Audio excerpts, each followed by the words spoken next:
Witnesses. That's good.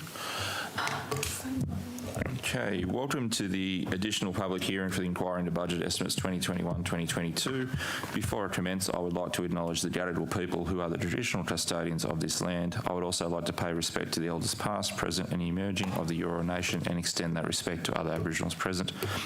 I welcome Minister Eleni Petinos and accompanying officials to this hearing. Today, the committee will be examining the proposed expenditure for the portfolios of small business and fair trading. Before we commence, I would like to make some brief comments about the procedures for today's hearing.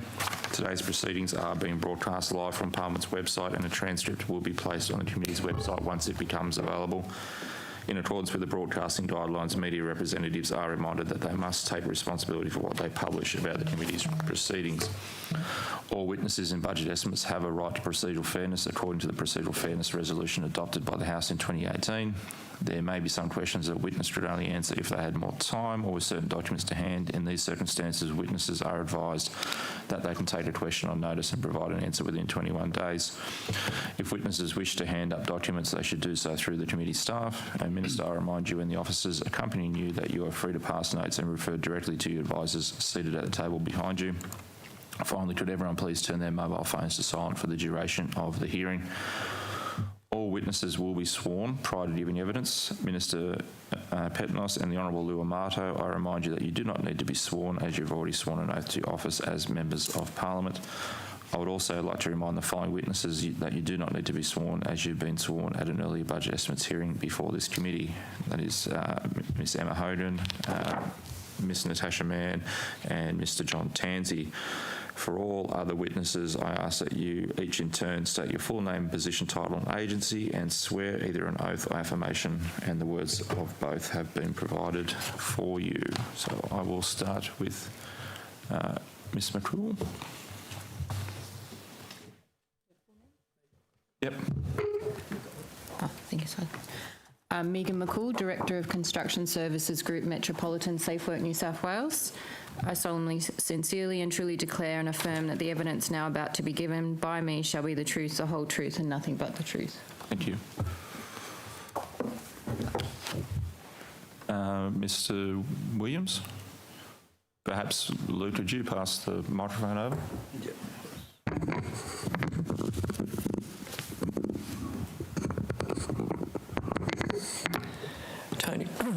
Tony Williams, Executive Director, Compliance and Dispute Resolution, Department of Customer Service.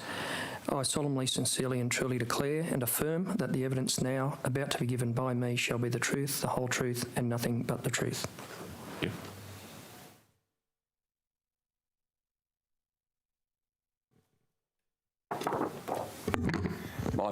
Michael Gadiel, Executive Director, Economic Strategy, New South Wales Treasury.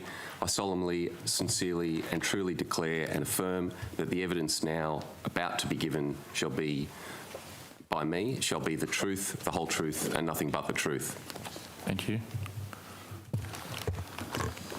Chris Lamont, New South Wales Small Business Commissioner. I swear that the evidence now about to be given by me shall be the truth, the whole truth and nothing but the truth, so help me God. Thank you.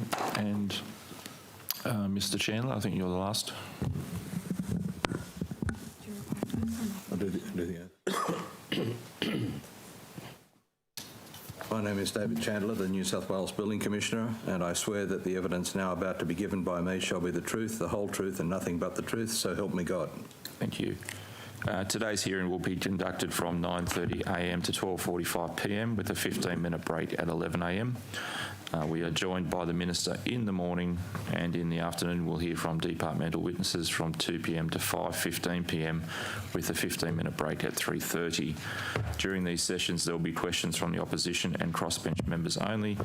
If required, an additional 15 minutes is allocated at the end of the morning and afternoon session for government witnesses. I thank everyone for their attendance today, and we will begin with questions from the opposition. I'll throw to Mrs Housos. Thanks very much, Mr Chair. Thanks very much. Welcome, Minister. Good morning, officials.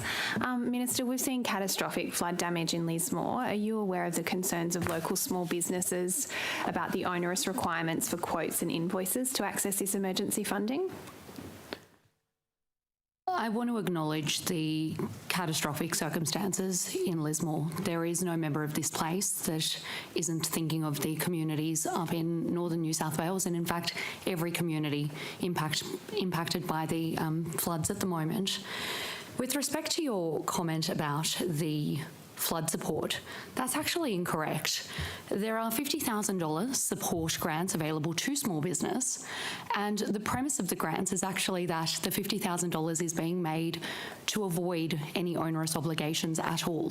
$15,000 is being made available upfront to small business owners, merely at the production of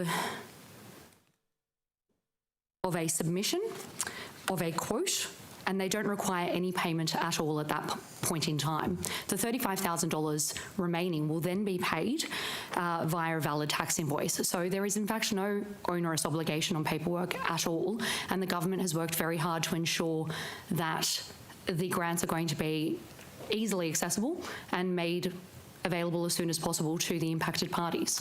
But Minister, you would be aware that these are people who have lost everything. They have no access to computers, they have no access to printers, so even producing a quote, even getting someone to come in and provide a quote can be quite difficult.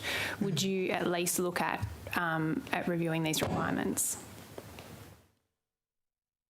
Service New South Wales is on the ground and is available to assist anyone who has been impacted, and we have mobile officers going around at the moment. How many do you have? Notwithstanding that, service is not within my responsibilities, so I will ask the department to provide further information on that. We've got plenty of time this afternoon, and we'll go through that in more detail. Chair, I'm just going to raise the point of order early.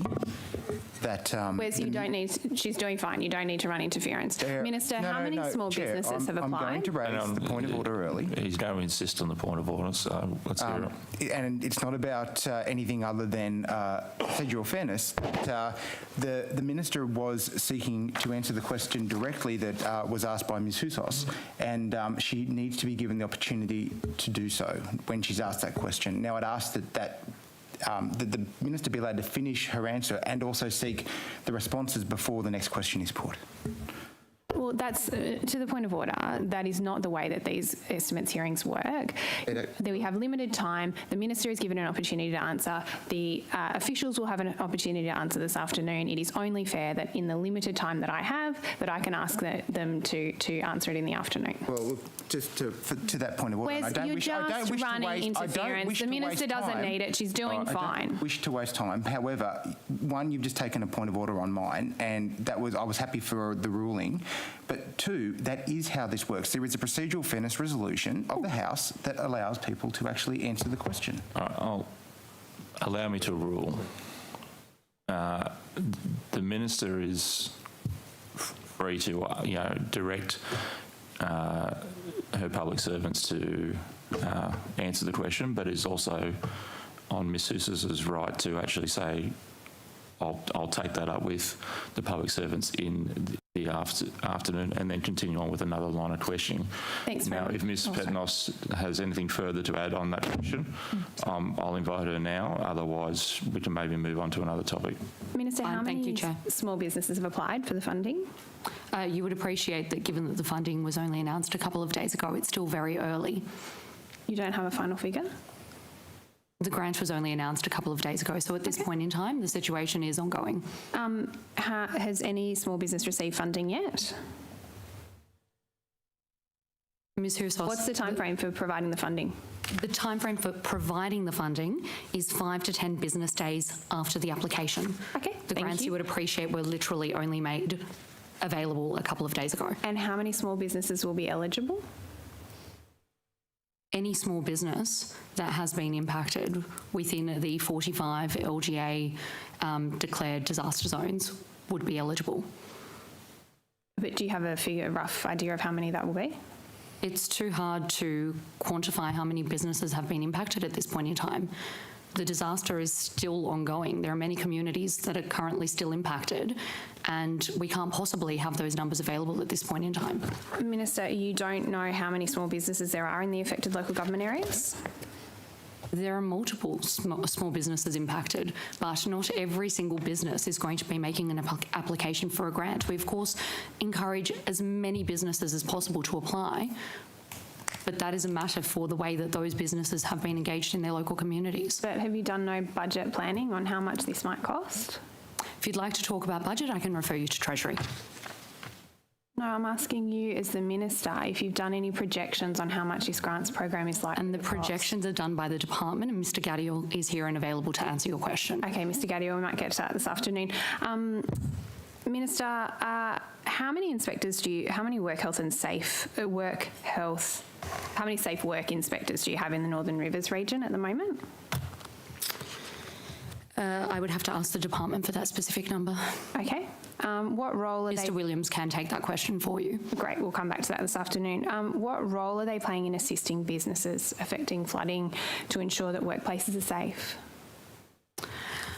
Ms Hursos, I'm not sure you quite understand the state of emergency that is going on in northern New South Wales at this point in time. Minister, I don't need your condescending comments. I am asking you a serious question about what the role of inspectors is and how many you have on the ground. I am fully aware of the devastating and catastrophic disaster that is coming. Ms Hursos is now deliberately... I'll hear the point of order. You probably didn't hear it because both of you were getting a bit excited. Well, Chair, that's exactly the point that I'm trying to raise. I think that it's not constructive for anybody, either in this hearing or who's viewing, to witness conduct like that. And I think it bodes on all of us to be calm and to ask questions, allow the witnesses to respond before we ask another question.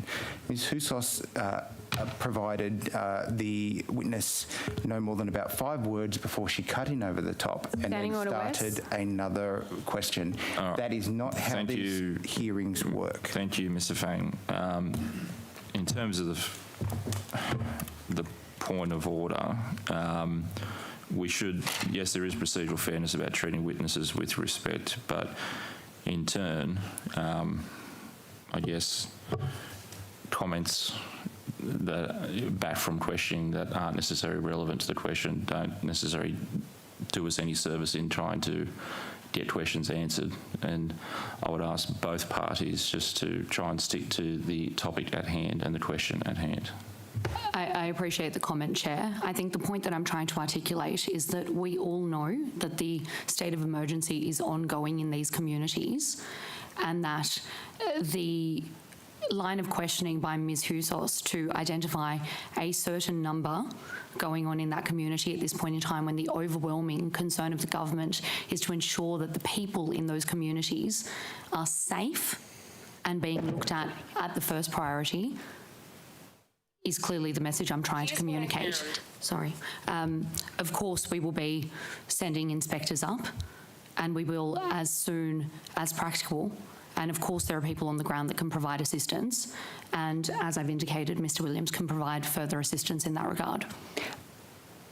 Minister, I was wondering about the inspectors that are already on the ground and if they're assisting businesses affected by the flooding to ensure that their workplaces are safe. It was a very straightforward question. And I've indicated that Mr Williams can provide you with further information. And we'll come to that this afternoon. Okay, Minister, how much cladding has been removed from the initial 6 buildings in the Project Remediate?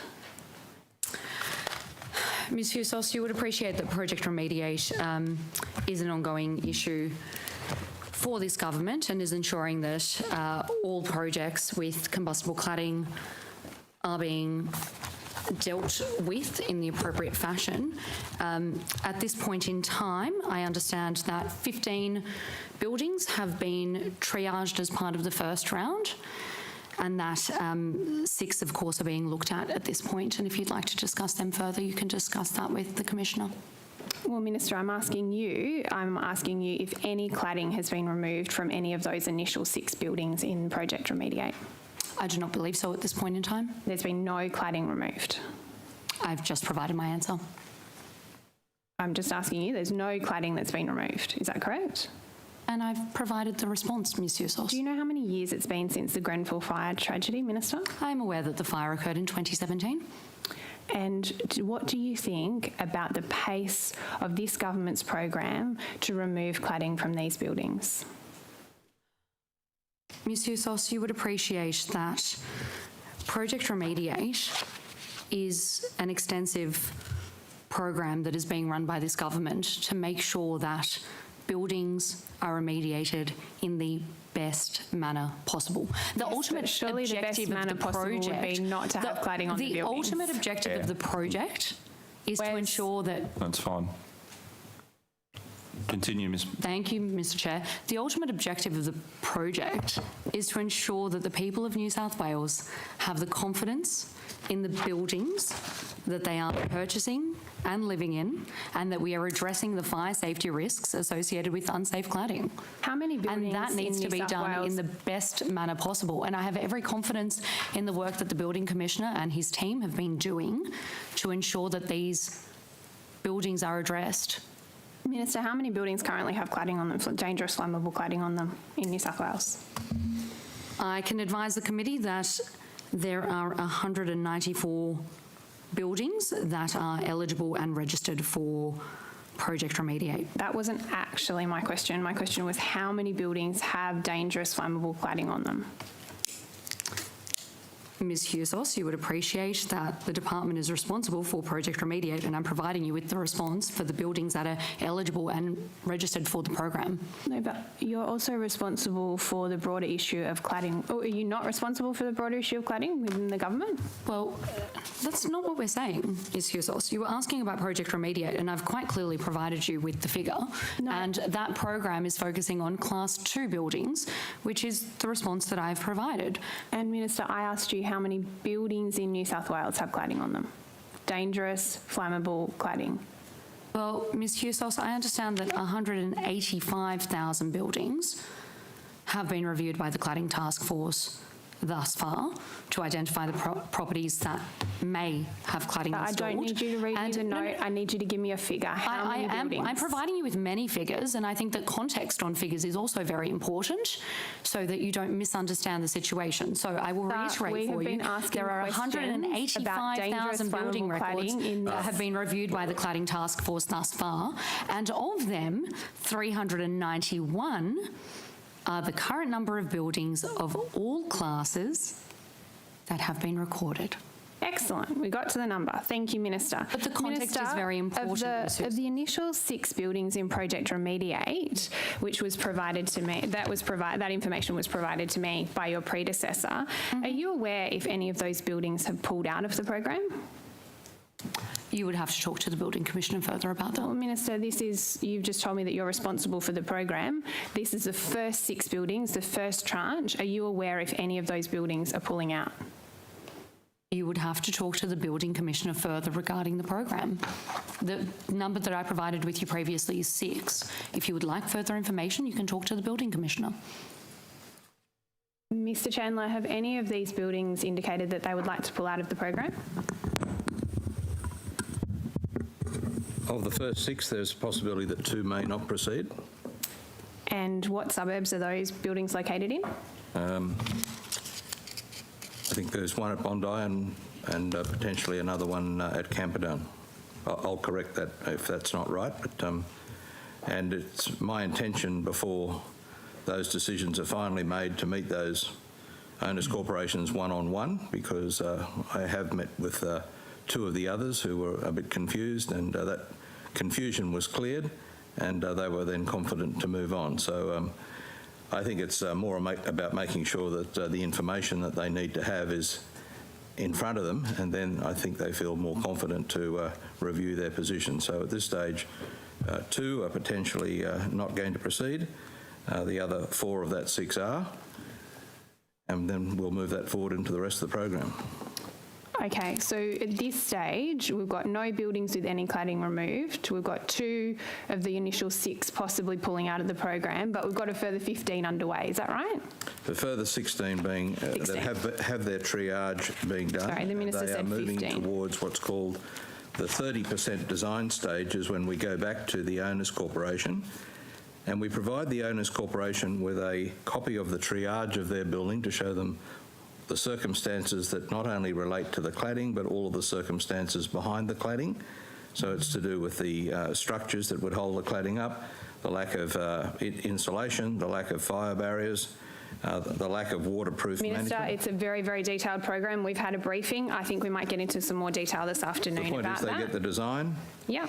they get the triage report, and they get a preliminary cost estimate, so that they then have the opportunity to say, we'd like to move forward, or we'd like to step back and have a think about it. But they walk away with that information at no cost to them. Thank you very much. Minister, are you going to participate in the class action on flammable cladding? I would have to come back to you with a response on that. There's a class action that's been in the courts. It was lodged several years ago. The Queensland government's a party to it. South Australian government's a party to it. Are you going to participate in that? And I indicated I would take that on notice. You're not aware of the class action? Ms. Husos, I will take that on notice. That's the answer to the question. Well, I'm asking you a different question. I'm saying, are you aware of it? Yes. You're aware there's a class action? I am aware of the matters in my portfolio, and I've indicated that I will come back as to the department's response on that for you. No, Minister, I'm asking, are you aware that there's a class action that's proceeding in the Supreme Court of New South Wales against which the Queensland government and the South Australian government are parties to? Are you going to participate in that? I am aware, and I have indicated that I will come back to you on what the New South Wales government response is. Well, Wouldn't be clearer on that. Well, you said you were going to come back with the department's response. I'm asking for your response as the Minister. Are you going... And Ms Husos, my response as the Minister will always be informed by the advice of the experts around me, so I will come back to you. Minister, will you advise buildings that sign on to Project Remediate that they are eligible for the class action? That's a matter for the department. Sorry, Minister, it's about informing consumers about their rights. That's surely in your purview as the Minister. Yes, and the department provides advice, and that response will come from the department. Have they provided you advice on this so far? Not that I'm aware of. Okay, the class action has been ongoing for quite a period of time. The New South Wales government is not a party to it. Sorry, can I provide further information on that to you? Sure, now you've got a note, that'd be great.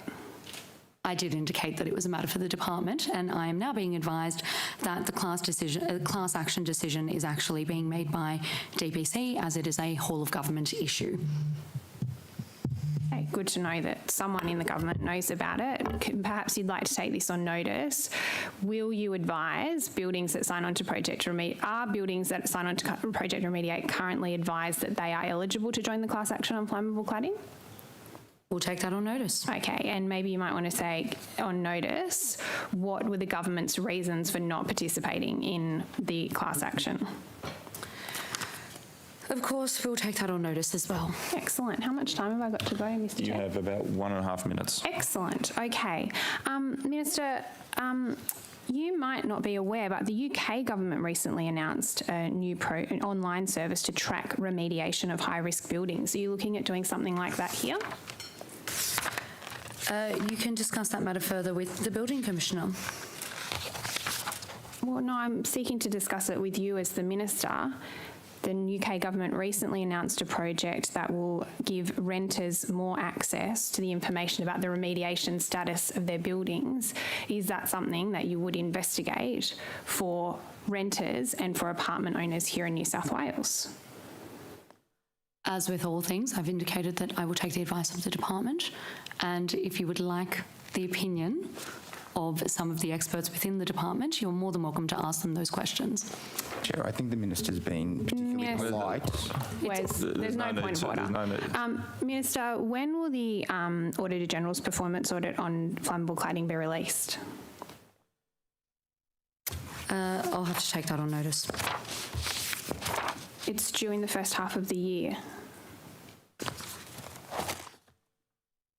I'm not sure what part of my taking it on notice you're struggling with, but I indicated I was taking the question on notice. Okay, my understanding is that it will be tabled in Parliament in the first half of the year. You're not aware that that's happening?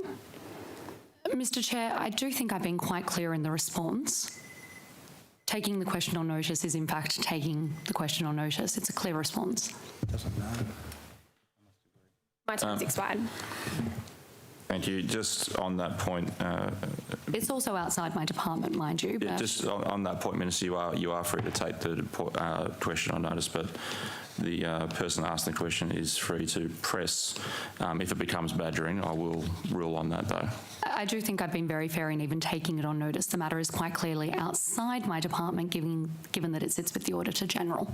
Noted. I will pass to Ms Hurst. Performance audit that's being done. And timing is a matter for the Auditor-General. Thank you. You might not like the answer, Ms Fusos, but it is the answer. Thank you. We're now on to crossbench time. Ms Hurst. Thank you, Chair. Good morning, Minister. Morning. Welcome to Budget Estimates. In regards to your role as the Minister for Fair Trading, it was reported that Australians lost over $2.5 million during the pandemic in 2021 to scammers posing as breeders and selling non-existent companion animals online, particularly puppies. What is the New South Wales government doing to reduce these animal-related scams in this state? Thank you for your question. Fair Trading is always very vigilant in putting out warnings about the various scams that are being run to protect consumers. We know that there are great risks to consumers, particularly when there are heightened circumstances. So we're aware of risks that have evolved around the pandemic, as we are now with the floods that are going on and have been with bushfires and droughts in the past.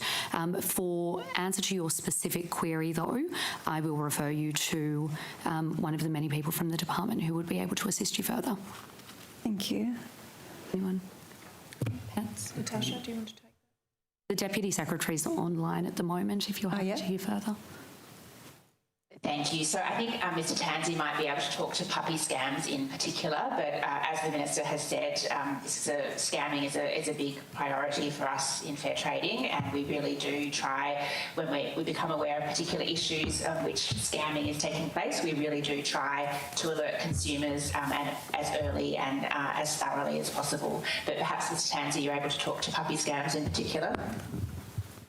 Thank you. Ms Hurst, I don't have a figure on complaints, but if it helps you, I can urgently seek that and come back to you through the session. I do actually have a bit of data about the number of complaints. So the ACCC said that there's been a phenomenal increase in animal scams during the pandemic. So there was over 2,000 complaints in 2021 to 2020 as compared to only 400 in 2019.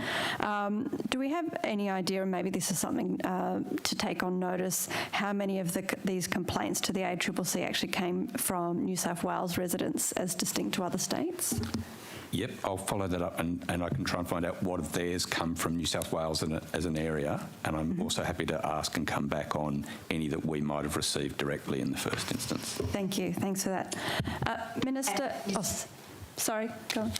I'm sorry, Ms Hurst. I was just going to add that we do know that the puppy and kitten scams did increase during COVID, as you're aware, and we did actually issue a special release on those scams where we were saying to people, you know, don't get caught out, only buy from registered breeders, and encouraging people to ask for references. So we did actually do a specific piece of promotion on puppy and kitten scams. Thank you. Thanks for that. Minister, puppy farming, which is the mass large-scale breeding of dogs, is currently legal in New South Wales.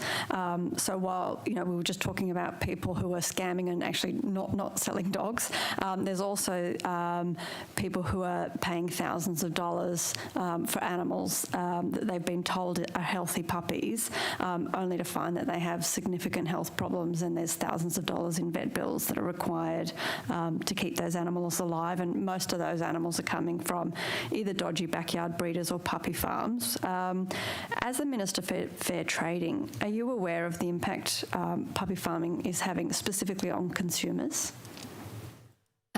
Ms Hurst, you raise an issue which I'm sure many people around the state would be interested in, given the high uptake of pet ownership in New South Wales. That being said, it is not a matter that I'm yet to be briefed on, and I would be happy for the department to provide you with further information given your interest. I might refer you to the Deputy Secretary. Thank you. Thank you, Minister. So I am aware that there is a view that regulations could be strengthened in that area, Ms Hurst, but I would have to take on notice the issue. I haven't been briefed on it fully. Thank you. As the Minister for Fair Trading, are you aware of how confusing it is for consumers that are trying to purchase a dog in New South Wales? Puppy farms often have professional-looking websites, social media pages. They're advertising online with fake pictures and fake microchip numbers. Do you believe, as the Minister, that we need some level of transparency and accountability to ensure people who don't want to buy from a puppy farm aren't actually being duped by puppy farmers? I think you raise an important issue for consumers of all products in this state, and fair trading is very mindful about ensuring that the correct warnings and information is put out to consumers so that people don't fall into the trap of purchasing the wrong product or engaging themselves for a service that ultimately they will fall victim to or not get the right outcome from.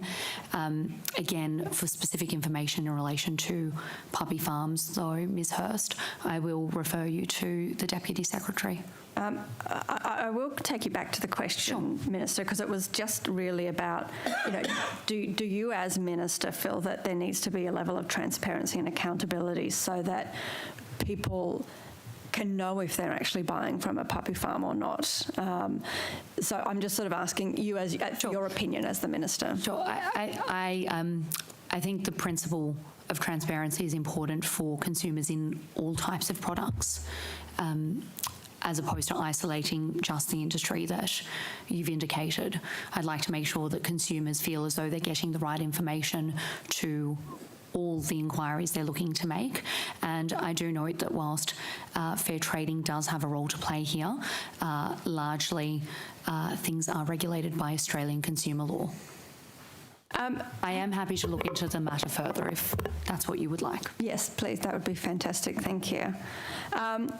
Have you considered introducing any additional guidelines or regulations around the sale of animals specifically to make it easier for people to actually spot a dodgy breeder or puppy farmer? Or is I suppose, I guess the other question is, do you think that the onus should be on consumers to have to thoroughly investigate whether they're buying from a puppy farm? I think some of the problems here is that a lot of consumers don't realise, A, that puppy farming is legal, but there's so many loopholes that allow puppy farmers to sell online and obviously use online as a smokescreen or pet shops as a smokescreen as to the conditions the animals are born in. Yeah, you raise, again, an important issue which I know many people around the state would be interested in, the wellbeing of animals. It is not something that has been brought to my attention thus far, and I'm, as I indicated previously, happy to have a conversation with you outside of estimates regarding this matter. Thank you. If a New South Wales consumer finds that they have accidentally purchased from a puppy farm and they're now facing thousands of dollars in vet bills, what would you recommend that they do? What is the advice from you or the department as to what steps they can take going forward? Well, I think with all matters, it's important to contact Fair Trading, but for more specific advice, I will refer you to the Deputy Secretary. Thank you, Minister. I think it is important to point out, Ms Hurst, that the Companion Animals Act is not something that the Minister is responsible for. That's the Minister for Local Government. So I know that the regulation of this issue is covered by that Act. Sorry, just to confirm, I'm not asking about the welfare of the animals here. I'm just talking about the consumer aspect of it, which does fall under this portfolio. It doesn't fall under the Companion Animals Act, the consumer aspect of it, and what consumers can do if they have inadvertently purchased an animal from a puppy farm that is unwell. That's right, sorry, I just did want to clarify that regulation doesn't sit with us. However, you are right, the consumer aspect, as the Minister said, we would, if people have been afflicted by this, we would urge them to contact Fair Trading. Thank you. Just to clarify, if someone wanted to get their money back, say they were sold a sick puppy and that animal required $8,000 in surgery, for example, would they be required to return the dog to the breeder to be able to get their money back? Ms Hurst, since you've raised such a specific issue, I will refer you to the Deputy Secretary. So I wouldn't like to sort of speculate on sort of hypotheticals. I think it's important to talk in actual on a case-by-case situation. But as I said, Fair Trading does have a consumer service where we help negotiate and mediate outcomes between, impacted consumers and the person or the entity that they've been impacted by. So we would try and negotiate the best outcome for the impacted consumer in that case. Thank you. I'll come back to this later. Thank you. Thank you. Welcome, Minister. My first line of questioning is around the Property Services Commissioner. Now, Mr John Minns was appointed in November last year. Have you had a chance to catch up with the Commissioner yet? Yeah, I've met with the Commissioner numerous times. Okay. How many meetings have you had so far in, I guess, 3 months? It's roughly 3 months, I think, isn't it? Yeah. Yeah. Look, I don't have the number on me. Would be happy to take it on notice if that is your wish. Sure. But it's been regular. Okay, excellent. Given this appointment was a previous Minister's decision, what's your vision for John Minns as Property Services Commissioner? Since you've inherited this person in this role, what's your vision? Yeah, well, you're right. Mr Minns did start early in December, as I understand it, and so whilst he was appointed by the previous Minister, he has been working closely with myself, the Secretary, the Deputy Secretary and other members of the department to work on a vision as to how he can best engage with the industry. So ultimately his role is to support the government's engagement with the sector and improve regulatory services and customer experience in the industry. I can advise you that we have worked on an engagement structure that's around 5 pillars, but also focuses on 3 main themes, which is trusted, empowered and accountable, and they are the themes that he will be going out to stakeholders to discuss. So trusted being with the purpose of driving trust and engagement between the real estate industry, its regulator and the consumers in New South Wales. Empowered being creating a strong, vibrant property sector that is responsive to the needs of property services professionals and has the highest compliance and professional standards. And accountability being to drive reform and streamline regulation that enables the New South Wales Government to support the industry whilst maintaining the highest protections for consumers. Okay, thank you. That document that you're reading from, or that plan, can that be made available for the committee, or is that something that's?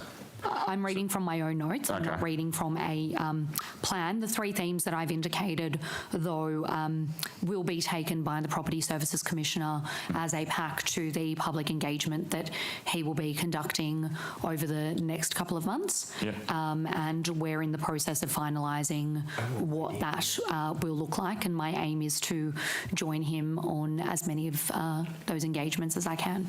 Okay. I asked the former Minister in estimates last year what powers the Property Service Commissioner may have, and the Minister initially responded, the Commissioner will report directly to me and the Secretary. Would you agree that's not really a power? It is the remit that was set by the previous minister. Yeah. What's your vision for any enforcement powers or any sort of powers that he will have, given that, you know, the building commissioner started out with probably not having any powers initially, but, you know, has grown in that role and now has enforcement powers in terms of regulating that building industry. Do you envision the Property Service Commissioner to have some level of power to issue enforcement action, or will that still be funneled through fair trading? Look, when it comes to discussing the building commissioner and the work that he has done, quite often there is discussion around parallels that can be drawn between the two commissioners, given the quite significant work that Mr Chandler has done in not only driving change but upskilling fair trade to engage with the industry in a more comprehensive and responsive manner, and there have been many learnings from that we can apply to the role that Mr Minns will be, performing. With respect to any undertakings, I think it's important that we let Mr Minns get into the role and actually go about hearing from stakeholders, and once he has that feedback as to what industry would like, we are always happy to consider the feedback and see how we can best improve the sector. But at this point in time, that enforcement capability is sitting with fair trading. Okay. The Minister gave a similar response about allowing the Commissioner to get his feet under the table. It's been three and a half months. What has the Commissioner been doing to get his feet under the table in that 3 months? I know it's only a short period of time, I give that, but specifically, what has he been doing? Well, I think that probably could have been a question that could have been directed to Mr Minns, although I do note that the committee didn't call him for today. So he has been meeting. I'm happy for you to take it on notice and get a more detailed list. I'm happy to tell you that he's been meeting with myself and the Secretary and the Deputy Secretary quite regularly, and that we have clearly developed a plan which I referred to earlier. And I suppose the next phase of work will be his engagement with stakeholders via a more public roadshow, which will not only cover Sydney, but get out to the regions and various parts of New South Wales, bearing in mind that there may be an inability to access northern New South Wales at this point in time, given the emerging flood crisis. Understandable. What's the term of his employment? Other commissioners have a 3-4 year term. Is that similar? That's an operational matter, and the Secretary can talk to that. Fine.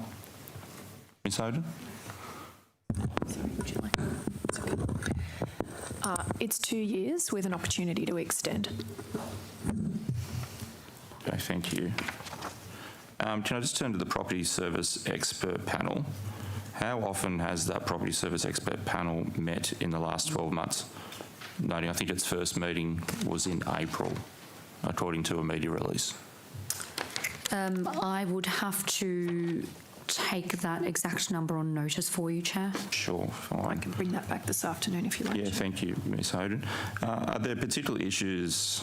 Oh, actually, sorry, in the first meeting, they were supposed to agree on a terms of reference.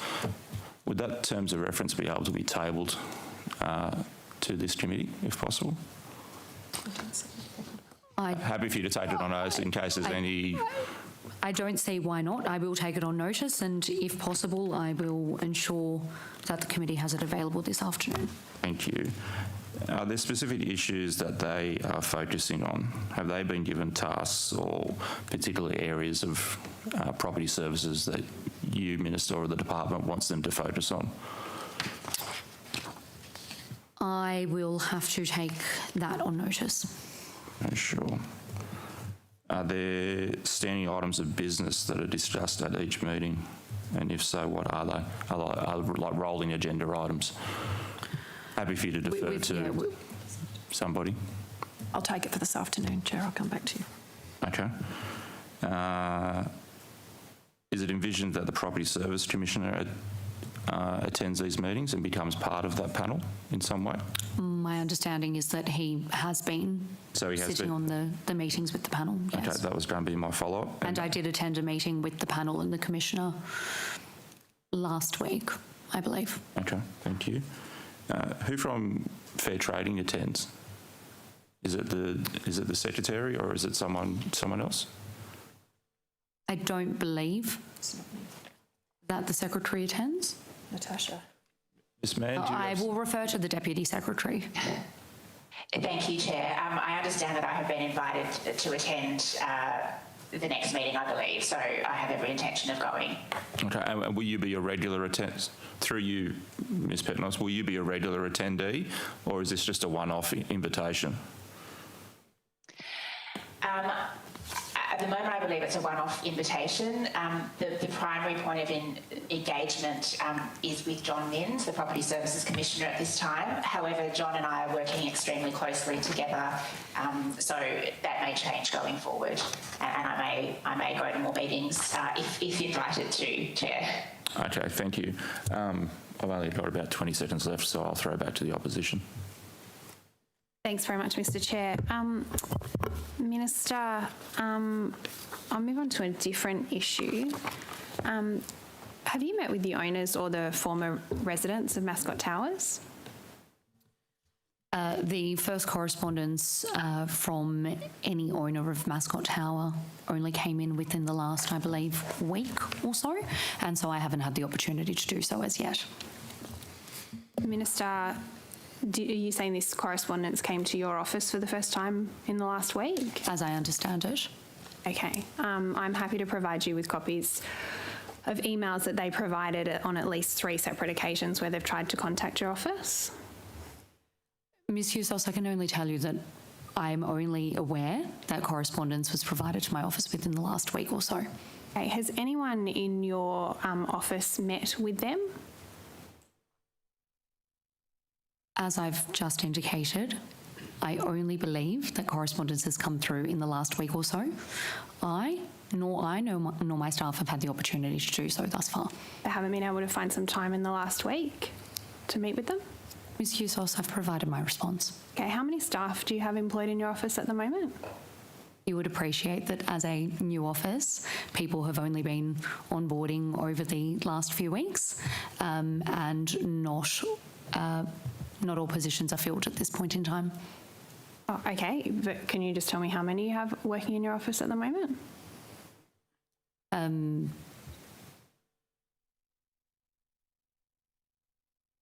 I believe 5. 5, okay. I believe. I could stand corrected on that. Okay, why don't you take that on notice and come back to us? I'm sure the materiality of one person would not change the answer, Ms. Hughes. Okay. Minister, are you aware that the accommodation support for the Mascot Towers residents will run out on the 31st of March? Yes, I am aware of that. Oh, you are aware that it will run out on the 31st of March. Have you made any representations to Ms. Hughes, extend? I clearly prepared for today, so yes, I am aware of that. Okay, but I'm just asking you then, if you're aware that it's on the 31st of March, have you made any representations within government to extend that support? I understand that 5 extensions of the temporary accommodation assistance package have already been made. So, Minister, I'm asking you today on behalf of the residents of Mascot Towers, the former residents, the current owners, will you extend that package past the 31st of March? Ms. Hughes, as with all things, I will always consult with the department and take action where is needed. Minister, these are families who are going to have to give 4 weeks' notice of the temporary accommodation that they're in. I'm asking whether this is less than 3 weeks away. The 31st of March is less than 3 weeks away. Why won't you provide them with the security to know that this package will be extended? Ms. Hughes, I understand that many families in this state encounter difficulties quite regularly, as we know, as is happening up north in particular at the moment, through the flood crisis that has been emerging over the last few weeks. I'm sympathetic to all people in this state who are engaging or who are encountering hardship. Whilst it's regrettable that people in Mascot Towers are in this position, I do understand that the government has extended the package 5 times, and that was done with the intention of providing them with the surety and the ability to make further arrangements whilst their application for termination of the strata scheme was with the Supreme Court. Yes, and that litigation is ongoing. It's at a very precarious point. The owners are looking for certainty. Why can't you provide them with that certainty? I understand that it's a very challenging time, and all I can do is have a look at things as they come into the office. And of course, as with all other matters, their correspondence is something that will be considered. Minister, I don't think you quite grasp the urgency of this. It's less than 3 weeks away. If your government doesn't extend this package to the residents of Mascot Towers, they will be forced to give notice in their temporary accommodations. They will probably have to relocate. They may have to take their children out of schools and out of childcare. There are extensive arrangements that need to be made. I'm appealing to you today to please consider extending this support for Mascot Towers residents. And Ms Hughes, also I've indicated that I sympathise with the challenges being faced by all people throughout this state at this point in time experiencing hardship. With fairness, they don't need your sympathy. This is the only financial support that has been provided to residents by the government. I was clearly trying to answer. Are you calling a point of order? Yes, Chair, I'm going to call a point of order. And we can be more formal if that's... well, no, that's what the standing orders require. What's your point of order, Wes? It must be on a point of order. Okay, Chair. Well, I can use more time and say point of order. The Minister was clearly trying to answer the question when Ms Housos talked over the top of her again. So I would ask that the Minister be allowed to conclude her answer before Ms Housos puts another question to her. Can we at least allow a few seconds in between the banter that's going on between you? So, particularly for Hansard. Minister, I, on behalf of the Mascot Towers residents and apartment owners, appeal to you to extend this accommodation package. It will finish in less than 3 weeks. Will you extend it for them today?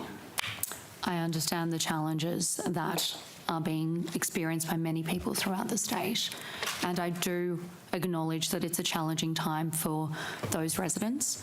And as I was trying to say before you cut me off earlier, Ms Housos, we will always assess the matters that come into the office and before the government as they arise. And of course, the matter will be reviewed, but there is no commitment that we will do anything other than review the matter in the same way that we would every other matter occurring in the state. Who will review the matter?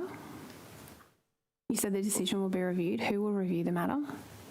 The correspondence will be reviewed. Okay, but Minister, I accept that you take advice from your department, but you are the Minister and you make decisions. Are you going to recommend that this accommodation package should be extended? I am going to consider the advice and act accordingly. And when will the advice be coming? You've been sitting on this for a week. The previous Chief of Staff to the Minister was having Zooms with these guys all the time, assuring them that they would have support, assuring them that this would continue. And now, 3 weeks before it's going to end, they are left pleading and begging with you to extend this package for them. And the package has been extended 5 times, Ms Hughes. So will it be extended one more time while they are in this precarious point in their litigation? The package has been extended 5 times, and there are many people in precarious situations throughout this state. Okay, there are many people in precarious situations, but these are people who were forced from their homes with hours of notice more than 2 years ago. We have seen families face bankruptcies. We've seen families delay having children or not have extend their families. I'm hearing the point they face financial ruin, and I'm asking you to extend this support to them. Ms Housos. Sorry, there was a point of order taken in the middle of that. Chair, the point of order is that while I appreciate Ms Housos's passion on this matter, clearly there was no question that was being asked in that rant. And I'd ask you that there really needs to be a question and answer situation during these hearings. To the point of order, Minister. To the point of order, Chair. Not yet, I've been promoted. To the point of I think order. you're addressing me. Clearly, the minister needs some context on this. Clearly, she's not across with what has happened to these residents. Clearly, she needs a bit more information that's a about what ridiculous has suggestion. happened Yeah, and the impact on these families, and that is what I am trying to provide to the minister. Chair, Ms Housos has just abused that point of order. That was not addressing the point of order. Now you're just using up my time. All right, I'll rule. I will allow a level of context to be given on both sides, but when it becomes, I guess, a long diatribe, then I will reel it in. I don't think it was an unreasonable amount of context, albeit very passionate. Thank you. I do want to dispute and make it very clear on formal record that Ms Housos' suggestion that I am unaware of the matter is just plain inflammatory and incorrect. Then why haven't you done anything about it? Yeah. Ms Housos, there are many matters that are being dealt with across the state right now, and we have experienced extremely challenging circumstances up in the north which were not planned and are unscheduled, and I'm sure, as we touched on earlier, you are aware of the emerging flood crisis up in the northern communities in this state. There are many people facing hardship in the state of New South Wales, and this government is there to support everyone at their time of need, as we have been with the residents of Mascot Towers who have had a support package extended 5 times. There have been 91 claims lodged by these residents, totalling $9.5 million, Ms Housos. Any suggestion that this government has not supported these residents is just spurious and inflammatory, and you're seeking to get a rise today. Minister, are you aware that this is the only financial support that's being provided to the residents and to the apartment owners at Mascot Towers? These are people who, through no fault of their own, the Owners Corporation fulfilled every single obligation under the Strata Management Act, under your government's legislation. They took out insurances that cost them more than $200,000 a year. They were the ones that did everything right. Their home warranty expired not due to their own fault, less than 12 months before this happened. They have appealed to this government for low interest loans, for other financial support, and the only thing that your government is providing them is an accommodation support package, and you're trying to say that they should be grateful for that. Is that your testimony to this committee today? Ms Housos, at the point in time that this occurred, as you know, I was not the minister. No, but you are the minister now, and are you going to extend their support? And I am reiterating to you what the work of the previous minister and the government has been in relation to this matter. So what are you going to do as the minister? You've had this correspondence sitting in your office for a week. These guys are 3 weeks away from being thrown out of their accommodation again, after they were forced to evacuate just 2 years ago. Sorry, nearly 2.5 years ago. They are living in temporary accommodation. They are trying to negotiate their legal options. They need some financial security. You seem to be saying from your testimony today, Minister, that the government has been really generous, but the time's come to draw a line under it. Is that what your position is? Now you are merely creating a narrative for yourself. You cannot write my words, and that is just plain unfair, Ms Housos. Minister, give me an answer. Are you going to extend the support, or are you not? I've answered the question several times, but apparently you're hard of hearing. Well, it is very clear. There is quite clearly a level of support that is being provided by the government. That will end in 3 weeks. 5 times. It has applied to 91 claims to the value of $9.5 million. And as I have indicated several times, the correspondence from the residents will be reviewed. And should any other necessary action be required, I will take that under advisement and do so in due course. And when will that due course be? When can these residents expect Ms. a response? Housos, now you're just being unhelpful to everyone. Minister, these are people who Ms. have Housos, to give... I've indicated very clearly that I'm let me aware of finish the my situation question. that I'm looking Minister, at it. let me finish my what question. further you possibly think you're going to get at this point in time, that's not changing. We can keep asking the question 10 times if you like. The response will not change. Minister, Do you understand that these people have to give notice to their temporary accommodation? If you're not going to extend this support package, they need to know urgently.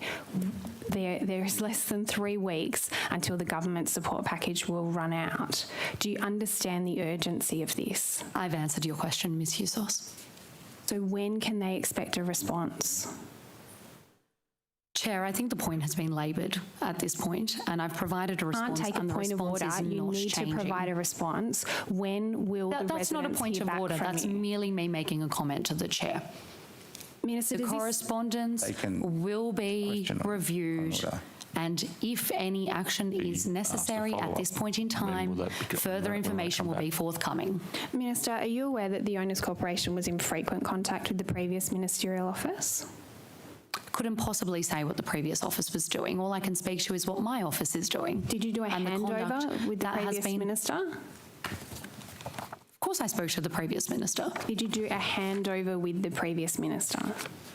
Well, what handover means to you and what it means to me may be 2 different things, but I have, of course, spoken to the previous minister about his portfolio and the former chief of staff, or the minister's current chief of staff, rather. I'm sorry, can you say that to me again? I have spoken to both the previous Minister for Fair Trading and his chief of staff. Okay, and did you have a formal meeting? Was it something where you sat down and you went, these are the key issues in the portfolio, or was it just like a passing conversation, like good luck with the... You just said handover means something different to you than it does to me. I said it could.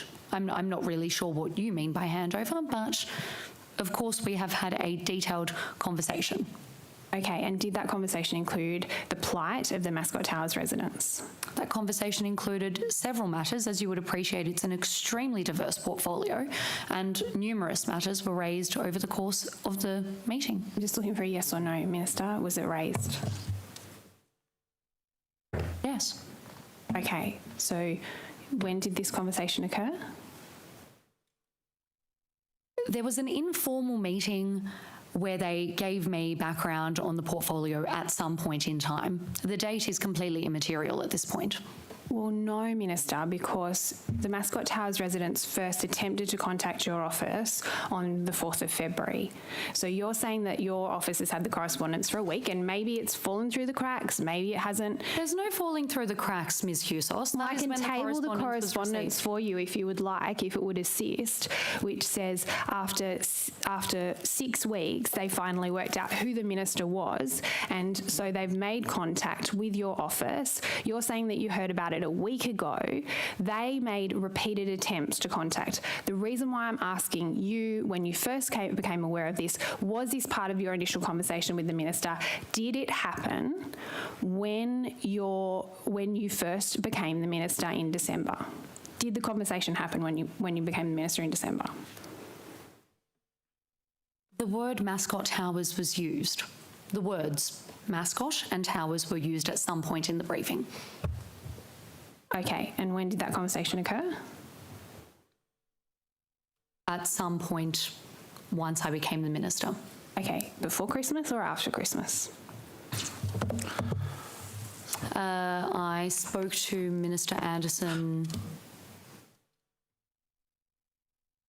prior to Christmas. Okay, so you at least are aware of the fact that there's this issue called Mascot Towers, that there are some residents who are receiving support before Christmas. So that's immediately after you become the minister, which is about 3 months ago. Minister, you can't pretend then that it's just some kind of random piece of correspondence, some issue that's just come across your desk in the last week that will be responded to in due course. This is one of the major issues in the portfolio that the minister himself raised with you in a handover. You are using the word handover. I want to correct the record. You cannot say that there's been a handover when I have not said that. I said we had a conversation. Okay. You are trying to make out that there's been some sort of formal offering understanding of what is in the portfolio. That is not how it works, and God help the state if you're ever in government. You will actually be able to learn how all of this works, but that is not what happened, and I would hate for you to put the incorrect thing on the record. Okay, well, Minister, I find it even more alarming the fact that an issue as serious as that of Mascot Towers All matters are serious, Ms. Husos. does not warrant then more than a flippant conversation between you and the previous minister. But let me move on. Minister, does this mean that you will refuse to provide support for any future building residents who face catastrophic defects? We've been very clear about this. The matter will be considered as all matters are within the portfolio, and action is taken as appropriate. Minister, have you met with the buyers of the Imperial Tower in Parramatta? No. These are buyers who were forced to settle in a building so riddled with faults that your own building commissioner has issued prohibition orders on it. I'm aware of the Imperial building. Okay, have you met with the owners of the vicinity apartments? Can I make it clear that, as far as I'm aware, neither the owners of the Imperial building or the vicinity building have asked to meet with me. Okay, but I'm just asking if you have met with them. They were owners that were preparing to evacuate in October, and their strata meeting descended into violence late last year. You're familiar with the issues of the vicinity apartments? I am. I have not met with either, nor have I been requested to meet with either. Okay, great. Have you met with the home buyers in Box Hill who have been offered the same blocks of land they thought they'd purchase, but at an extremely inflated price? No. So, Minister, why aren't you meeting with the apartment and owners and residents who are suffering because of your government's failure to regulate the industry? Ms. Husos, as you would appreciate, there are many stakeholders in the portfolio. The portfolio is diverse. And of course, we meet with people where the meeting is requested and as the issue materialises. But in the three particular examples you've raised, no, I have not met with them, and they have not requested a meeting either. Of course, if they want to contact the office, I'm more than available to meet with people. The request has not been made as of yet. So they need to request before you'll actually meet with them. They have to actually reach out to you. You're not doing any kind of proactive reaching out. You're not looking at the key issues in your portfolio and going, I need to get across them. You're waiting for people to knock on your door. And even when they do, they've got to wait for a response. Ms. Husos, that's completely unfair. There are lots of matters in the portfolio, and many proactive advances have been done on issues that have warranted just the most immediate attention. There are some really serious things in this portfolio, and they have had attention as required. And Mascot Towers residents aren't serious? Ms. Husos, I'll have to, you can pick that up in the next round. I have to pass to Ms. Hurst.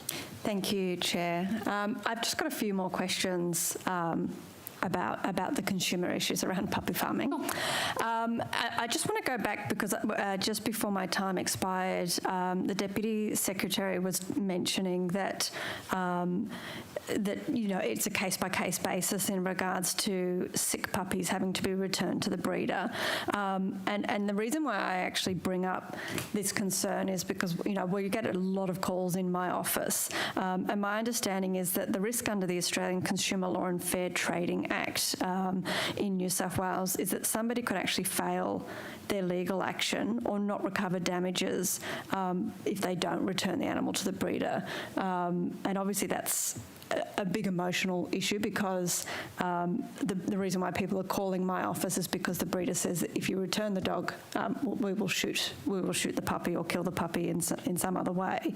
But is that, I might refer quickly to the Deputy Secretary, but is that correct, my understanding that there is that risk under the Australian Consumer Law and Fair Trading Act in New South Wales if the breeder says that the animal has to be returned? Ms. Hurst, I will have to take that particular issue on notice. It's quite specific, and I want to make sure I give you the correct information. Okay, thank you. That's fine. Minister, I recognise obviously that that's taken on notice, but if my interpretation of that act is correct. Do you think that, therefore, that there would be a need for a review in this space on laws protecting consumers when it comes to animals, given that animals aren't really products and there's obviously a lot more sort of emotional connection to animals, and it's much more complex than returning a couch, for example? Yeah, Ms. Hurst, there are certainly some complex issues that you're raising today, and in the interest of not wasting your time on a matter that I've indicated already to you that was not before my attention prior to your line of questioning today, I'm happy to have a conversation with you regarding this after estimates. Thank you. The sale of animals on online platforms like Gumtree are also a particular area of concern. They are transactions where Australian consumer law often doesn't apply, and so that obviously leaves people at a high risk of being scammed. Has the government or the Department of Fair Trading looked into regulating animal sales specifically for online platforms? I will refer you to the Deputy Secretary for further information, Ms. Hurst. Thank you, Minister. So what you say is absolutely correct in terms of protection under Australian consumer laws, Ms. Hurst. So if an animal has been misrepresented or indeed sold with underlying health issues, then the consumer is protected through ACL and there are remedies under that. In terms of your question about specifically online regulation, I'm not aware of that, but if I can find some more details for you, I will certainly endeavour to bring those back this afternoon. Thank you.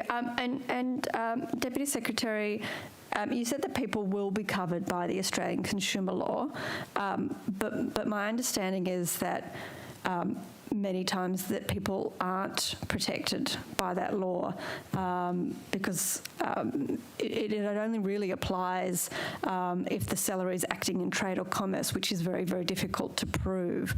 Obviously I'm not acting in trade or commerce if I sell my couch and I'm a one-off seller. So obviously a dodgy backyard breeder, for example, could be a one-off seller. They wouldn't be in trade or commerce. That means that consumers aren't protected. Is that correct? In many situations.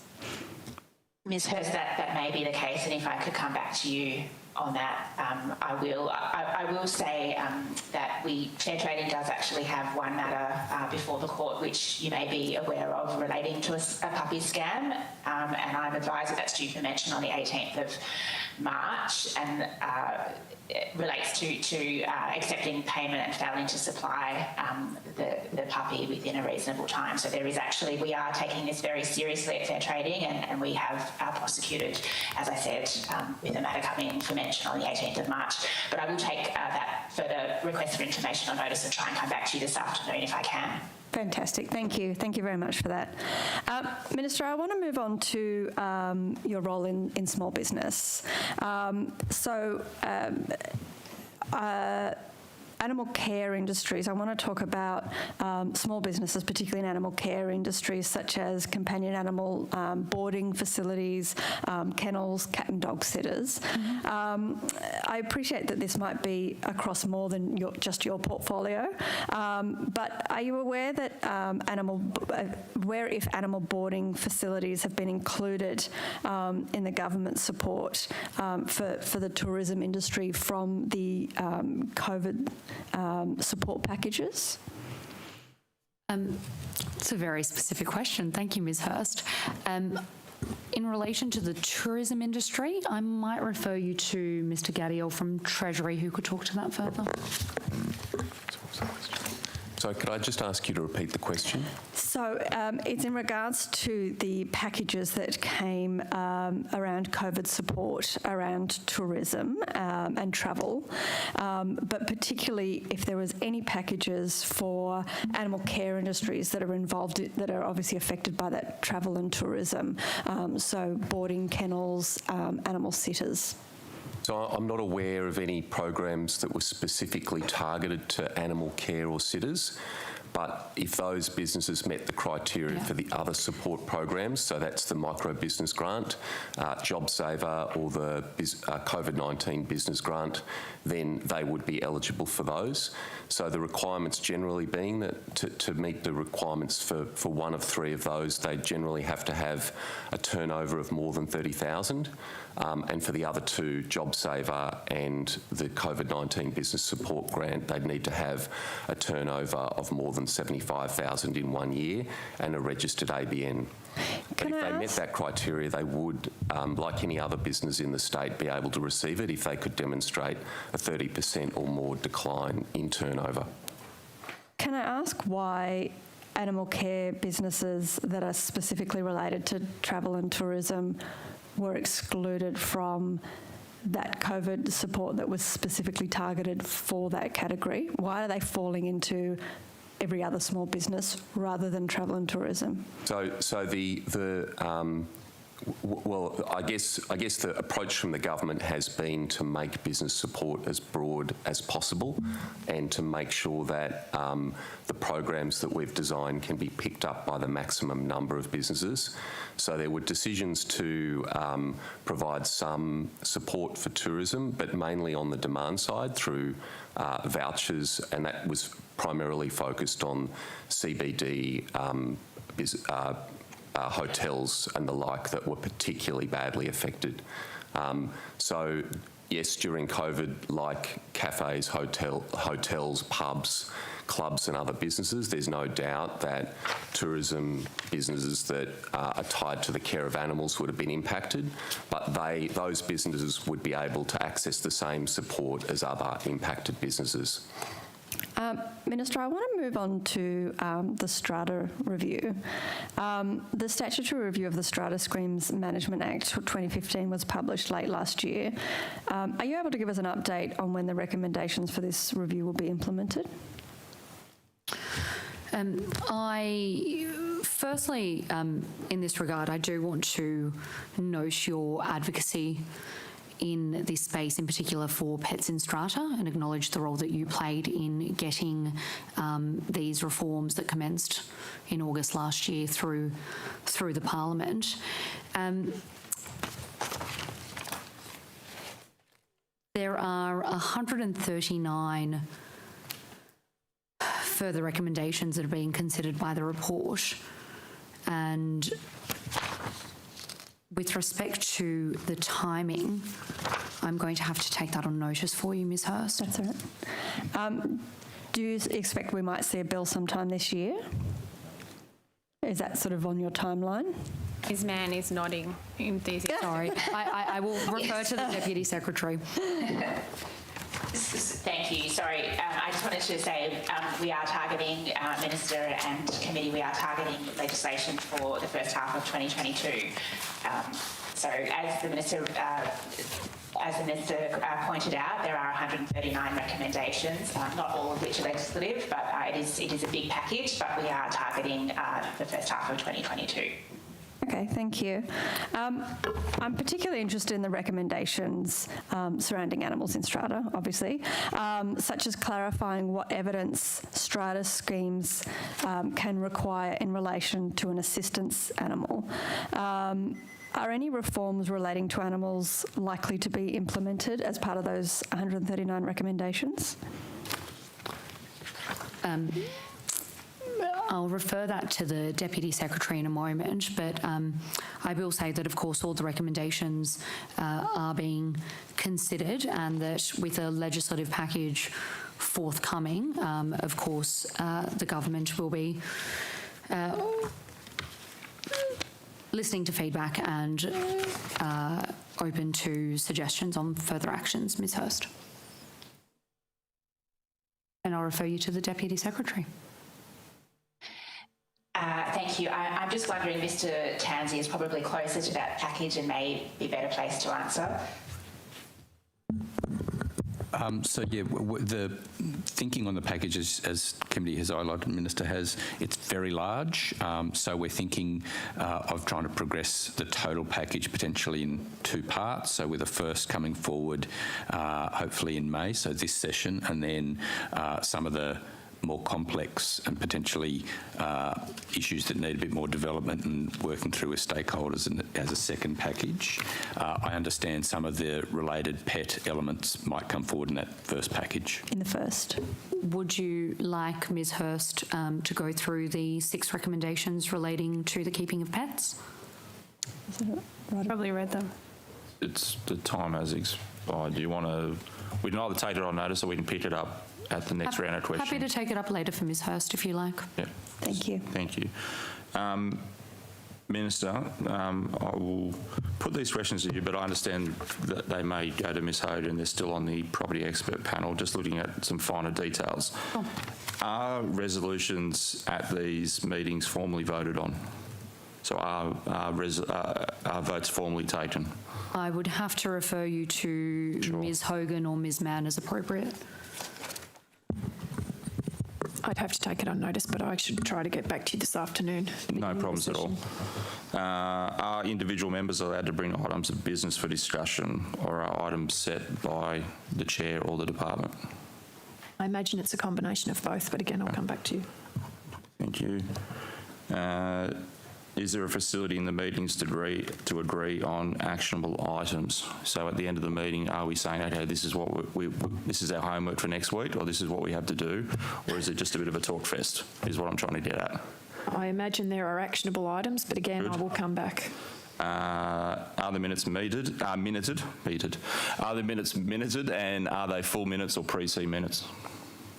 I will take a look and I'll come back to you this afternoon. And whether those minutes are published and whether they're publicly available like other, I guess, ministerial consultancy sort of groups. No problem. I'll come back to you. Thank you. I will say, though, that this is not a formal ministerial panel appointed under Section 9B of the Act, and so we will get advice on that. Yeah. There is a distinction in the way that panel runs. And I appreciate there are varying types of these groups, but I just want to see that some of these groups, not necessarily this one, but some of these groups have a bit of lapsadaisy procedures. So I just want to check up on that. We'll make that information available for you. Thank you. Minister, are you aware that one of the largest representative bodies of real estate agents, the Real Estate Institute, walked away from the property expert panel before your time? So are you aware of that? Yeah, I am, and I can advise you that I met with Mr McGibbon from the Real Estate Institute recently, and this matter was canvassed. As I understand that Mr McKibben has formally written into Mr Minns and requested that the REI now come and join the panel again. So yes, I do accept that they walked away previously, but Mr McKibben has indicated an interest from the REI in now participating in the process again. Okay. And Mr McKibben and I have discussed that face to face, and I have indicated that I would welcome the participation of REI in the panel should they still be willing to do so. Excellent. Well, that wipes out a whole heap of questions. Yeah. So, can I just turn to explosives, Minister? yes.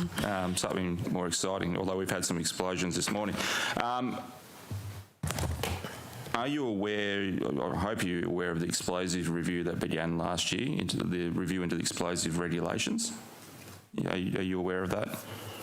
That sits under your purview? Ammonium nitrate? Explosive regulations 2013, they were up for review end of last year, and I think submissions closed in August and are now being considered. I am not then. Okay. Sorry. Ammonium, yes. Explosives generally, no. No. So obviously you haven't received a brief by your department or a brief of the submissions that have been received at all yet? Not as far as I'm aware. Okay. Thank you. One of the issues that was raised with my office and was also raised through the submissions and was put to your department that are actually drafting this regulation were the proposed limits on, I guess, reloading components for firearm owners. None of these proposed regulation changes were actually based in evidence and were actually going to adversely impact on those licensed firearm owners that reload, particularly for competitive target shooting. There's they had to store a fairly large amount of powder, which is the number of competitions that they shoot. We received the commitment from the former minister that these clauses would be reviewed and amended accordingly. Are you prepared to obviously take a brief and consider honouring that commitment? Of course. Thank you.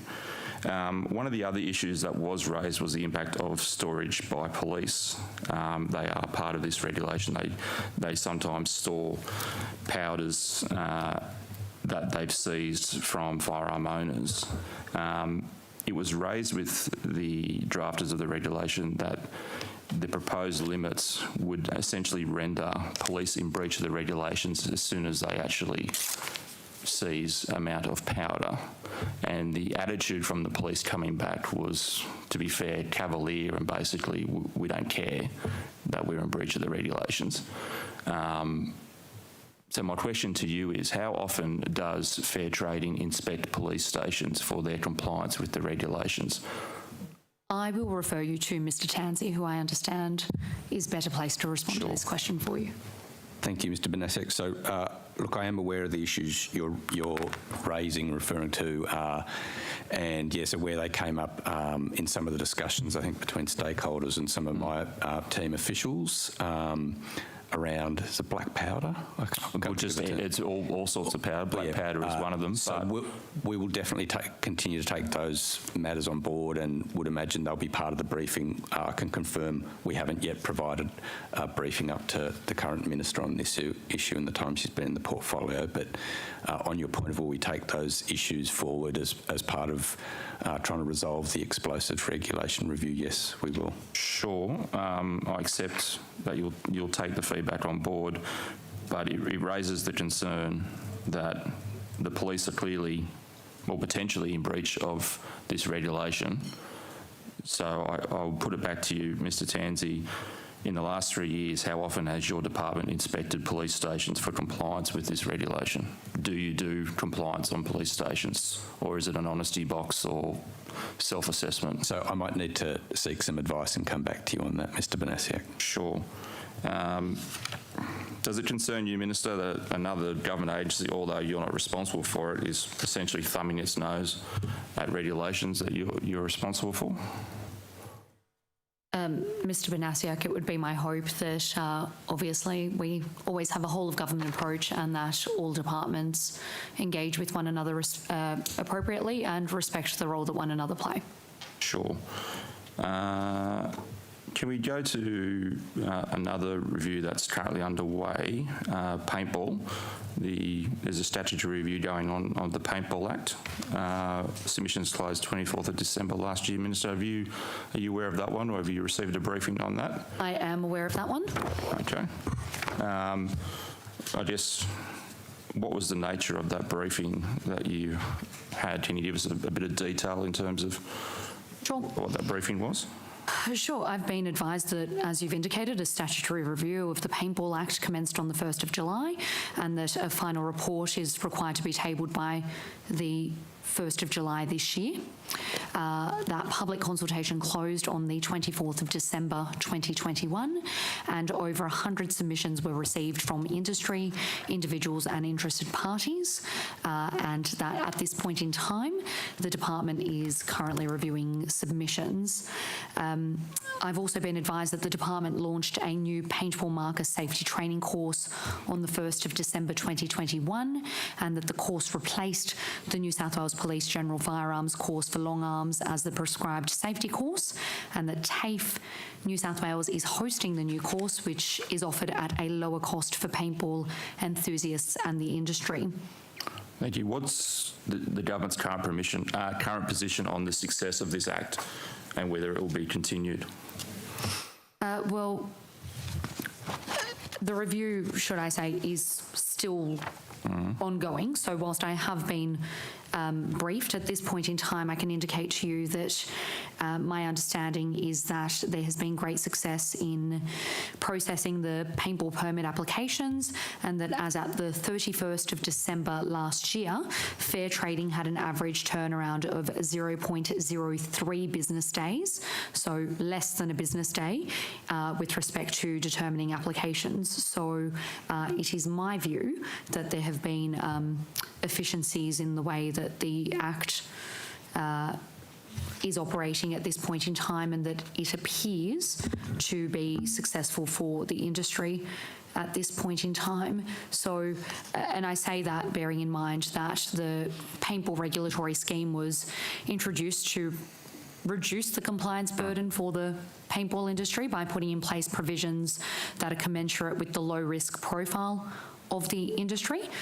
So as you know, Mr. Banasiak, we removed the regulation of paintball markers from the Firearms Act of 96 and established a separate system of permits for the regulation of paintball markers, venues and activities, and we reclassified paintball markers as a sporting device, removing their former prohibited weapon status, and reduced the age limit of participation from 16 years to 12 years. So you can see that the department is quite clearly processing those permits at a rapid rate. And between the 1st of July 2019 and the 31st of December 2021, Fair Trading received 1,209 paintball marker applications, 25 paintball venue applications, and 26 international paintball competitor applications. So the scheme appears to be widely embraced. Yeah, that's fantastic efficiency. Can you maybe send Fair Trading staff up to registry and teach them how to do their job? That takes us to the end before the break. We do have about 5 minutes, so I will invite any witnesses that have taken something on notice that they, if they have got something back now and they want to give it to us, that'll reduce their homework and also maybe allow us to progress things a bit quicker. I could just respond to Ms Husos's request earlier this morning that we've got, we've got 2 mobile service centres up north at the moment, one in Lismore and one that was in, I think, Murwillumbah earlier in the week, but that has potentially moved around in the last few days. We've also got presence of Service New South Wales staff in all of our disaster recovery centres as well, usually 4 or 5 staff in each. And we're also taking some people from Sydney to ensure people impacted by the local, who are staff that are impacted locally, are given the right opportunity to take breaks. And we've got extended trading hours in the service centre. I know not everybody has had telephone or not everybody has had internet access, but the telephone lines have been extended through to 10 p.m. On weeknights and extended on the weekends slightly as well. Thanks, Ms Hogan, that's helpful. Excellent. I see Miss Mann waving. A live hand up. Thank you, Chair. Thank you.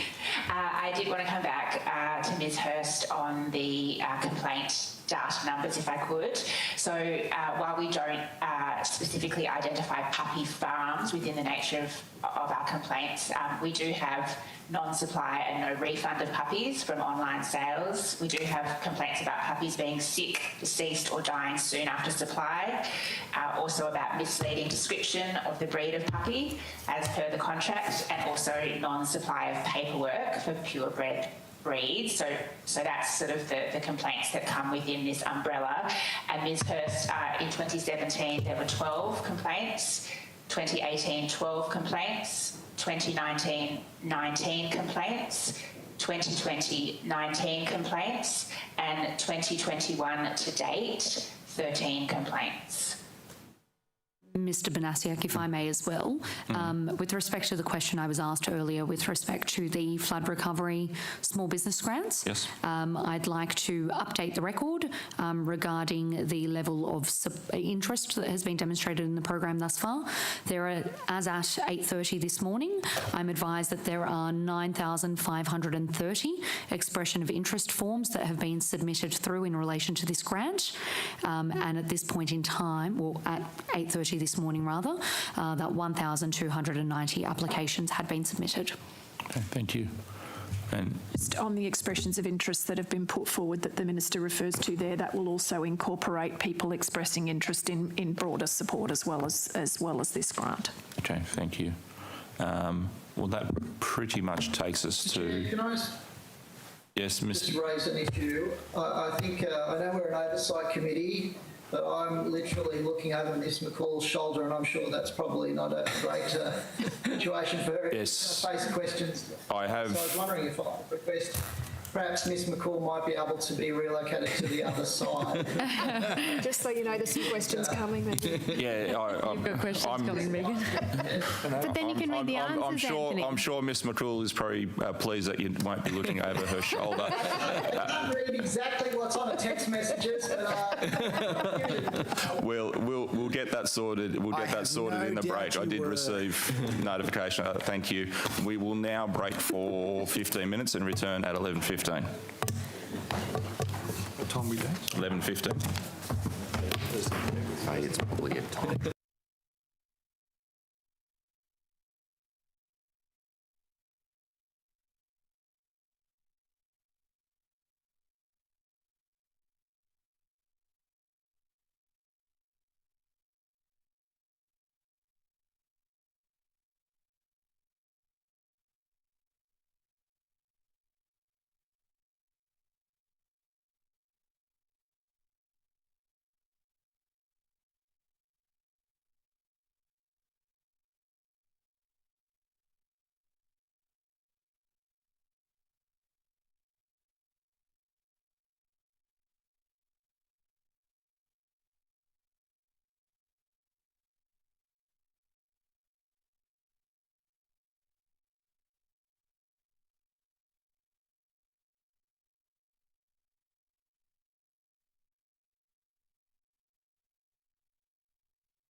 we will get started again. So we now return to questions from the opposition. Thanks very much, Mr Chair. Minister, last year JobSaver required businesses to have suffered a 30% reduction in turnover and offered 40% of payroll in support. The new small business support program requires a 40% reduction in turnover but only offers 20% of payroll as support. Why is the eligibility tighter and the support lower than JobSaver? Thank you for your question. The Small Business Support Program offers or provides broad-based support to help businesses directly impacted by the public health order or by COVID more broadly. So our experience has shown that linking eligibility to a decline in turnover rather than industry or location tends to ensure that the support programs reach businesses that need it the most. And what we've done with the Small Business Support Program is that it was always intended to be a targeted package. Sorry, I'm jumping, and I will note your comment about the 20% of payroll tax support that was provided to small businesses through the Small Business Support Program earlier this year. And the reason for that, as you know, Ms Husos, is that the Commonwealth has not contributed to the Small Business Support Program, although they did the previous financial package. And so the New South Wales government has maintained its commitment of providing 20% payroll support, and the 20% that is omitted from the most recent package is because the Commonwealth Government is not contributing to the cost. I do want to note that the Small Business Support Program, which is the January package, is designed to support businesses. It's not designed to compensate business for loss. And that I really think it's important that we note that the Small Business Support Program is one of many packages that this government has made available for people due to the impacts of COVID in this state, and that no other jurisdiction in Australia has been as generous with the packages available to small business. That might be the case, Minister, but I'm sure you're hearing from small businesses what I'm hearing from, which is this isn't enough support to get them through. That the 20% figure might represent what your previous commitment was, but that they are really suffering, and that it's actually a tighter eligibility than previously for less support. I do acknowledge the difference in the criteria, but the reason for the difference in the criteria, as I understand it, is that circumstances have changed. So what as the circumstances have changed? Circumstances being that the second package was announced during Omicron, and the earlier package with the 40% that you're referring to was announced during Delta. So what we're finding... But what's the difference? I mean, there's a different variant. Does that mean that if there's another variant, then the package gets cut in half again? So the Small Business Support Program is a very targeted package, and it's a targeted package to help businesses who are the most impacted by COVID-19 so that they could support. And Minister, you've already said the Omicron wave of the pandemic. I'm just asking you. So let me move on. You've sorry, read the I don't think I've articulated to something else that very well. But the difference is because we're now learning to live with COVID, and the economic recovery is now gaining pace. Sorry, so basically what you're saying is it's because the Commonwealth isn't stumping up the money and the economic recovery is happening, so that's why they're not getting support. So businesses need to be allowed to get on and run their business, and the government needs to go back to ensure that business landscape is stable, competitive and fair. Sorry, so it's your view that the grants don't make they're distorting the marketplace? Is that your testimony? I am not suggesting that. I'm suggesting that we're all now learning to live with COVID, and that the same support that was appropriate during Delta, whilst a majority of businesses were closed by the public health order, do not remain appropriate during the Omicron wave, when you can see we're now all walking around without masks and we have a greater degree of freedom and flexibility. Well, let me just turn you to that exact point, Minister, because the Small Business Support Program requires small businesses to prove the 40%, so nearly half of a drop of their turnover that occurred in January, but it doesn't provide any support payments for that month. So why aren't you supporting small businesses in the month when they've proved that they've lost nearly half of their business? Well, the criteria for the Small Business Support Program is actually set by, as I understand, Treasury. And if you'd like further information on that package, you could have spoken to the Treasurer when he appeared in estimates, although Mr Gadiel is available here today. And I might have some questions for Mr Gadiel this afternoon, but Minister, you're the Minister for Small Business. Surely you were advocating, surely when you saw this package come across your table, you go, you're required to have your business nearly cut in half in January, which we know from anecdotal evidence is exact. I'm sure you're hearing exactly what small businesses are telling me, which is that they really suffered during that pseudo lockdown in December and January as Omicron just ran rampant through the community. You're requiring them to prove that their business was cut in half, but you're not giving them any support for that period. I acknowledge the impact that COVID has had on all small businesses throughout this state, which is why the New South Wales Government has provided such generous packages to make sure that businesses can get back to doing business and that doors remain open to keep people in jobs and make sure that business bounces back. And Ms Husos, I do want to indicate to you that it's not just the Small Business Support Program that has been available to businesses to get them through this stage of the pandemic. There is much other small business support that remains currently available to small businesses in the state of New South Wales. Do you have a list of those grants?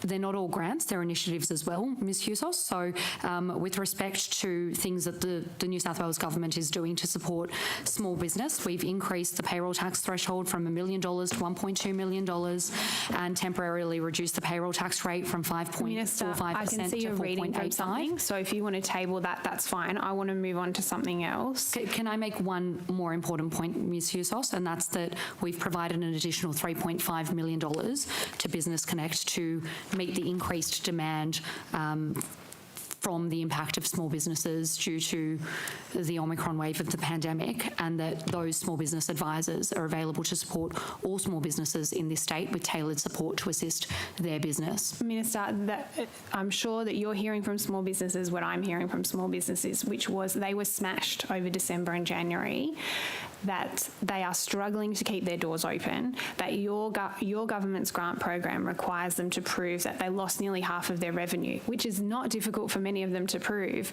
but yet provides them with no support for that period. Do you understand how that doesn't make sense? And now they're being required to jump through more hoops to access support. They're simply saying, this is too hard, this is too much.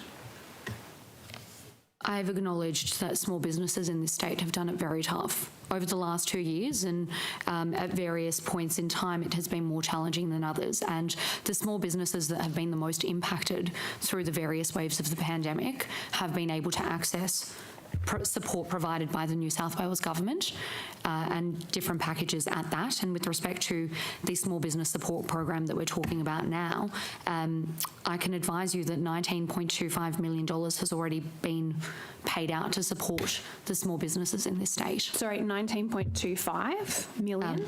As it stands, as at this morning, yes. Okay, and how many, and what period is that for? When was it paid out? When was that $19.25 million paid out? It has been paid at a point earlier than 8:30 a.m. this morning.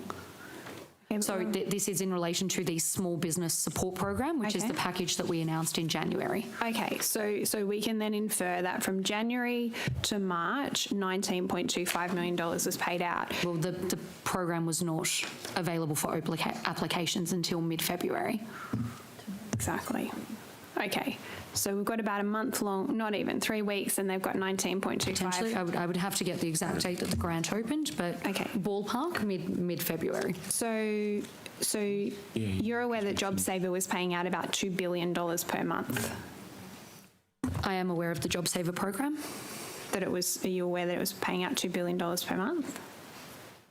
I am aware of the parameters of JobSaver, Ms. Hughes. Okay, so you would accept that $19.25 million is a significantly lower figure than the $2 billion that was being provided each month to small businesses. This is why they're suffering. This is why they're coming to us and saying, it's not working, the government support isn't working. Will you reevaluate the support? Ms. Hughes, over the 3 significant programs that the government ran last year to support small businesses, we actually gave out $10 billion in support. That's a very significant and generous package that supported small businesses in this state going through the peak of the COVID-19 pandemic. And I refer to my earlier answer to you that the Small Business Support Program, which was announced in January, was always intended to be a more direct and targeted package, and that businesses who have been impacted to the scope indicated in the criteria in January have been successfully accessing the grant program and have been receiving payments from the government, and that aside from that, they are not the only packages available to support small businesses at this point in time. Okay, Minister, I'm going to stop you there. I understand. We've got limited time and my time's running out. Of the $19.25 million, how many individual applicants did that pay out to? And then I'm going to pass to my colleague for some questions. 4,995. I am advised by the Small Business Commission. Sorry, Mr. Lamont, you're sworn in, so you can give us the answer. Thank you, Mrs. Sos. 4,995 applicants have received that. 4,995. Okay, thanks very much, Mr. Primrose. Thank you, Minister. Can I add one more piece of information? Yes. Sorry, Mr. Primrose. There's over another 6,000 applications, as I understand, currently in progress. Thank you, Minister. You recall the recent rail shutdown, don't you? I do. Thank you. What did you do when you were informed of the shutdown? Well, Mr. Primrose, you would appreciate that that's well and truly outside the scope of my portfolio. Well, as Minister for Small Business, what did you specifically do to warn small business of the huge hit they were about to take to their operations? Mr. Primrose, the matter of the rail network is quite clearly a matter for the Minister for Transport, and he has been questioned extensively about the nature of the shutdown in his estimate session last week. I appreciate that, Minister. You're the Minister for Small Business, that's right, isn't it? It is. Yep. So, in relation to your portfolio, what did you do when you were advised about the huge hit that small business was about to take to their operations? Mr. Primrose, as with all things, the workforce has been quite flexible over the last 2 years, and people have been predominantly, you would appreciate, working from home given the impact of the public health orders on the workforce. So many small businesses are being supported by workers who are living near them and are engaging them daily to shop, to Minister, engage in services. I appreciate what you're saying, Minister. Specifically, however, what did you do to warn small businesses of the huge hit they're about to take to their operations when you heard about the proposed rail shutdown? Well, Mr. Primrose, your question is making many assumptions about the way that people move and go about their daily business. And my suggestion to you is that people have been predominantly working from home over the past 2 years, and that those people have been engaging small businesses in the communities in which they live and have been supporting their small businesses and taking great pride in doing so. Minister, I think you may be misunderstanding, so I'll be a bit more precise. You'd agree that small businesses are already struggling with staff shortages. That's right? I think that we're all aware that there have been challenges that small businesses have been facing over the last 2 years, including staffing. Thank you. So, When you heard about the rail shutdown, did you consider the impact of staff being unable to get to work at small businesses? Mr. Primrose, people live and work in different areas in this state, and many workers live and work in similar areas and have adapted to the way that we move over the last 2 years given the impacts of COVID-19. So are you suggesting that really the rail shutdown had no impact on the staff of small business Chair, actually getting to work? I'm going to take a point of order here. Now, I appreciate Mr Primrose's experience during estimates, but what I've seen during his number of questions that he's put to the Minister has been an attempt on numerous occasions to put words into the Minister's mouth. The Minister has been very clear in her answers, and I'd ask that Mr Primrose, I guess, put questions to the Minister that don't seek to Thank you. try and attempt to put words in the Minister's mouth. My point is that I may be misunderstanding the Minister. Given it's a point of order, are you countering the point of order? Or? I am suggesting that I'm asking the Minister to clarify so we're crystal clear what her position is. Trying to help. That's how, to rule on the point of order, that is how I interpreted Mr Primrose's questions. I don't believe he was trying to put words into the Minister's mouth. I don't believe it would be possible to put words into the Minister's mouth. I think he was just seeking a clarification of what she was saying. So I'll allow the questioning to continue for the moment. So, Minister, can I just clarify, did people who work for small businesses have additional troubles on the day of the rail shutdown actually getting to work? Mr Primrose, I acknowledge that the impacts of the rail shutdown had significant consequences for many segments of our community. Okay, including small business. Okay. Of course. Thank you. I also want to acknowledge that whilst this is well and truly outside my portfolio, that we are all aware from media reports that Transport for New South Wales put out communications advising of the challenges the rail network was facing that day, and that as all individuals using public transport have made arrangements due to inclement weather and floods and so on and so forth, they were in a position to do so on that day, despite the unexpected arrangements. Can I ask, would you agree with this, that many labour hours were lost to small business as a result of the shutdown? I couldn't possibly speculate on that, Mr Primrose. Well, I do want to reiterate that people do work far more flexibly in the current environment, and we've all had to adapt as a result of COVID, and the labour force is far more... I understand, Minister, but can I just want to be crystal clear, so I'm fair to you, that you're not sure whether a significant number of labour hours were lost to small business as a result of the rail shutdown. I didn't say I wasn't sure. I'm saying I couldn't possibly speculate because people now work in different ways. Of course, there are some businesses that would have experienced challenges. We all know that, but many people have been and are still working at home and have been engaging in their line of work online. Other people work near their homes and instead take their cars or walk. There are many ways that people engage in the workforce, and it would not be appropriate for me to speculate about the impact of a completely different portfolio. Were you concerned about the lost hours to small business, or do you believe it was insignificant? I am always concerned about the needs that are facing the small business owners in this state.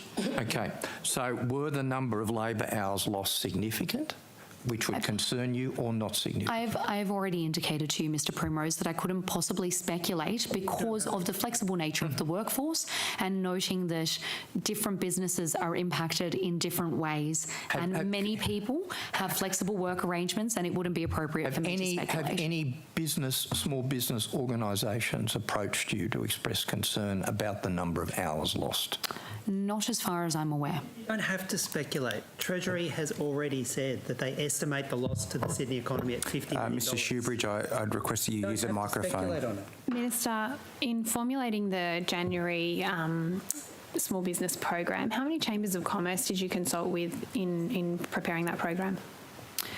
Ms Hughes, you'll note that we did have industry representatives at the announcement of the Small Business Support Program, and that the Small Business Support Program was welcomed by COSBOA and the Restaurant and Catering Association, as well as Business New South Wales, who were all standing side by side with us when we announced that package. And of course, as I've previously indicated, that package is a matter for the Treasury, and you could have made further inquiries with Minister Keane in relation to that package. Okay. I will throw to Ms Boyd. Thank you, Chair.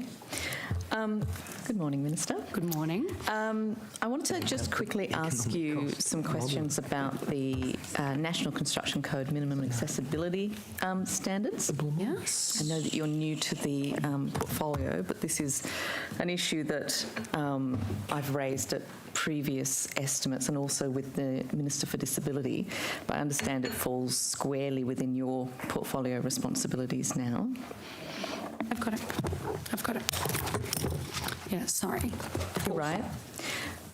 So New South Wales has so far ruled out, following Queensland, Victoria, the ACT and Tasmania and the Northern Territory, in introducing the requirements for new housing to be accessible, not just for people with disability, but also for older people and all of us as we age, and for our visitors.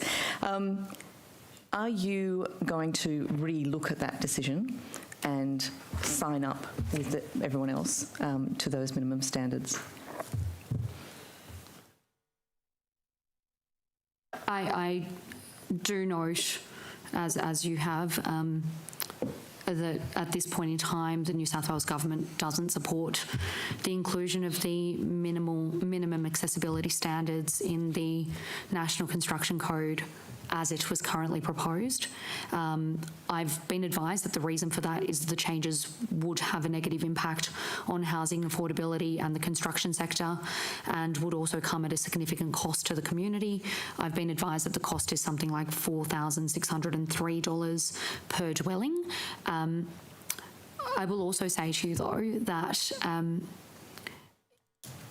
like you, I actually do believe that this is an important issue.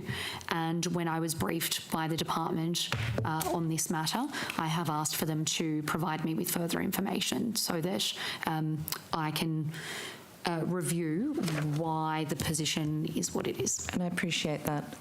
And previously, Minister Anderson, I believe, was the minister had this responsibility previously, and he also talked about this potential for a minimum, like a minimal kind of 4,000 or less than 1% cost increase.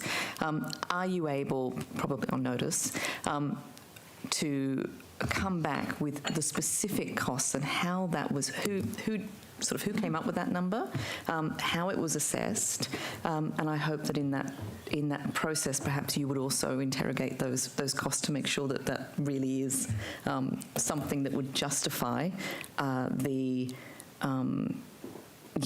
cost, I guess, to people with disability and those with living mobility requirements. It is something that I have already asked the department to provide me with further information on, and I understand that Mr Tansey may have something in front of him now that he can share with you with your indulgence. Thank you. Thank you, Minister. Ms Boyd, you asked the question about what was the source of the figures. There was a full national, there were 2 regulatory impact assessments and statements done by the Australian Building Codes Board on behalf of all building ministers. Mm-hmm. There was an initial consultation RIS. There was then finally a decision RIS. And so all the figures that we rely on and have taken account of come out of that RIS. What is it about New South Wales that makes it so that we can't bear the additional costs, whereas all of the other states and territories, bar a couple, feel that they can? Is our construction industry particularly weak? Is it a reflection on our economy? Why are we not able to do what everyone else is doing? Look, I can't comment on the reasons for other jurisdictions and ministers' choices. I mean, as Minister has said, the full national RIS on this issue found that every reform option across all different modes of dwellings had costs that exceeded the benefits. okay, and I would ask you the benefits to who. So if, for example, if you were to look at the benefits within a 1 year time frame, perhaps they wouldn't outweigh the costs involved. But if you were to look at a long-term benefit in terms of the benefits of accessibility and the normalisation of accessibility over time, that must outweigh. So, if it's helpful, look, I'm aware and understand the points you're making. If it's helpful to you through the committee, I can send the link to the full RIS if you haven't seen that before. And it did take account of life cycle and whole of community issues and both tangible and maybe intangible benefits. So there was a really robust effort to try and just bring forward all the data. At the end of that, with all of the input on both sides, any advocates and any opponents of the proposal, every option came out with a net cost exceeding the benefit. And yet Queensland, Victoria, the ACT, Tasmania and the Northern Territory decided differently, and they are all now providing for the minimum standards of accessibility for new builds. It's extraordinary, I think, that New South Wales isn't, but I understand you're a new minister to this, and I'm happy to bring it back again next estimates. And genuinely, I was briefed on this by the department recently. I share some of your concerns around this matter, and I have asked for the department to provide me with further information. So I would be happy to provide information in due course on that. I just don't have it at this point. Understand. Thank you.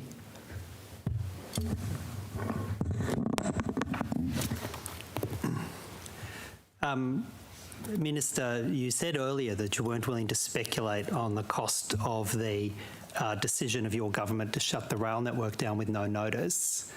Were you not aware that New South Wales Treasury said, because of the lack of notice, that the costs were particularly harsh in Sydney, and actually estimated the cost of that decision to the Sydney economy at $50 million? Were you not aware of Treasury's own estimates? A couple of points, Mr Shoebridge. I am not a minister within the Treasury cluster.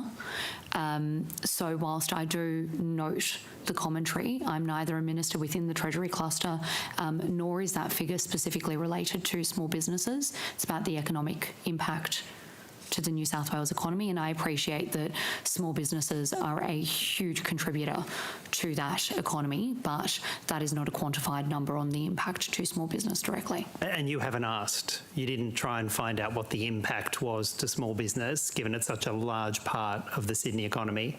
It's a sort of ask no questions, get no awkward answers situation. Is that it, Minister? That would be unfair, but to answer your question, I don't have a specific number for small business, which is why I'm indicating to you that it would be inappropriate for me to speculate. Well, did you ask? Did you check? I did not. Okay.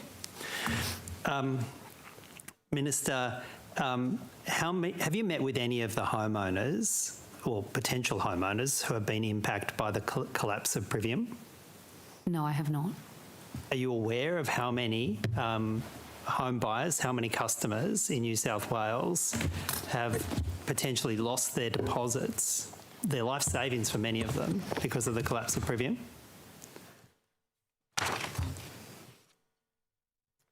Mr Shoebridge, I understand that as at the 11th of February, that there are 145 open Privium jobs with incomplete builds. All right, and what have you done to ensure those 145 families are actually going to get a home? Well, Mr Shoebridge, I understand that as at the 11th of February, there are 145 claims that have been received, and that the potential cost to the iCare Home Building Compensation Fund is estimated at $25 million. So 85 claims have had liability accepted and 26 claims have reached the settlement stage. And I do want to note that that fund is not within my responsibility. What about those who have paid a deposit but didn't have any building started? How many of those?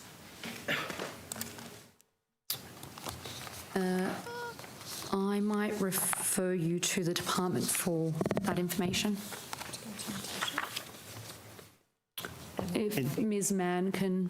There are 2,000 customers, the Privium indicated, across Queensland, Victoria, New South Wales that were impacted by the insolvency.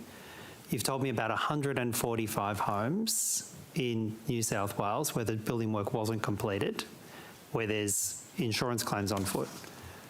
What about all those others who have paid a deposit, haven't had any building work started? Well, Mr Shoebridge, I can only advise you that Fair Trading has received 109 complaints and inquiries about Privium since the 1st of November last year. Prior to that date, there were no complaints or inquiries to indicate the presence of any issues. And if you would like further information on that, I can refer you to the Deputy Secretary. Sorry, so just quickly, Minister, you were put on notice in February about Privium last year. They collapsed in November. What did Fair Trading do in those 10 months? So, if you'd like to talk to the Deputy Secretary, I can refer you to her. Well, you're the one who said that that your department was on notice since February. The collapse happened in November. You had 109 complaints. What did Fair Trading do to protect those people who have potentially lost everything between February and November of last year? If you can't answer, let's get somebody from the department who can. Sorry, I've been advised that Mr Tansey has further information for you. Sorry, Mr Shoebridge, can you repeat the dates you were asking about? The Minister's dates. The first complaint of 109 came in February last year. The collapse happened in November. What did you do between the receipt of that first of 109 complaints in February and November? Mr Shoebridge, can I clarify? The information in front of me was that Fair Trading has received 109 complaints and inquiries about Privium since the 1st of November 2021. All right. Just to clarify that piece of information for you. Well, is that the earliest complaint last year you had? Because you earlier said February. Is that just in error? No, I meant, sorry, my data set is from the 1st of November 2021 until the 24th of February. When was the first complaint last year taken to Fair Trading about Privium? I would have to take that on notice for you. I think Mr Tansey may have some actual information. I would be happy for Mr Tansey to provide No, information. I'm relying on the same information as the Minister. In fact, so in terms of the absolute first date, I would assume that the first complaints actually came in November. Whether or not they're actually older than that, I'd need to seek some further advice. And between the receipt of the first complaint and the collapse of Privium at the end of November, what did Fair Trading do to protect those hundreds and hundreds of families who had deposits down and building projects partway through? What did Fair Trading do before the collapse of Privium? If the answer is nothing, we can just get to that quickly. I will refer you to Mr Tansey. Yep. Mr Shoebridge, I don't have a profile of what individual treatment offer advice was provided to, case by case, but where we get complaints from people about the non-performance of builders, we'll take that information. We will provide them advice and assistance about what they should do to secure their own interests. We will reach out to the impacted trader, particularly if we get a sense that there's not a single or an isolated incident, but a snowballing or growing issue, and deal directly with the builder. As I'm sure you know, we can also send out inspectors if there's problems with buildings not proceeding or sites not progressing and being exposed. So we have a range of options of interventions we can provide to consumers.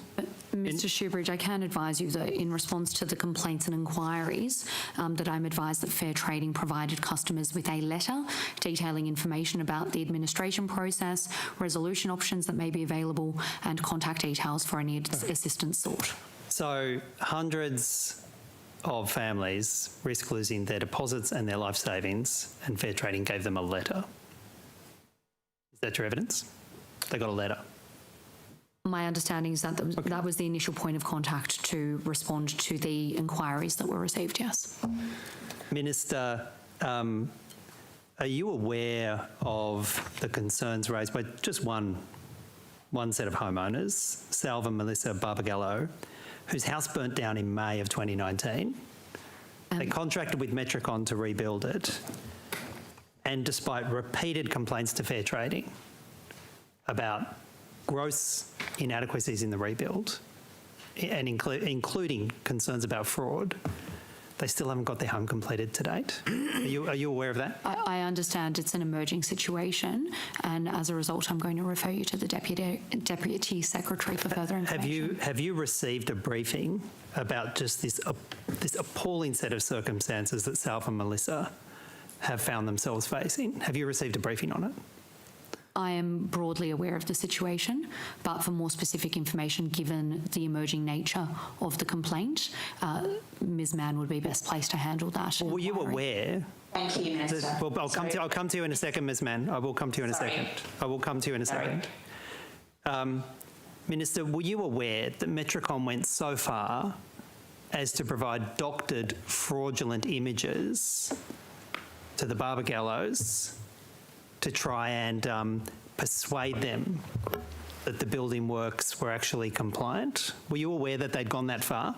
A major builder in New South Wales had actually provided fraudulent document images to these poor homeowners. Were you aware of that? So, Mr Shoebridge, I've indicated that I'm broadly aware of the situation. Were you aware of the fraud? For the specifics, like what you're raising now, that's why I would prefer that you went to Ms Mann, who is better equipped to answer that question for you. You're the Minister, Chair, right? You're the person responsible. Chair, I will go to Ms Mann, but I'm asking were you aware of the fraud? I'm going to call a point of order. The Minister has indicated on a number of occasions during this questioning that Ms Mann is in best position to answer these questions. She's tried to refer Mr Shoebridge to Ms Mann. I'd ask that you allow the Minister to refer Mr Shoebridge to Ms Mann so that maybe he can get some answers and elucidations to the questions he's asking. Well, Chair, very briefly, because it's chewing up my time, the Minister said she had a briefing. I'm trying to understand the extent of the briefing and what the Minister knew before we go to Ms Mann. To correct the record, I did not say I'd had a briefing. I said I was broadly aware of the situation. And if we're going to get really technical with that language, then we can start saying that you haven't made a representation on the issue either. So... All right. I'll give you this document. Let me just quickly rule on the point of order as the document is coming up. Yes, the Minister is free to refer answers to her public servants that are assisting her today, but the member is also entitled to direct the question to the Minister in terms of what she knew. She said she was broadly aware of the situation, and I believe Mr Shoebridge is testing how broad that awareness is or how narrow that awareness is. So I'll throw back to Mr Shoebridge. Minister, you say my office hasn't made a representation. I've just handed you the correspondence of the 21st of January 2022. Which isn't addressed that went to the Minister for Police, the Commissioner for Police, the Minister for Homes and the New South Wales Fair Trading Commissioner. And New South Wales Fair... Minister, apologies. you said... I apologise. Do you want to withdraw that I haven't made a representation? I'm okay for you to accept you're wrong. Oh, no, I'm suggesting that you haven't made a representation to me. I acknowledge that you've made a representation to other ministers. Did you receive any information after the 21st of January about the appalling situation that Salve and Melissa Barbagallo have found themselves in? I apologise, I just missed that question. Could you repeat? Did you receive your briefing, chat, information, I don't know how to describe it, about the appalling situation that Salve and Melissa Barbagallo found themselves in after the 21st of January? Yes. And was it from the Fair Trading Commissioner? Yes. Did the Fair Trading Commissioner tell you that they were investigating the potential fraud by Metricon? So the Fair Trading Commissioner had a discussion with me regarding this matter.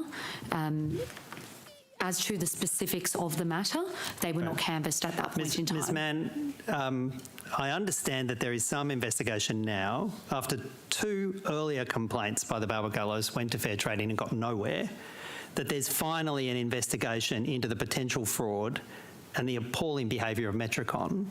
What is Fair Trading now doing? Yes, thank you, Mr Shoebridge. And you were right, I'm relatively new to this portfolio. And so what I have done in response to the concerns that you have raised with me is, as you know, I called an urgent briefing with the team responsible. I am personally very concerned about what Salve and Melissa Bagallo are going through.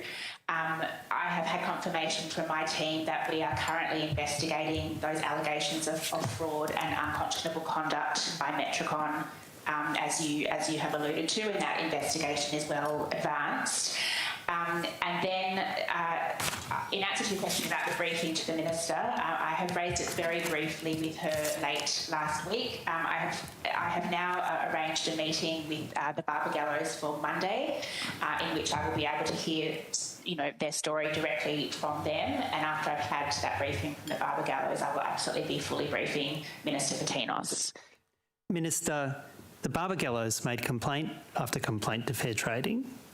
They were being treated with gross disrespect, being refused even access to their home by Metricon, then given fraudulent documents from Metricon, and it took a complaint from my office before Fair Trading took their complaints seriously. What is going so wrong in building regulation in New South Wales that for homeowners like Salve and Melissa, it takes the intervention of an MP just to get Fair Trading to do their job? What's so wrong in the department? Look, I refute the proposition and the claim that you're making about my department. There are very hard-working men and women who work in the agency. That's the Barbagallos. Who do their best to look after the people of New South Wales. And the fact pattern, can I say, the fact pattern that you've raised today, Mr Shoebridge, is very concerning. I do understand your concern for the Barbagallo family, and based on the fact pattern that you've raised today, I would share that concern. That being said, you yourself, Mr Shoebridge, made the decision to advocate for these people. And I had to call the police in because of fraud, because Fair Trading was doing it. I had to call in the police. But you're complaining about my agency, and you didn't feel it appropriate to write your letter to me. I'm not in one of 4 people that you felt the need to write to. Minister, I have been observing the answers today. Please don't come in here and criticise the men and women who work really hard. The correspondence went the New South Wales Fair Trading Commission. Thank you. The correspondence went to the New South Wales Fair Trading Commission. Mr Shoebridge. And if you... Mr Shoebridge. But you're now complaining about the agency. Mr Shoebridge and Miss Minister. I was very indulgent in letting that banter go on back and forward beyond the time. Possibly too indulgent. I will now pass to the opposition. I think Mr Diadam. Thank you, Chair. Still morning. Good morning, Minister. Morning. Ms McCall, are you here to answer questions in relation to safe work? Yes. Or is that outside of your brief?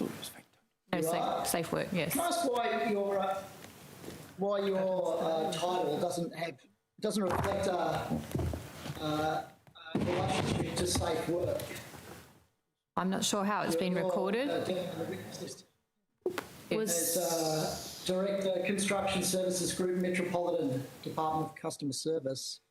Yes, so Safe Work's part of the Department of Customer Service, so that must be an omission in the title, but I'm definitely Safe Work New South Wales. You're definitely Safe Work New South Wales, and that's reflected in your title, isn't it? That's correct. Yes, I see. Ms Hogan, does Safe Work New South Wales have an executive director? So Safe Work is part of the Better Regulation Division, of which Natasha Mann, who's on the call, is the Deputy Secretary. Within the Better Regulation Division sits Safe Work, Fair Trading, and a number of other regulators that Ms Mann is responsible for. The way in which Better Regulation is structured, there is some parties who are responsible for multiple activities. So Mr Tansey, for example, is responsible for policy across multiple areas. Ms McCool works in an area that's quite specific, and I'm happy for her to talk to that. So does Ms Hogan, does Ms McCool's role extend beyond Safe Work? No. Her role is specific to the Safe Work part of Ms Mann's business, that's right. So is there an Executive Director of Safe Work? There are multiple exec directors of the Better Regulation Division, and a number of them sit across Safe Work matters, but Ms McCool herself, who is a director in our department, looks only after Safe Work issues. And is there, so the answer to that is there's not a single executive director for Safe Work. Well, I would say that Ms Mann is responsible as the Deputy Secretary for the whole division, but there are multiple people that look after Safe Work. That's correct. It is not correct to say there is an exec director of Safe Work specifically. There are multiple exec directors who sit across multiple parts of the things that we regulate. And so is there someone who's specifically responsible for the work health and safety issue that reports directly to you, Ms Hogan? Is there a specific issue you're referring to? If it's a generalist comment about Safe Work, Ms Mann reports directly to me. Safe Work, I'm trying to get to where Safe Work sits in the structure. Right. So I'll ask this question to the Minister. So are you concerned, it appears that Safe Work is not, doesn't have the sort of organisational status that would warrant a direct report to the Secretary. Does that concern you about as a reflection of the importance given to work health and safety within the portfolio? The Deputy Secretary is a direct report to the Secretary, and I believe that the Secretary made it very clear that Ms Mann has responsibility for Safe Work. Is this a reflection of perhaps a desire that Safe Work shouldn't be an entity where attention is drawn to it, that it's not a focus for the organisation, given it doesn't have a standalone direct report to the Secretary? They do have a direct report. Mr Diadam, they do have a direct report to the Secretary, and that Ms Hogan has indicated very clearly that Ms Mann has responsibility for Safe Work, as do several other senior officials, all of whom provide their advice to Ms Mann and Ms Hogan as required. Minister, in 2021, the McDougall report was handed down, and it recommended the responsible Minister for Safe Work should initiate a public review into Safe Work's performance. You're the responsible Minister, aren't you? I am. Yeah. It's been close to a year since McDougall handed down his findings. Why is your government choosing to ignore the recommendation about initiating a public review into Safe Work?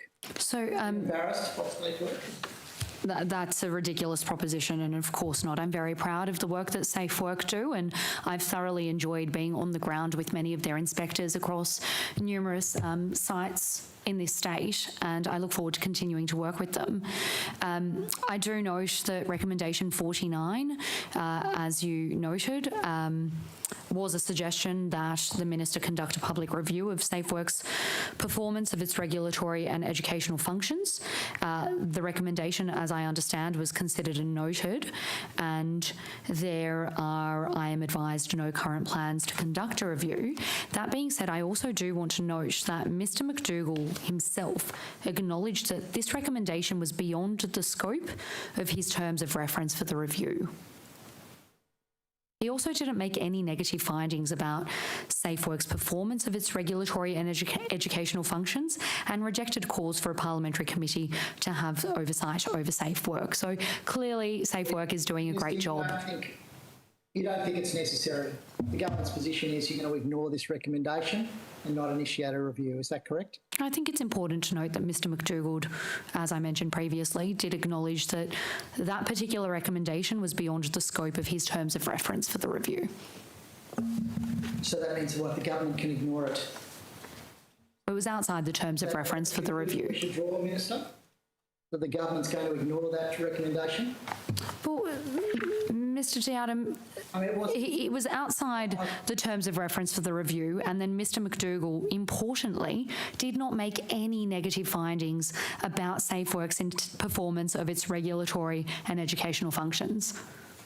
It's fair to say, though, Minister, that it's your intention and the government's intention not to act on that review. You can just give a straight answer, Minister. Point of order, Chair.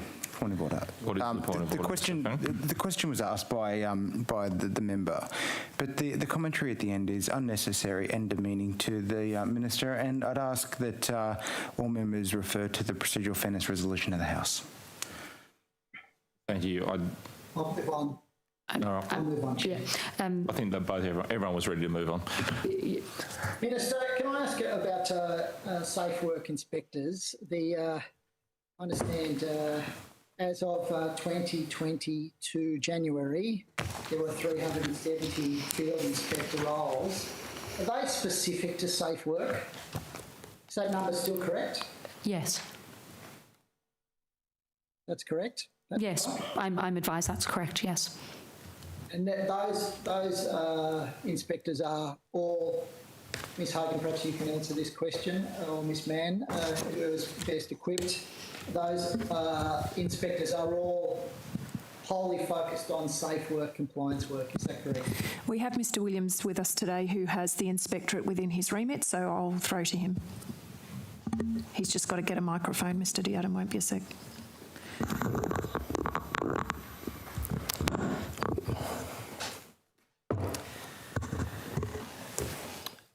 Thank you for the question. Look, yes, we do have 370 safe work inspectors in New South Wales. It is our full strength. We are carrying some vacancies at the present time and have a recruitment program underway, but we do have...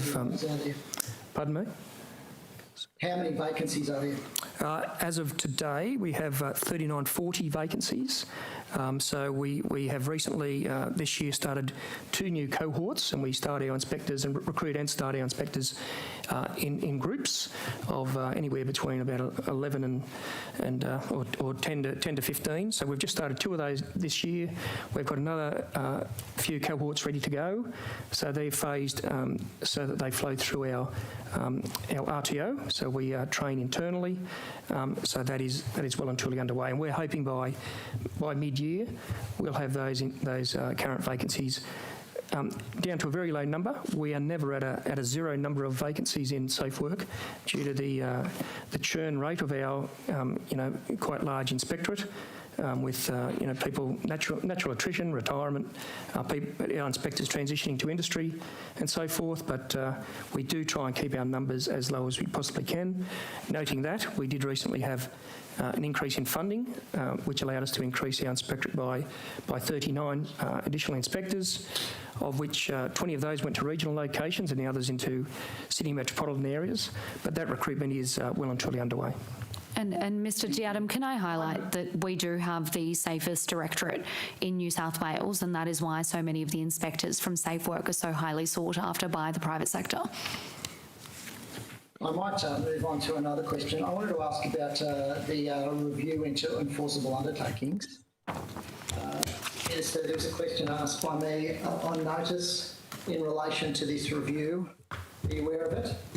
I am.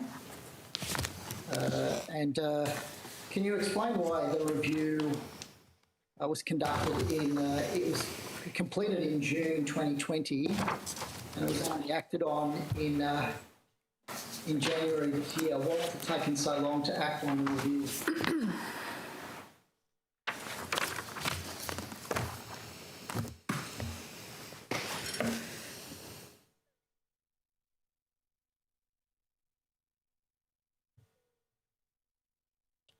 Mr Diadam, I might refer you to the department for that information.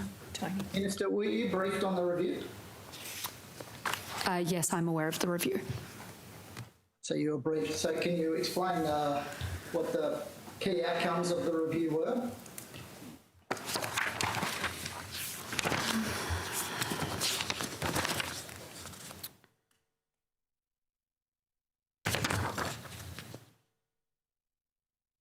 So, Mr Diadam, perhaps it might assist the committee if you might be able to provide a copy of the review to the committee. Is that possible? Mr Diadam, I would have to seek advice on that. I'll take that on notice very clearly. We'll take that on notice. And can you explain why it's taken so long for action to be taken? Well, as you've indicated, Mr. D. Adam, I understand that the evaluation was completed by an independent consultant who was commissioned to undertake the evaluation of SafeWorks enforceable undertaking programs. The report is not currently public, and that the provision of the evaluation of SafeWorks enforceable undertakings program is a part of a continuous improving practice. The evaluation was intended to be used by SafeWork for deliberation and to aid the best practice application of the program's guidelines. Can you elaborate on why the review is not a public document? Is it something secret that you're concerned about releasing? Mr. D. Adam, you have seen the answer that we provided to you, to your question on notice. I could repeat it for you again, although I suspect that's not helpful to you, but the answer remains unchanged. Look, I'll pass to my colleague, Ms. Hughes. Thanks very much, Mr. D. Adam. Minister, you would be aware that under the extensive powers given to the Building Commissioner that he can issue prohibition orders withholding the occupation certificates for specific buildings? Yes. And that prevents people from actually living in these buildings? I am aware, yes. Okay. And are you aware of the requirements to disclose this to potential buyers? Yes. And what work is your department doing to enforce those requirements? I understand that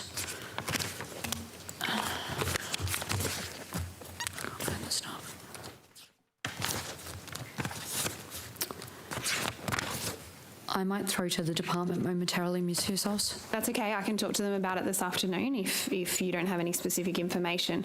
Okay. Minister, I'm going to provide you with 4 separate examples of buildings that are currently under prohibition orders that do not, as far as I can see, have any disclosure of the fact that they are currently subject to prohibition orders, and that any potential buyer would not actually be able to move into the building. Okay. I can provide you with a copy of those. Oh.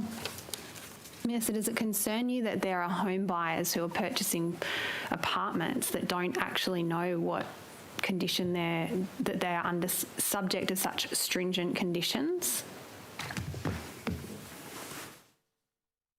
These are 4 different apartments, 4 different apartment buildings. Chair, I think yes, it might be appropriate to allow the Minister just to briefly review the information that's been passed to her by Ms. Hughes. And I know that the department is aware of these properties because I can see the addresses, and I will refer it to Ms. Mann to provide you with a response since the documents are now in my hand. Well, I might come to Ms. Mann this afternoon. Minister. Ms. Hughes, clearly this matter is of importance to you. You've taken the time to provide me with documents. I'm sure you have a moment for Ms. Mann to provide a response. And I have several hours with Ms. Mann this afternoon, but I only have a further 5 minutes that I can ask you questions. So I'd just like to come back to the question, which is, are you concerned? This is actually something that I've raised in estimates previously. It's been reported in the media. This is something that has been raised consistently as an issue, that buyers are not receiving information. What are you doing to make sure that buyers receive this information? Well, Chair, I'm going to raise a point of order at that point because while I don't doubt Ms. Hughes' integrity, the Minister's only just been given the documents and provided little time to review them. There is no way that there could be any procedural fairness about asking an opinion of the documents. Let me roll on it so we can really quickly. There was 2 parts to Ms. Hughes' question. One was, are you concerned, and what is your department doing about it? So I'll invite the Minister to answer the first part of the question, and then if she wants to defer on the second part, that's up to her. That's fine, Mr. Chair. Thank you. I do understand my department is working on this matter, which is why I was trying to get the necessary information from Ms. Mann, which Ms. Hughes also unhelpfully prevented. But the advice that I have is that all buildings with an order in force are currently being revisited to identify any units for sale with the agents being contacted. So, Ms. Hughes, you could talk to Ms. Mann and provide. And I'm sure we'll provide you with further information. Minister, are you aware that there hasn't been an increase in the Home Building Compensation Fund minimum payout for a decade? I am. Are you aware what the amount currently is? I'm aware that the program is not regulated by my department, Ms. Hughes. But as the minister that is responsible for building, you are frequently in contact, I'm sure, with people who have maxed out this threshold. Are you aware of that issue? Ms. Hughes, I am aware of the fund. I am also aware that the fund is not administered by my department. Don't have a view that, given we've seen building products increase in price by perhaps 30% in the last 6 months by some reports, that there may need to be an increase in this fund? As I've indicated, Ms. Hughes, I do not administer the fund. Okay, I'm going to move on to another issue then. Why does New South Wales Fair Trading Contractor and Tradesperson Licence Registry not currently disclose any previous misconduct, licence cancellations or insurance payouts on other licences held by contractors and tradespeople? I'm going to refer you to the Deputy Secretary. Well, no, Minister, I'm asking you, this is the first port of contact for someone who is looking at engaging a licensed tradesperson, and if they check on your department's website, then there's no information provided to them. Are you concerned about that as a minister? And I'm referring to you to Ms. Mann as the Commissioner for Fair Trading. Okay, but are you concerned that if an informed consumer... I'm going to raise a point of order now. Well, I've got limited time. I've got a couple of minutes left. That's you can enough. sigh all you want. Well, just cut to the point of order so we can move on. Ms. Minister, are you indicating that you're fine to continue? It's fine. Then I'll it's fine. Move the point of order. Minister's happy to continue. Minister, you would accept, though, that this would be the first port of call for someone who is engaging a licensed tradesperson. They want to do a bit of a background check. They go onto your department's website and there's no information if they've had their licence cancelled, if there's been any previous misconduct, if there's been any insurance payouts. And like you, I know that Fair Trade works very hard to make sure that consumers have the information that they need at their fingertips and that consumers can be informed of the decisions they're making. And Ms. Mann, as the Commissioner for Fair Trading, is well placed to provide you with a detailed response on the matter should you actually give her the opportunity to speak. Right, and we will get to that this afternoon, Ms. Mann. I'll just flag that with you now. Minister, you said that you've currently got 5 people in your office. How many of those are employed directly by you and how many of them are DLOs? Sorry, at this point in time, I have 4 of my own staff. 4 of my own staff and 3 departmental staff. Okay, and has anyone left your office since you became a minister? 1 person. Okay. And what was the reason for leaving? Didn't align with the needs of the office. Unfortunately, my time's expired. I'll throw to Ms. Hurst. Thank you. When we last spoke, we were talking about the strata, and I think, Minister, you were about to tell me what the 6 animal-related recommendations for the statutory review of the Strata Schemes Management Act were? Yes. Bear with me for a moment. Okay, so Ms. Hurst, the 6 recommendations relating to the keeping of pets are consideration of whether an amendment to the Act is needed to address owners, corporations charging excessive fees or bonds, such as for the keeping of animals, which is recommendation 76, to update the model bylaws to better reflect changes in the law, including on the keeping of animals, which is recommendation 81, to amend the Community Land Management Act 2021 to harmonise community land laws with the recent pet reforms in strata, recommendation 83, to specify in the Act what forms of assistance animal evidence can be requested by owners' corporations, which is recommendation 84, to exempt assistance animals from bylaws that would prevent the animal from performing its duty, recommendation 85, and to continue to monitor the operation of the new pet laws to identify emerging issues and prevent unjust outcomes, which is recommendation 86. Thank you, Minister, and I'm really glad to hear that the issues of the assistance animals have been included because of the discrepancy with the Disability Discrimination Act in that specific space. So I'm glad to hear that. Another recommendation was around the updating of model bylaws around animals in strata to reflect the recent changes regarding the blanket animal bans and such. Has any work commenced to update those model bylaws? Ms Hurst, I will refer you to the Deputy Secretary for further information in this space. Sure. Thank you. I might actually ask Mr Tansey if he has those details, please. Yep. Thank you, Ms Hurst. We have started work on the legislative reform package. I might need to just double check with my team about whether that includes particular work on revised bylaws. I can come back to you. Thank you. And if you, can you also take on notice, is there a timeline for that work? And also, is there going to be any public consultation on the proposed model bylaws? Yeah, and in fact, I'm being told there hasn't been redrafting work started on the model bylaws yet, but yeah, public consultation on the changes, part of what we envisage, which I think I said referred to before, the first package, we're hoping a little bit more straightforward and have very broad support, but yeah, we would still want to, as we always do, check with key stakeholders too on how we do that with the drafting and make sure it achieves what we all want. Wonderful, thank you. Minister, a topic that came up, during all of the changes to the law around the strata review was the problem of having blanket animal bans, particularly for people who are survivors of domestic violence, because often they want to actually live with the animals, and that's another stepping stone to being able to secure other accommodation if leaving a violent situation. With that in mind, and I know obviously you're not the minister responsible for domestic violence, but with that in mind, in regards to strata and living with animals, are you looking to make it easier for people to live in rental properties with their animals?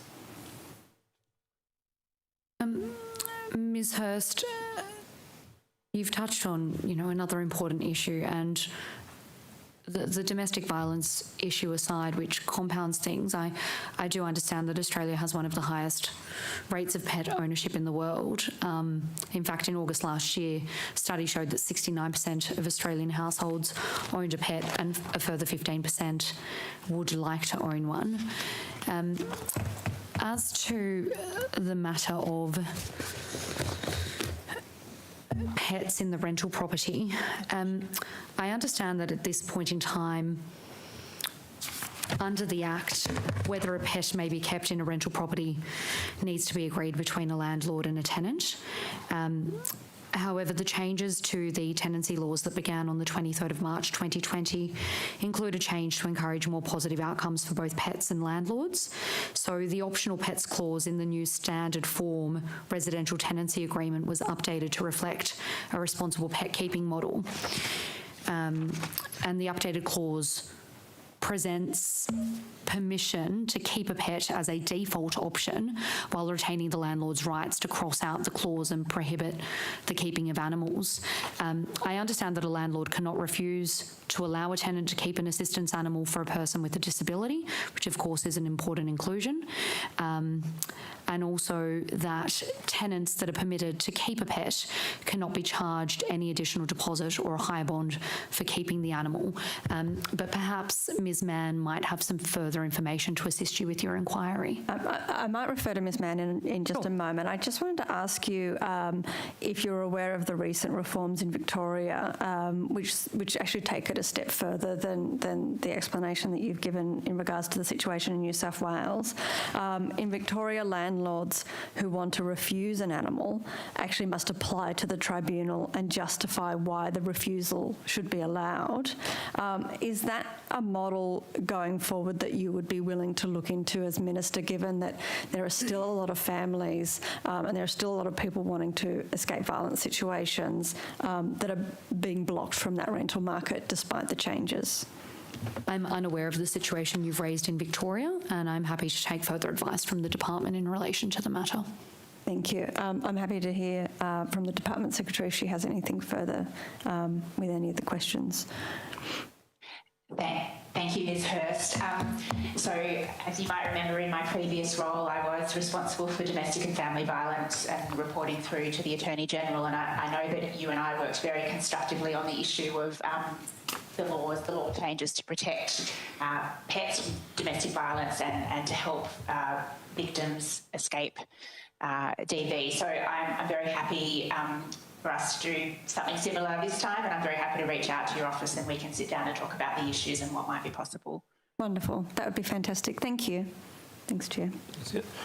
All right. Mr Banasiak, before you start with your line of inquiry, if I may, I've been advised by the Secretary that she may have some responses for you to answer your previous questions. Oh, let's do them, and then we'll go on to the other. So we've got the terms of reference for the PSCP, which I'll table in the break. Excellent. I'm advised that the Property Services Commissioner has attended all 3 PSCP meetings held since his appointment and continues to attend each meeting. Excellent. There are standing agenda items, which includes minutes and actions, policy and legislation update, complaints update, and compliance enforcement updates. Okay. And then there are various focus issues. It's a long list, so I'll table it with the committee. I won't read it here. In terms of whether resolutions are voted on, it requires that where a collective panel decision is to be made regarding a position to present to government, a panel decision is supported by a majority of votes cast at the panel, and other general matters are agreed by a majority at the meeting with no formal voting process required. Members can bring items to discuss. The Secretariat is run by Ms Mann's team, and there are actionable items and decisions that are tabled and formally minuted after each meeting. Awesome. Thank you very much for that. Welcome. Minister, we might just go back to the paintball matter that we ended on, and thank you for that detailed answer before the break. My office has received some submissions, and I believe they put forward those submissions through the review as well, requesting to extend the Paintball Act 2018 to include other sporting devices such as airsoft and gel blasters, which are of a similar nature. And would not require any modification to existing paintball fields or storage requirements. Now, in Queensland, this legislative change has generated an excess of $200 million per year for small business operators, and that's not including any licensing or permit fees that would be applicable in this state. Minister, would you like to be responsible for delivering an extra $200 million to the New South Wales economy? Mr Banasiak, I can tell you that the review is certainly considering whether there is scope for the Paintball Act to regulate gel blasters, and will consider community and safety concerns as part of that review. And in the same way that you've indicated the submissions that you've seen in relation to the gel blasters, I can also advise you that the statutory review received 173 submissions in relation to the Paintball Act, and of those 173, 113 submissions actually advocated for gel blasters and airsoft to be regulated under the Paintball Act. I am aware of the situation that you're referencing in Queensland, where a licence is not required to own a gel blaster, and the owners must adhere to requirements under the firearms legislation to securely store gel blasters and keep them out of sight when they're not in use in an authorised venue. I also understand, though, that Queensland appears to be the outlier, in that in South Australia a firearms licence is required to own a gel blaster, which can only be used on the grounds of a recognised paintball occupier, and that in Victoria gel blasters are classified as imitation firearms if they have the appearance of a firearm. But as I have indicated to you, this is certainly part of the review, and I've asked the department for further advice in relation to gel blasters, which I can say was a very unfamiliar term to me prior to receiving notice of the statutory review into paintball. Sure, no problems at all. I might just turn to another matter, Minister, and I asked questions around this entity to the Education Minister because it is an entity that seems to be collecting money for providing professional development to schools and teachers, but this entity doesn't seem to exist in any legal sense or any form. So you can't find them on any business register.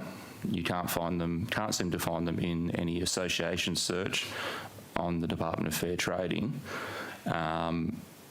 So I guess my concern is is there any way in New South Wales that an entity, and I'll use that term loosely, can exist and collect money but have no sort of legal footprint in terms of a business number or an association number? And I'll probably invite you to turn to this man. That's quite a concerning situation that you're raising, and I'd be happy to have a conversation with you outside of estimates regarding it. But I do think that the Deputy Secretary is best placed to respond to this for you. Thank you, Minister. No, I would just reiterate what the Minister has said, is that I'm not aware of any details of that, but please, if you could share those details with us and we will investigate appropriately. Okay. Well, the entity's name is the Network of Inquiry and Innovation New South Wales, and they have been charging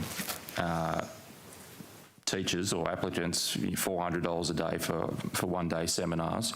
So if the maximum number of people attended, that would equate to about $70,000 per day. So it's a fairly significant windfall. So if you could check in your records, you might be able to go deeper than I can based from the website as to whether they exist and what form they exist in. Just to follow up, what level of compliance or enforcement does Department of Fair Trading do on such issues, like outside of someone reporting this sort of suspicious activity? How would you pick something up like this? So to go back a step in relation to the organisation you've raised, I will take that on notice and provide you with advice accordingly. And the second matter, I will refer to the Deputy Secretary. Thank you. Thank you, Minister and Chair. So I suppose there's first a threshold question as to whether it is an industry that we regulate. So, for example, if I'm not sure of the details and we will come back to you, but if that is an RTO, a registered training organisation, it may be that is regulated elsewhere and not by us. But certainly when it comes to other licences that we do issue, if it comes to our attention that there is a personal entity that is trading unlicensed, then we will absolutely investigate and take action appropriately. And we do that frequently. We get complaints of that nature coming through quite regularly, and it is not uncommon for us to investigate and prosecute accordingly. Thank you. It does sound like it might be a grey area, that they may not fit under your remit in terms of regulation, but they still sort of have to exist in some sense or form in terms of an association or a business entity. Happy to have a further discussion and seek advice as appropriate. I have about 5 minutes, and I know Lou's been waiting there patiently for questions. Pal Secretary. The general description of a parliamentary secretary is to assist the minister in their functions. What specific functions are you assisting the minister with?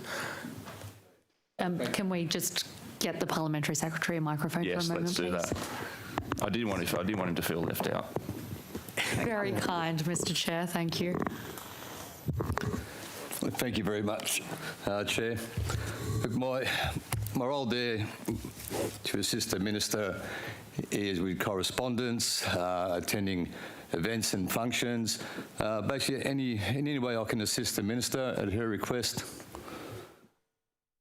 And what I do bring to the table is my years of experience in small business. That was going to be my follow-up question. You've anticipated it well. How are you going to bring that significant small business in the role? I do note it is very rare for a minister or PALSEC to actually have experience in the industry that they are administering or overseeing. How are you going to do that, Mr. PALSEC? Okay, well, when you run a small business for as many years as I have, and if I can go back, even my father was in small business as well. It took him many years to get into small business. And that's after him doing 3 jobs to try and get enough money to enter small business. Now, I've always been passionate about small business ever since I was a little boy. But throughout all my travels, all this time, whether from now I've been a PALSEC, long before I entered Parliament, I've always been, in all my travels, always been in touch with small business owners in all range of businesses, asking them what their issues are, what their concerns are, what obstacles they have. So my broad experience of being at the ground roots, Chair, is what I bring to the table to the Minister. And I'm hoping, with the Minister, myself and the Department, that we can achieve some great outcomes for the small business community. That's what I want to do, is help the small business. And if I could add to that, Mr. Chair, I do acknowledge that the Parliamentary Secretary is a fierce advocate for small businesses, having the experience as a former small business owner and operator, and he brings immense passion to this role. And it's been really encouraging to see him engage with stakeholders in this space. I note that the Parliamentary Secretary was meeting with the Small Business Commissioner as recently as this week to discuss some of the issues that he feels small businesses are facing. And further to that, this month is Small Business Month, and there are hundreds of events going on around the state at this point in time. And I'm very fortunate that the Parliamentary Secretary is assisting with many of those events, particularly with a focus on Western Sydney, which is the community that he is passionate about himself. Yes, I am thankful that your government's finally acknowledged his good work and given him a nod. We only have about 6 or so minutes, so I might throw to Ms Houssos for the remaining. Thanks very much, Mr. Chair. Mr. Amato, do you have a charter letter with the Minister outlining your responsibilities? A charter letter? Well, I've been in consultation with the Minister, and she has given me a rundown of some of my roles that she hopes I'll be putting forward. If I can add, Ms Houssos, the charter letter comes from the Premier. I'm interested to know whether you have issued a charter letter with... The Premier has issued a charter letter to the Parliamentary Secretary with a very clear scope of his works. Okay, thanks. Could you table a copy of that one for us? Yes. No. No? No. No. Okay. We'll say yes. It is not ordinary for it to be tabled, and it won't be on this occasion. Okay. Minister, does the Building Commissioner have a role in planning permissions in flood zones or the rebuilding after the floods? The Building Commissioner is tasked with many works across the state, and there is no specific remit in relation to the floods, but I know that Mr. Chandler is very passionate about the industry, and of course, if there is a role for him to play in flood recovery, I'm sure he will elucidate you with those views later in the hearing, should you wish to hear. Mr. Chandler, I think I know the answer, but are you having a role in the planning permissions or the rebuilding? At this stage, my involvement is I sit on the construction leadership group of the various agencies that look across all of the assets in New South Wales, but there's no direct role at this time. No, that's fine. Thanks, Mr. Chandler. I thought that would be the answer, but I just wanted to check. Ms Hogan, do you have the Minister's mobile number? Okay, thanks. And do you have a regular meeting with the Minister? Yes. Okay. And how many times have you met with the Minister since she's become the Minister on the 22nd of December? We do have that. If you just bear with us for a moment. Sure.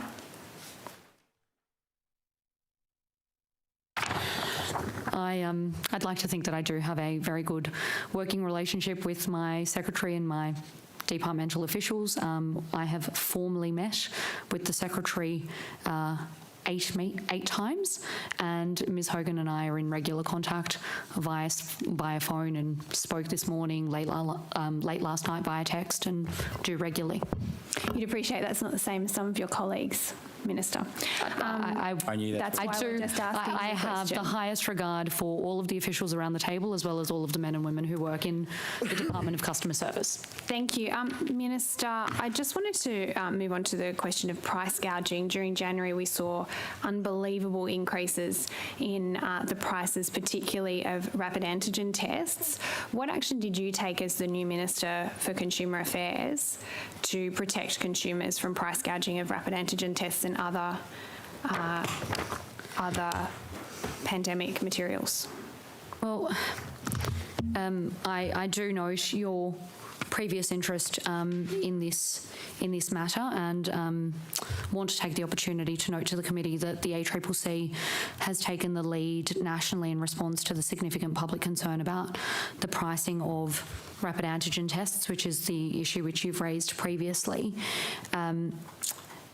Of course, if a consumer is unhappy about the increased cost of a good or service, they can raise their concerns with that business or shop at another business, or most importantly, I always encourage people to report their concerns to Fair Trade. And Ms Husos, I do note that you have put in a question on notice in relation to this issue previously, and whilst I do note your concern about this topic, in a 2-year period, or I apologise, from the 1st of January 2020 to 30 September 2021. I've read the answer to the question on notice. You don't need to recap on that. I'm interested there's 7 in complaints, the actions. like 7 singular complaints about price The gouging. ACCC was receiving 7, less than 10. 7. Minister, the ACCC was receiving 121 reports a day. Is your position that New South Wales Fair Trading wasn't receiving complaints, therefore you didn't have to do anything? Is that your position? I'm reporting to you on the data which is made available and has been made available to you. I can read the table that actually says nil, nil, nil, nil, nil, nil, if that's more helpful. But that is the response that's been given to you previously. So I do understand your emotional attachment to the issue, but Minister, as you would I personally appreciate, received more than 7 complaints about the prices of tests. So is it actually your position that you didn't need to act as the Minister for Consumer Affairs to protect consumers during this period where they couldn't access rapid tests, or if they could, they were so inflated that your advice to them is to shop elsewhere? That's not true. The supply issues that were experienced during the peak of the pandemic, when rapid tests were most in demand, have thankfully ceased as a result of the supply being available. There are several meetings of the jurisdictional workplace health safety ministers that were conducted around this issue. Thankfully, supply has been made available, and whilst I do appreciate that it was difficult to obtain tests at certain points in time, the ultimate responsibility for this matter rests with the ACCC, which I have advised you previously has taken the lead nationally in response to the significant public concern about the pricing of tests, and that your concern around the public pricing of tests was not translated into complaints to New South Wales Fair Trading. Okay. That takes us to the end of opposition and crossbench questioning. I now turn to the Honourable Peter Poulos, if he has any questions for. He's been sitting there patiently, quietly. Very kind of you, Mr. contemplating. Minister, do you have any concluding comments or any additional information you wish to share before this session ends? I am unaware at this point in time of the department having any further information in relation to some of the questions that have been taken on notice. I do thank the committee for conducting their inquiries today. I look forward to watching the inquiries conducted with the officials for the remainder of the afternoon. And I do want to stress to the committee that the men and women at this table have been working very hard to support the state through what has been incredibly challenging times over the last 2 years, and that I certainly appreciate them making themselves available to the committee to assist you with your inquiries. And further to that, I look forward to working with all of you in what are, I believe, very important portfolio areas for the wellbeing of the people of this state. Thank you. I will now close the proceedings for now, and we'll return after lunch at 2 p.m.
Yep.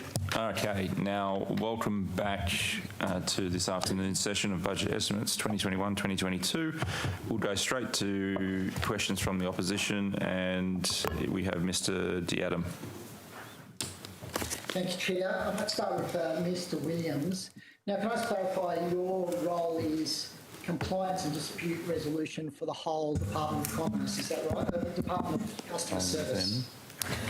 Mr. Adams, that's correct. So I look after essentially the Inspectorate for Safe Work New South Wales, or most of the Inspectorate for fair trading in terms of the construction elements, and currently liquor and gaming until the MOG changes take place and they move to DEET, the new department. Right, I see. Sorry, just a point of order, Mr. Williams. MOG, Machinery of Government? Yes, sorry. Just for the Machinery of Government changes, that's right.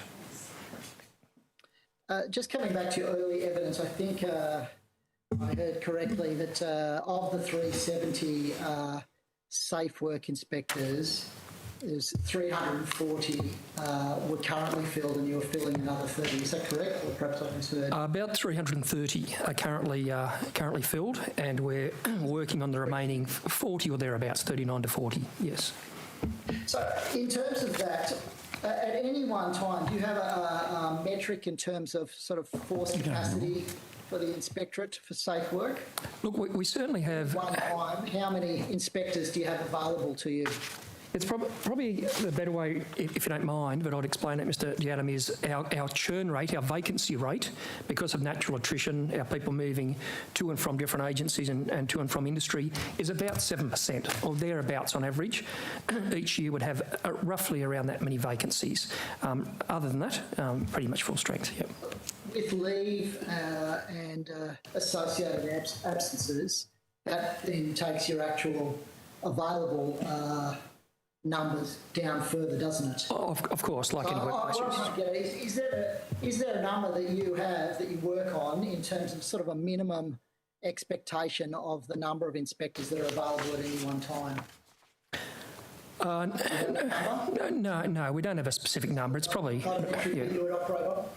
No, look, I think...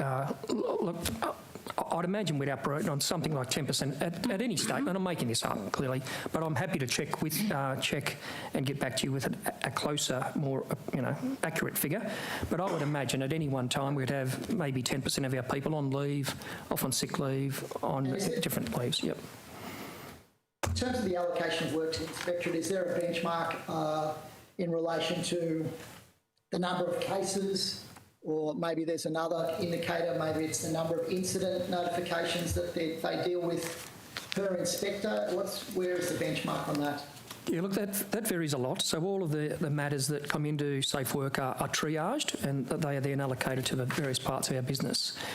Depending on the workload or the caseload per inspector varies significantly. So we have some parts of our business that are very, very complex. So, for example, our inspectors who work in our major hazard facilities area, very complex work, working hand in hand with the New South Wales Police, Fire Brigade and others on very complex matters. They might have a lower case number, but we have others, for example, in our construction team, who have higher caseloads, but they're shorter, snappier tasks, if you like, that are more in and out. So they're into a construction site, do what they need to do, use their powers, issue notices, and then they're out. So they may have a higher turnover of jobs per week than others. Perhaps on notice, Mr. Williams, you might be able to provide us with the work allocation metric for each of the organisational teams within the safe work side of the inspectorate. And so, correct me if I'm wrong, but I think, is it the case that those inspectors don't do any other work? They don't do fair trading work or liquor and gaming work. There's no crossover, is there? It's not like a generalist inspectorate. They're specialists within the field. Is that correct? Yeah, primarily. There is some slight crossover. So, for example, our inspectors within our construction areas also hold powers under the Home Building and the Fair Trading Act.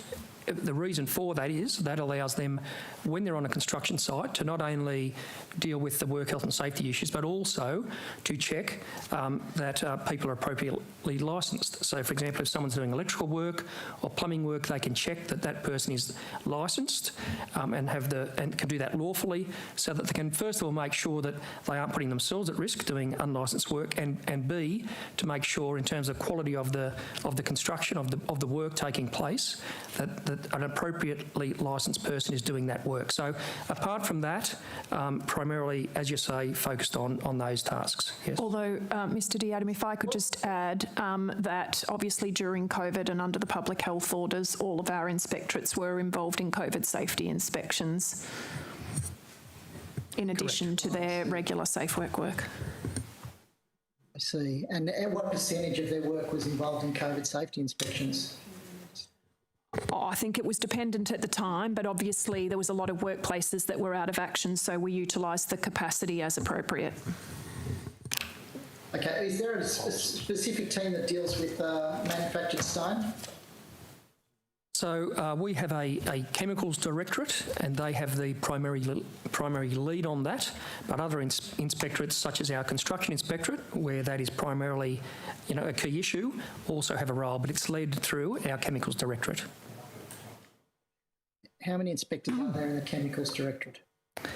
I might lean towards Ms McCool for that. So primarily the project's led by the hygiene and toxicology team. There's 9 inspectors there with a manager. But in terms of, much like Mr Williams said, construction, and that's the area I'm in now, previously in chemicals, we have blitz programs in, say, tunnelling or bricks, concrete. So there's the broader inspectorate that are guided by the chemicals team to do the work in other industries. There's 9 dedicated inspectors for effectively the silica, or that's chemicals, that's everything. So presumably silica and manufactured stone is a subset of that, so there's even fewer resources that would be, I suppose, dedicated in an ongoing way to dealing with compliance in the manufactured stone industry? Well, in terms of compliance in the manufactured stone industry, as you know, we've seen all the sites. There's 255 sites, and there's actually 84% improvement from probably last time you saw us. So in terms of the number of headcount to the industry size, it's proportionate to the risk. And also, as I said, we're also in industries such as construction, foundries and other areas with silica as well. So in terms of the broader inspectorate is used, the proportion to the manufactured stone industry is showing that we've seen all the sites a number of times and we've secured compliance with an 84% improvement in round 2. Mr Diadam? Obviously, that's a point-in-time assessment, isn't it, Ms McCall? How can you be confident that those rates of compliance will be sustained over time? Well, if anything, the gap will be closed even further. So in terms of silica being in the manufactured stone industry, there's still areas that we're still looking at. To give you an idea, as I said, we're only seeing 3 repeat notices in things like not providing PPE. We're only seeing very small numbers in terms of since the on-the-spot fine came for dry cutting of the material. We've only ever issued 2 since 2020. So in terms of the compliance response, it is, as I said, when we're going there, we're able to do more visits because we're not seeing as much non-compliance. Ms McCall, just on that question of dry cutting, I understand that there was a notification about an incident of dry cutting that occurred in West Pymble in February, on the 16th of February. Were you aware of that notification, public notification of an incident of dry cutting on the verge in front of a house? I'm not particularly so it was this February you said? February 2021. Yes, I'm not in contact with that particular matter, but I can get information on it. I'm advised that the member of the public who contacted Safe Work was advised that they weren't able to send an inspector out to that site. Okay, You're not aware of the incident? Not aware That's of on notice. You can take on notice the details of that and provide an explanation for the circumstances. But it certainly doesn't give us confidence that you've got the resources to be able to enforce the requirements on dry cutting, particularly when it comes to installation. I mean, it's just one example, but it's a distributed system. There's small workplaces. They're moving from site to site. How can we be confident that the resources, the inspector, 9 people in the chemicals team, have the capacity to be able to keep on top of the enforcement system when it comes to dry cutting? So Mr. Diadam, if you wouldn't mind, I might just explain just for a minute or so the way we're structured and operate our business in Safe Work is such that, yes, we do have parts of our business that are specialists. So, for example, the hygiene and toxicology people who would lead the development of what is often a very complex strategy. But the rollout of that, in terms of making sure, as you say, we get to all of the workplaces, we visit the stone sites, we get to the building sites. That is when the broader inspectorate plays the role. So our experts develop the strategy, but our broader inspectorate roll that out. So in terms of silica, all of our construction inspectors, every time they go to a site, are doing that check.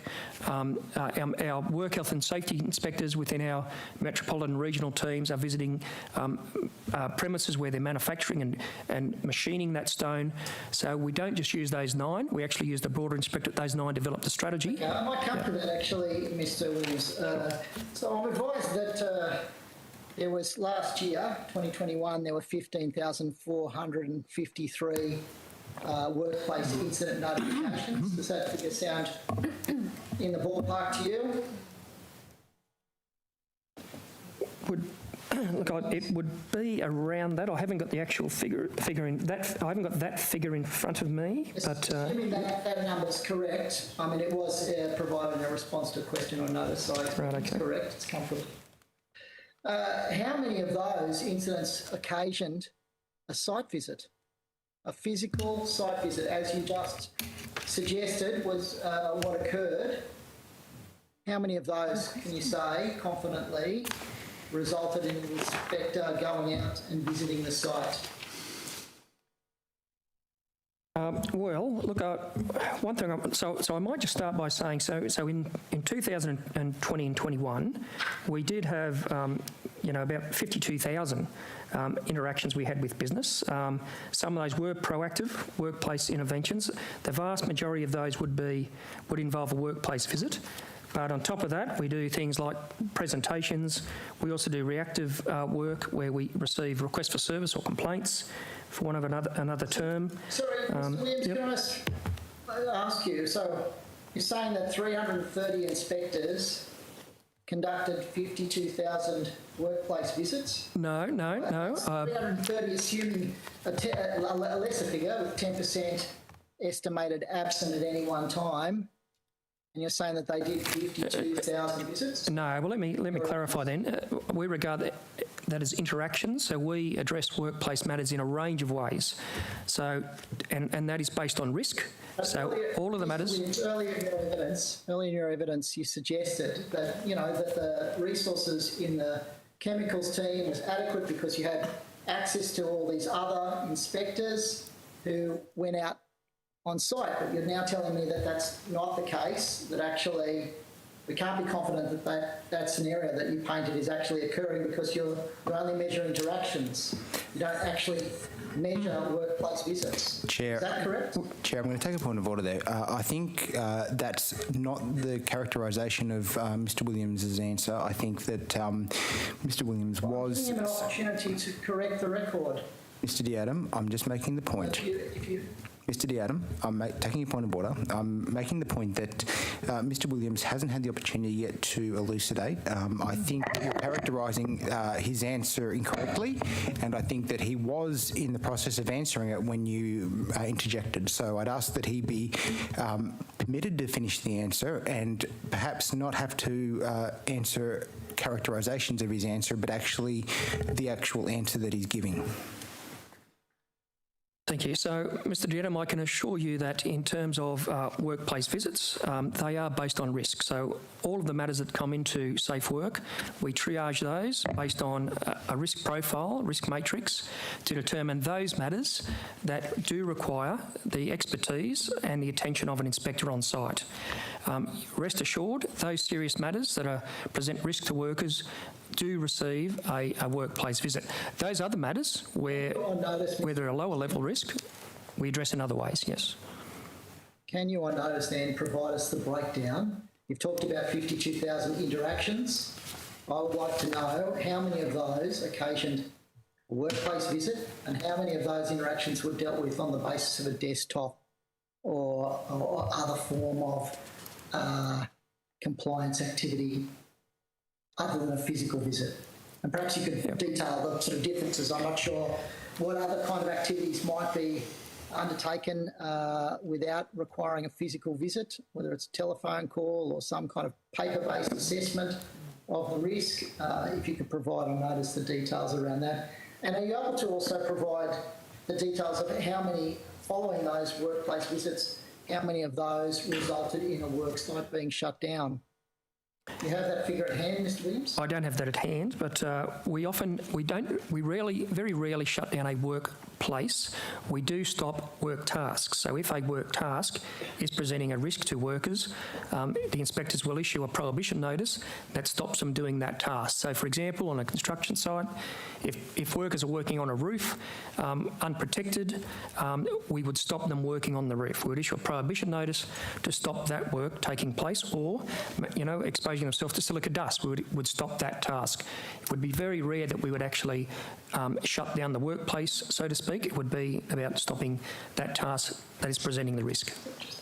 Just on that point, Mr. Williams, so how many, perhaps I notice you can provide this, or if you've got it at hand, how many prohibition notices have you issued and how many on-the-spot fines have you issued? Yes, certainly. So in 2021, we issued 9,984 improvement notices. So that is where the inspector requires improvements to be made, but there's no immediate risk. We issued 2,363 prohibition notices, and that is, as I say, those more serious matters where we need to stop that work task before somebody is injured. And we also issued 520 penalty notices, so infringement notices.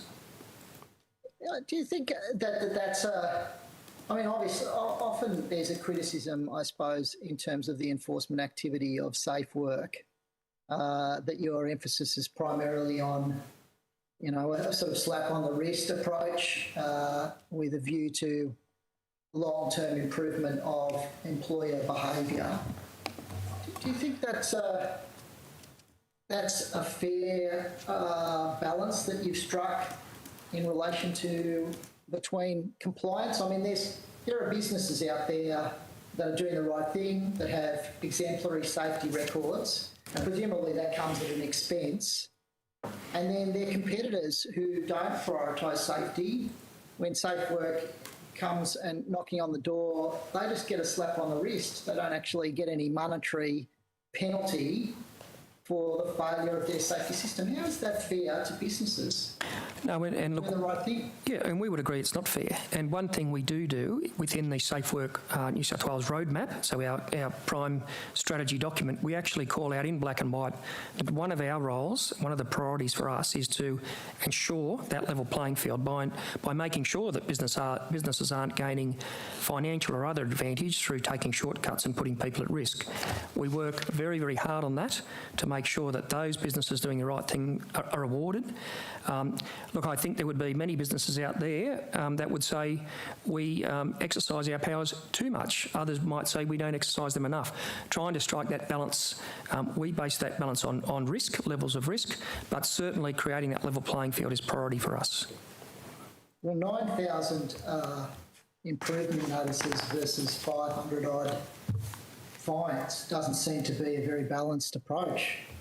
I put it to you, Mr. Williams. That doesn't seem to be, giving those exemplary businesses a fair landscape to compete on, surely. Well, certainly. Well, I would probably argue that the issuing of improvement notices and prohibition notices actually helps to create that level playing field. So that requires those businesses that aren't doing the right thing, that are taking the shortcuts, to actually invest, take the time to fix things. That then costs them time, costs them money, as compared to their competitors who may have already had that in place, who were doing the right thing. So I would argue that it does level up the playing field fairly quickly. Limited time, so I'll ask one more question of Ms. Gill about. So does SafeWork know how many workers there are in the manufacturing industry? So in terms of number that we have screened that we are aware of is 1152. The case finding study report reported a maximum number of around 1,450. So there's probably a gap of 302, but the 1,400 was an estimate. System? Pardon? Wouldn't a registration system or a licensing system give us a better picture of the manufacturing industry? Well, I guess your number's on number of workers versus licensing a site. So in terms of number of workers, the question is around there's 1,150 that we have screened. Of a total possible maximum from a case finding study of 1,452 using ABS data and things like that. But in terms of a licensing or registration system, we typically don't, unless, as I said, is that what you're inferring, that the workers are licensed versus the site? Yes, I am inferring that. What's your view about that as a potential way forward in the industry? In terms of the controls, it's around the person conducting the business or undertaking. Most of these businesses are a good proportion, so over 60% have 0 to 5 workers. So in most cases, it may only be the PCBU or the person running the business and one other worker. So they are very, very small businesses, and that's representing the majority of the 255 sites. So in terms of where you would, if you did licence, but worker versus site, there's two different questions there. No, that's your time. Yes, thank you. I will throw to Mr. Shoebridge. Thank you, Chair and Deputy. Mr. Chandler, the ProBuild going into insolvency has put, I think, at least 3 projects in New South Wales, it could be more, you might correct the record, at jeopardy. Do you have any idea of, A, how many projects that are at risk in New South Wales as a result of the insolvency, and B, how many homeowners or potential future homeowners that's likely to impact? Yes, Mr. Shoebridge, there we've just done a scan back of projects that they've been involved on in New South Wales for the last 6 years, and they've been involved in 32 projects, which are a mixture of residential, commercial and other activities. Yep, so they've been involved in 32 over the last 6 years. How many are part built? There's none part built. There's only one just been recently complete. So, okay. So the latest completion was a project in Bathurst Street, Sydney, and but there are no projects that I'm aware of at this stage that are in progress of residential. Yeah, it was my understanding, and it may have things may have moved on, that there was one project in Darling Harbour as well that ProBuild were involved in. That's a hotel. Okay, all right. So is that 32? 32 projects in all that I've been able to scrape out of the system so far. Of residential, the most currently completed? Probably 8 or 9 of that 32 that are residential, and I'm in the process of confirming that. And I will be arranging a meeting with the receiver, or rather the administrator, in the next couple of weeks to actually ascertain that our records are right. But the only project that I'm aware of that was recently completed in residential was the redevelopment of the Sydney Waterboard site for Greenland in Bathurst Street. But in terms of projects that were not completed, it was my understanding that as at a fortnight ago, there were 3 projects still on foot in New South Wales. Yes, and they could one of those could be the fit out that was going on at the MLC Centre. Yep. and there's one other project in the list, but they were commercial projects, not residential. So of the ones that come in your remit as Class 2 buildings, there are 8 or 9. There's 8 or 9 that I'm concerned about as Class 2 buildings, for which there may be legacy statutory warranty issues that I'm interested in. Well, on that, the statutory warranty, which is now unambiguously retrospective, whether they like it or not, since the 2020 reforms, who's going to be responsible for that? Well, that'll be a question I'll be taking up with the receiver, because I don't think many receivers have thought it through that when they step into the shoes of the builder, they actually become the builder. So the meeting I'll be having with the receiver will be just to introduce him to the concept that that he's in fact stepped into the shoes of the building company, and that while he's going to have a quick sell down of available assets, he needs to do so cognizant of the fact that he can't actively try and ring fence the residual part of the business from the statutory warranties, because if he does that, then we'll have a look and see what powers are available to us to challenge him. So this is a very new area for receivers, so the legislation's giving us some things that haven't been available before. Well, I mean, you've jumped ahead to what the very real concern that I have, and I'm sure many of those apartment owners have, is how do we prevent through this receivership process the assets being sold off at the highest possible bid and those statutory liabilities being held in a shell? Do you have the powers you need to prevent that happening? I think what I'll need to do is to have a good look at this one, because you might recall the last time we met I referred to you to the Icon Ulco project, which left the Otto building behind. And of course that was a past practice of corporate reconstruction, was to leave these behind.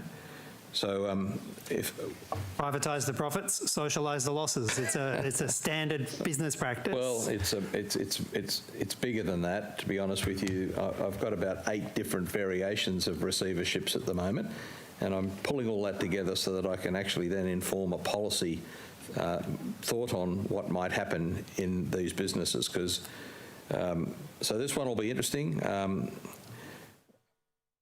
ProBuild were a pretty good builder, so I don't expect there to be any issues there, because I have seen over their projects and they were a very good builder. So I'm not really bracing myself for a tale of woe there, but I'm very interested to make sure that the receiver manager realises that it's not just a case of flog off one part of the business and put the rest to sleep. Is one of the options you're exploring some kind of bank guarantee that is held for the statutory warranty period for those homeowners? Well, as you can imagine, we've been bowling new balls since we've had the legislation, so we've been testing out some of the possibilities. But ideally, what I think we should at least be able to see is something equal to the statutory warrant, to the strata bond being made secure for those projects. So that would be one of the areas that I would be looking at. So I come back to this core question. Do you have the statutory powers you need to compel that outcome, given all the other pressures that will be on the receiver? Most notably, they will tell you their obligation to obtain the highest possible sale price for the creditors. Mr Shoebridge, I think there are a number of issues, and I'm not evading your question because you and I are on the same tram on this, is that I think... Just hope it's not the Inner West tram. That's not my portfolio. That's not your portfolio. Yeah, I accept that. I'm not blaming you for that. So what I'm concerned about is that when an overseas company comes and buys an existing company and they create what we call the new co, and they then ring fence the old co, I think we need to have a look at that too. So I think that's almost Phoenix-like behaviour. So I think those things that may not have in the past been called out that. So I think, for example, leaving the Icon Ulco company behind, I think that was a facilitated Phoenix as far as I'm concerned. There's nothing other way that I'd describe it. So I think we need to look at that, plus what happens in receivership. We've now got the attention of the banks in this regard, because suddenly when they have a developer that doesn't get across the wire, they also are now realising that they're becoming the developer and that they've got to also come up with the requirements that will meet their obligations. But I come back to the point, given a lot of the insolvency laws are federal laws, with the overarching obligation on the receiver to maximise the return to any creditors, does that leave you with sufficient statutory powers to ensure that those homeowners and unit holders who have statutory warranties aren't going to be effectively cheated of their statutory rights? We've got a workshop planned on this in the next couple of weeks, just to sit down, and I've pulled together about 8 exhibits of insolvencies that I've now seen and the different forms that they're taking on. And I just want to see what might be clear ways of saying, well, if it's this, then that's the way we're going to go. And then obviously Mr. Tansey is the great orchestrator of good legislation, and if we've got any shortcomings, I've got no doubt that we'll find a solution. Well, Mr. Tansey, are there any statutory levers that the Building Commissioner or the Secretary or the Minister can pull on to ensure that those statutory warranties are protected through the receivership process? And if so, what are they? No, Mr. Shoebridge, I think you're focusing rightly on the interaction of Commonwealth powers, so the insolvencies operating under the corporations laws of the Commonwealth. So one of our inherent challenges in this is looking at what state powers can do, in hypothetically, to the extent that they're not inconsistent with the Commonwealth and therefore suffer from being overridden by the Commonwealth. So there is no simple solution to deal with insolvency and the corporations law and what it means for state powers. Ms. Chandler, if you say there's 8 or 9 cases that you've... Yeah, or I could be conflating the pro-built numbers. Different types of insolvencies. Could you provide us with some more details about that on notice, about the nature of these evolving insolvency problems? Sure. Yep. And it's to either you or Mr. Tansey. Given we've got this interaction between Commonwealth and state laws, are there any steps proposed to bring together whatever the National Building Ministers Forum is, which I can't recall the name of it? Are there any steps to bring that together to actually consider a state-federal solution to this? Because it seems to me that a state-federal solution is probably what's going to be required sooner rather than later. Well, my position is going to be that that'll happen when it happens. My goal is to see what I can do. What we can do now. We've all only got one life, I accept that, Mr. Chandler, but I think we can walk, at least the department can walk and chew gum, I hope. Yep. Mr. Tansey? So we do and have done for years a lot of work in the insolvency space with a very large range of the Commonwealth regulators in the space as well. So there is a shared focus, particularly around some of the operational impacts around insolvency and phoenixing as a pattern within insolvency.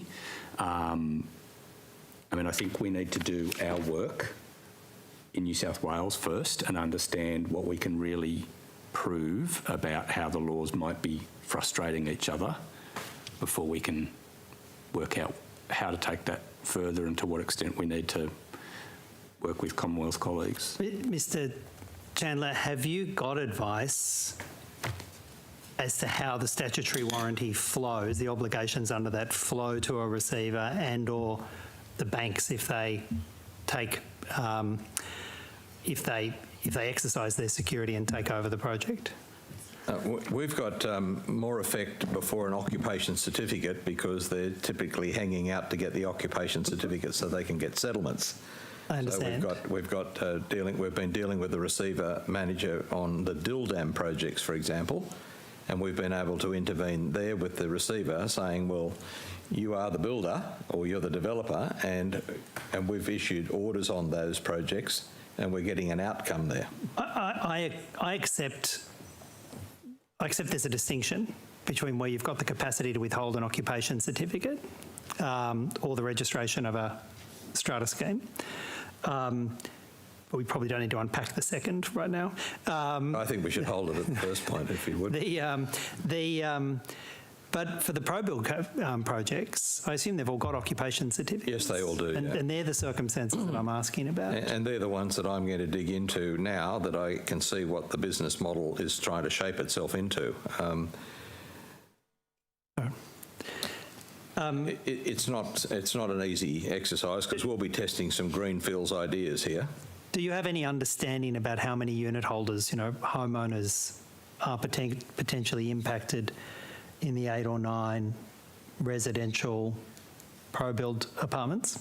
Without calculating a precise number, I use typically 40 apartments per building. Sort of seems to be the average time one of these happens. It's about 40 buildings. So it's about 350 or so. So it possibly would be that. In their case, it might be more because the water board project here in Bathurst Street was a very large one. Yeah.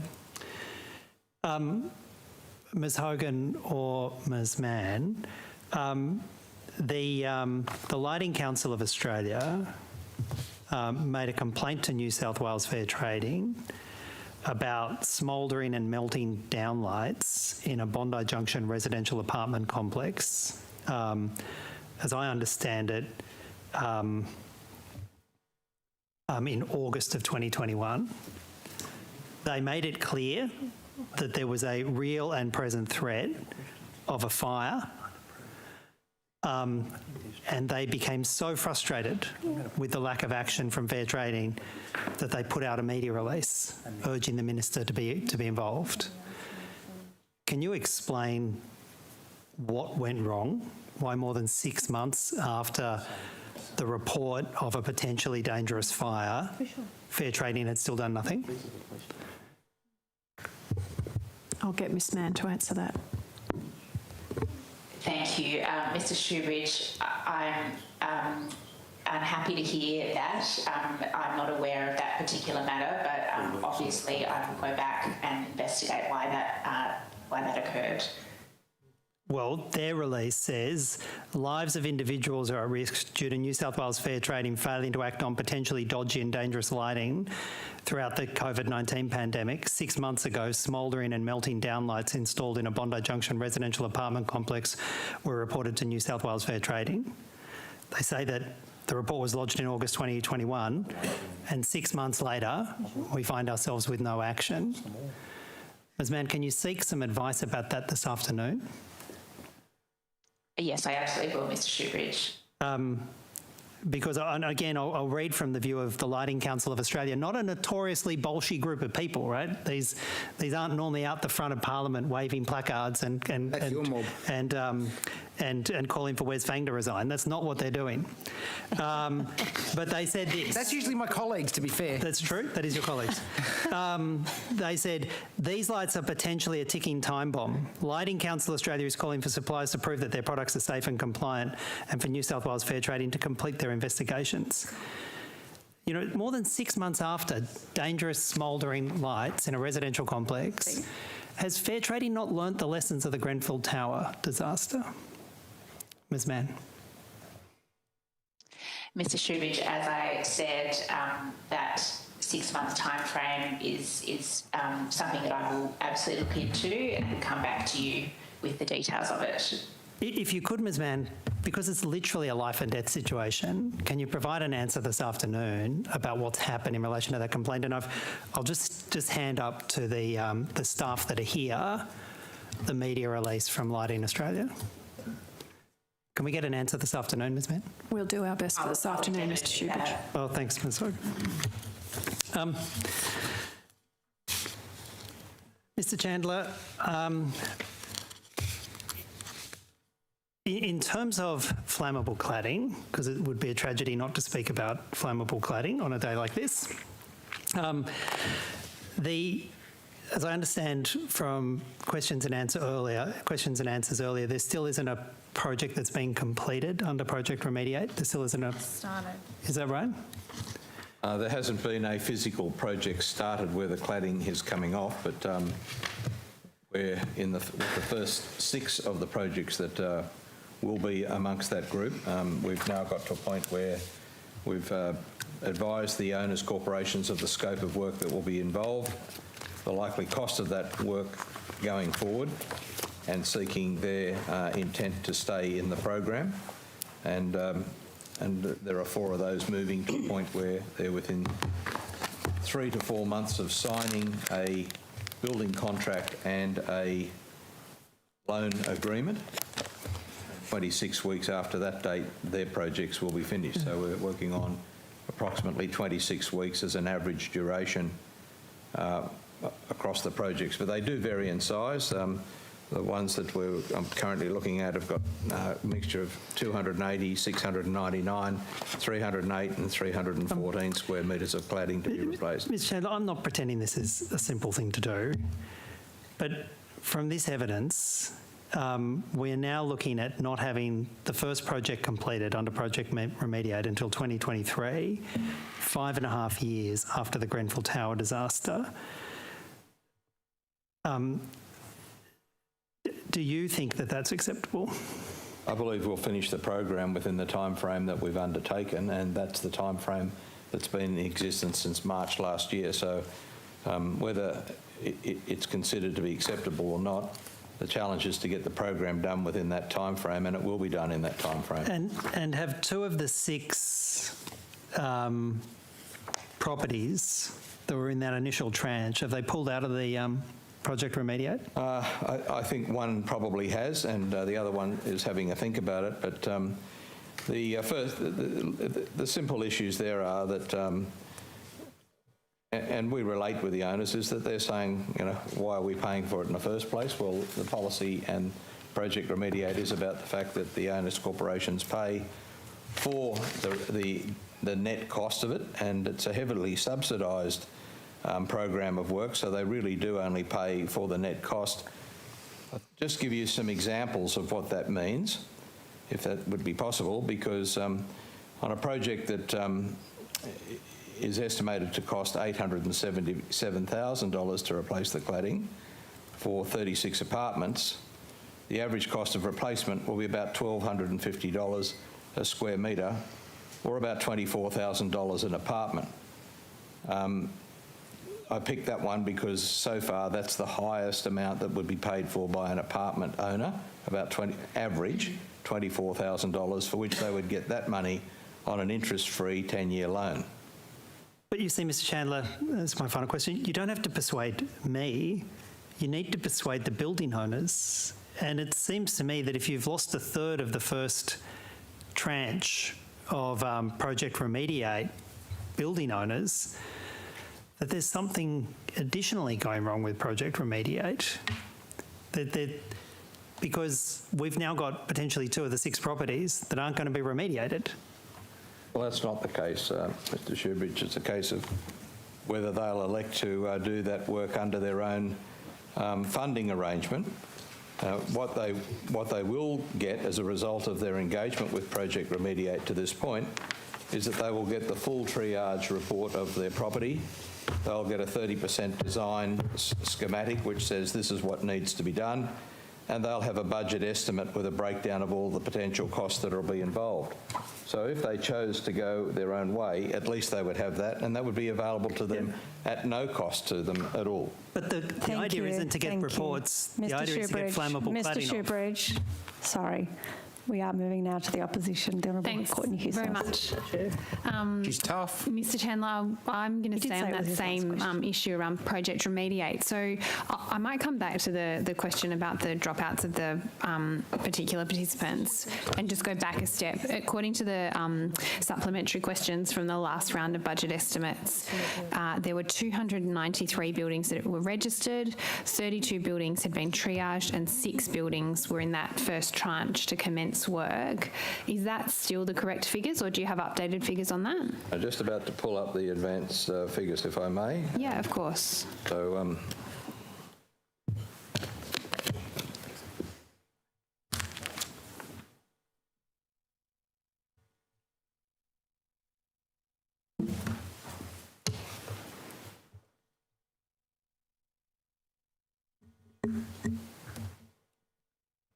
So there have been 313 registered people who've registered for interest in Project Remediate. Some of those projects have had to be referred back to the Cladding Task Force for acceptance. And so the number that are currently accepted as qualified to come into Project Remediate are currently 204 have applied that are eligible. There's a further 42 that are currently being considered. So we think this is the tailing end of that, and we're expecting that potentially half of that 42 will come into Project Remediate. So that'll bring it up to just over 220. Okay, and so we had 6 buildings in that first tranche. Is there still 32 further buildings that have been triaged? The number that's been triaged is about 30, Ms. Huster. So there's been a bit of a disruption to the triaging process with COVID, and so the remainder of what's called tranche 1. Those buildings will recommence their triaging next Monday, and they'll all be finished within a fortnight. Sorry, the triaging will be finished within a fortnight? Yeah, and it's quite a complex situation, triaging, because these buildings, the access to these buildings requires scaffolding to be properly prepared. We need to make sure that we've got a proper work, health and safety plan for people going on those buildings, because while those buildings that don't necessarily operate under Project Remediate might have a somewhat less attention to these matters, we can't. So there's quite a lot of process that is involved. We need to get the owners' corporations' consent because we're going onto their properties. Anyway, all of that, it has been heavy weather for the last 3 or 4 months with the COVID interruptions, but the work will be getting back into full swing next week. Okay, and so you've had to pause that triage work, is that right, on those 32 buildings? Part of it, not all of it. We've just really had to do what we could do on any day. So the workforce has been very variable over the last 3 months. Yeah, I understand. That's, I think, what's been seen within the broader economy. So can I just take you back? So of those 6 buildings, are you certain that all 4 of those are, there's not 3 that are pulling out? Look, I'm involved in talking to these owners myself. My view is that there is 1 that has, 1 that's thinking about it, and 4 that are going to commit to carry on. Okay. Do you want to just take that on notice? And then if there's any further pullouts or concerns... Keep you informed of the scorecard as we go. But that would be great. And if you can just... You said this morning it was Bondi Junction and Camperdown that were... Bondi Junction was out? Or was it Bondi that was out? Bondi was out. Bondi's out? And potentially another, but I don't want to go naming those projects at the moment. Okay, all right. If you can provide those on notice, though, my understanding is that there's 3. I might just give you that by way of number, not necessarily the address, because I don't really want to... I'm not talking about addresses, I'm just talking about suburbs so that we can distinguish between projects. Yeah, that's all I'm interested in. So. I appreciate the sensitivity. Mr. Chandler, so can we go back to, so we've had two buildings pull out. Have they given you a reason for why they're pulling out of the, have they given you a reason for why they're pulling out of Project Remediate? Cost is the reason. Cost, okay. So quite a number of the owners' corporations have had costings for this work done previously, and the costs are simply not apples for apples. So most of those costs are typically to just go up to the face of the building and remove the skin off the building and replace it with a new skin.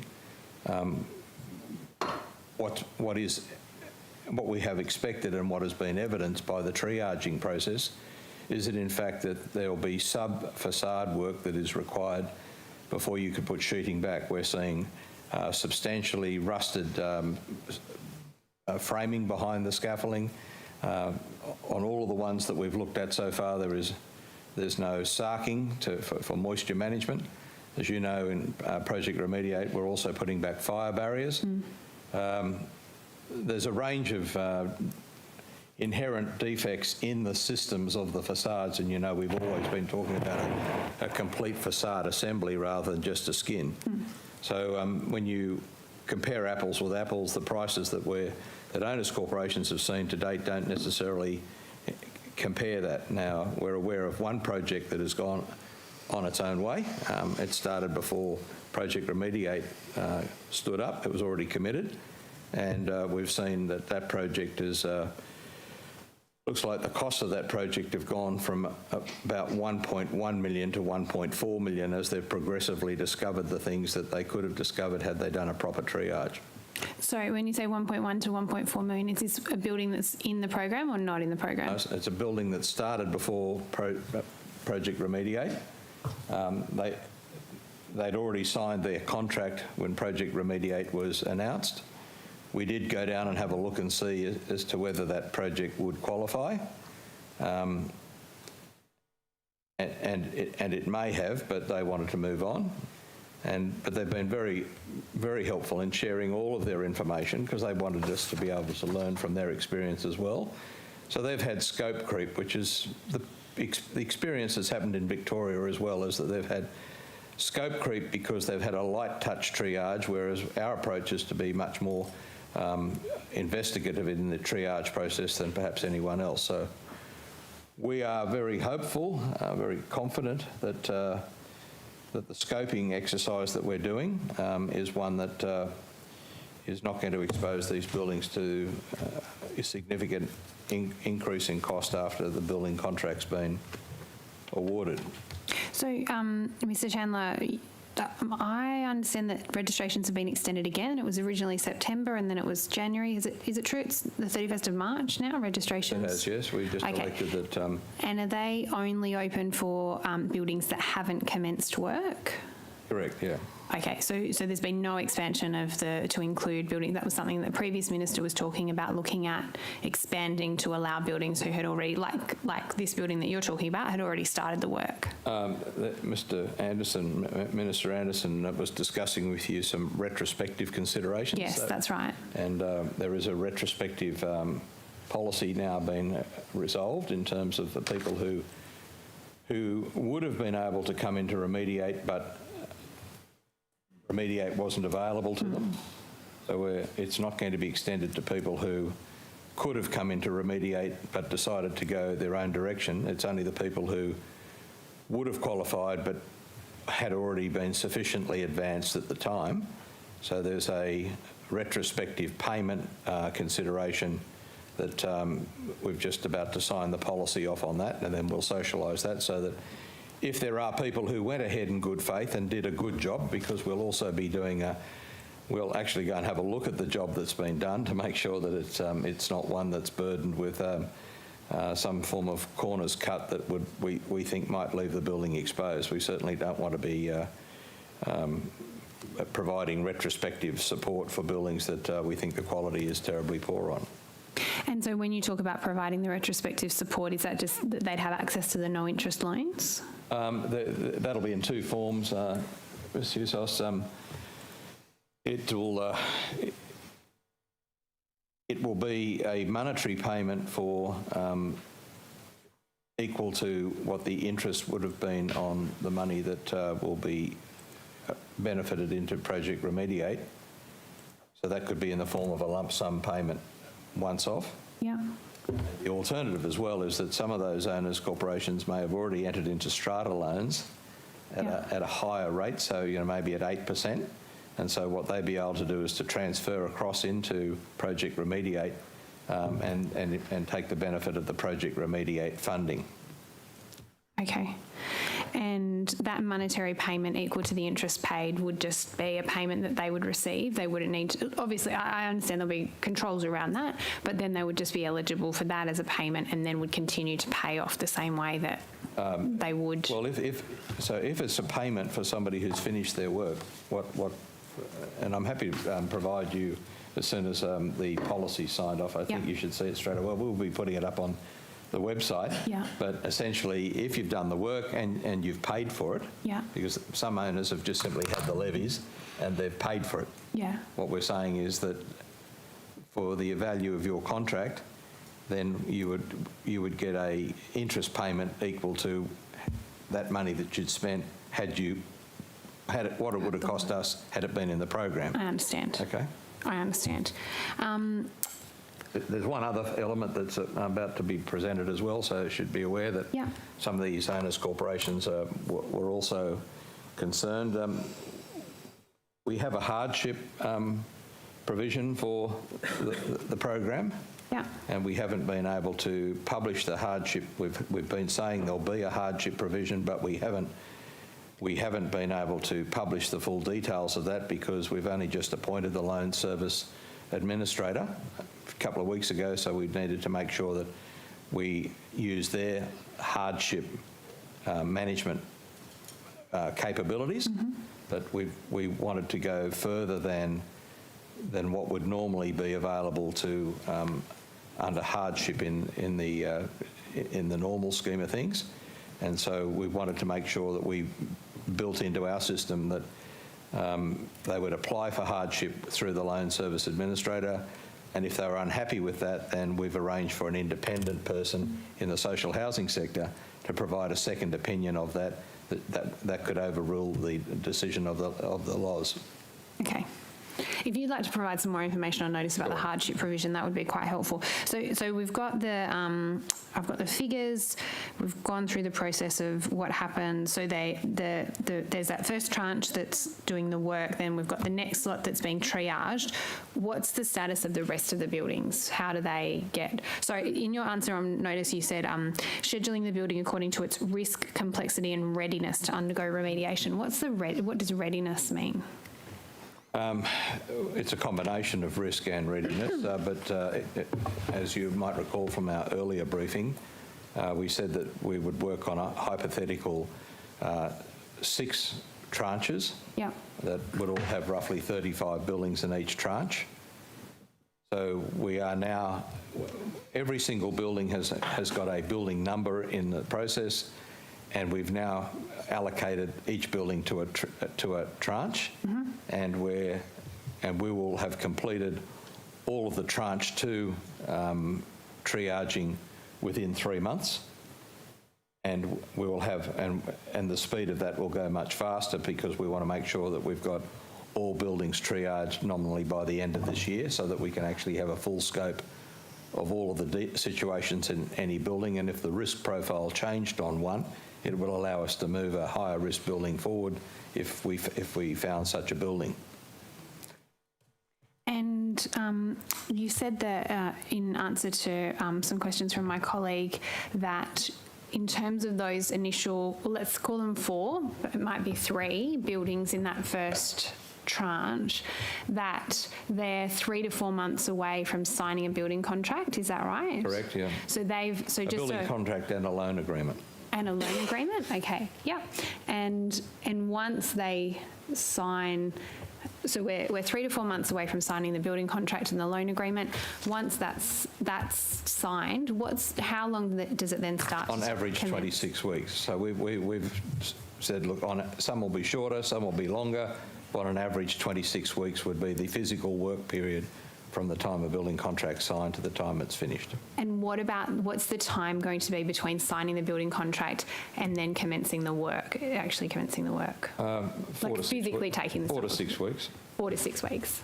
Okay. It'll depend on the contractor just making sure that he's got adequate shop drawings that shows the work. I mean, one of the challenges with most of these buildings, as you are aware from history here, is that hardly any have as-built drawings. Yes, absolutely. Sorry, my time's about to run out, so let me just ask this. So we're looking at 3 to 4 months to signing the building contract, then another 4 to 6 weeks.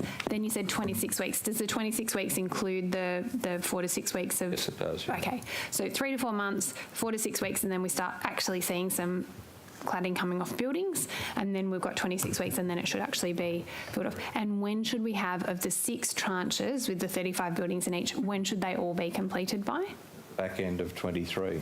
Okay, and that will be even if you get additional buildings into the registrations that are still open?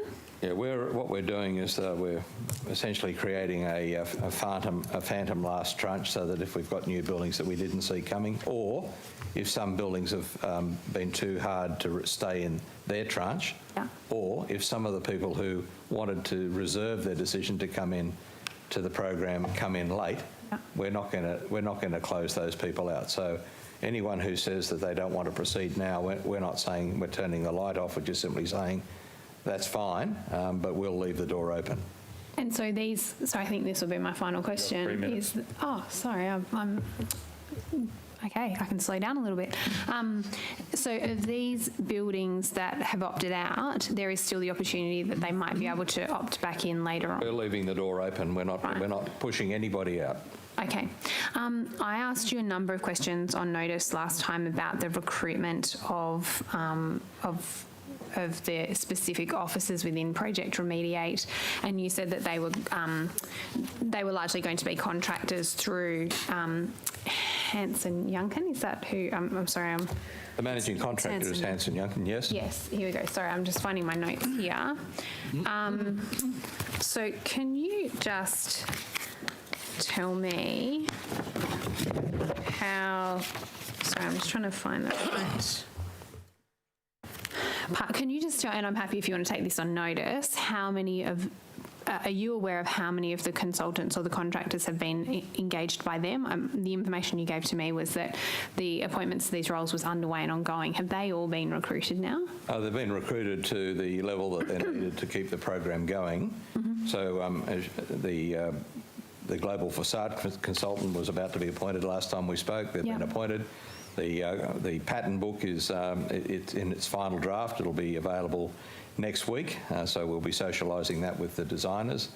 We've got a panel of triages already in place, so they're doing that work, so we had to go and engage that. We've got the first panel of designers in place, and now we're preparing a panel of tenderers who can tender the work.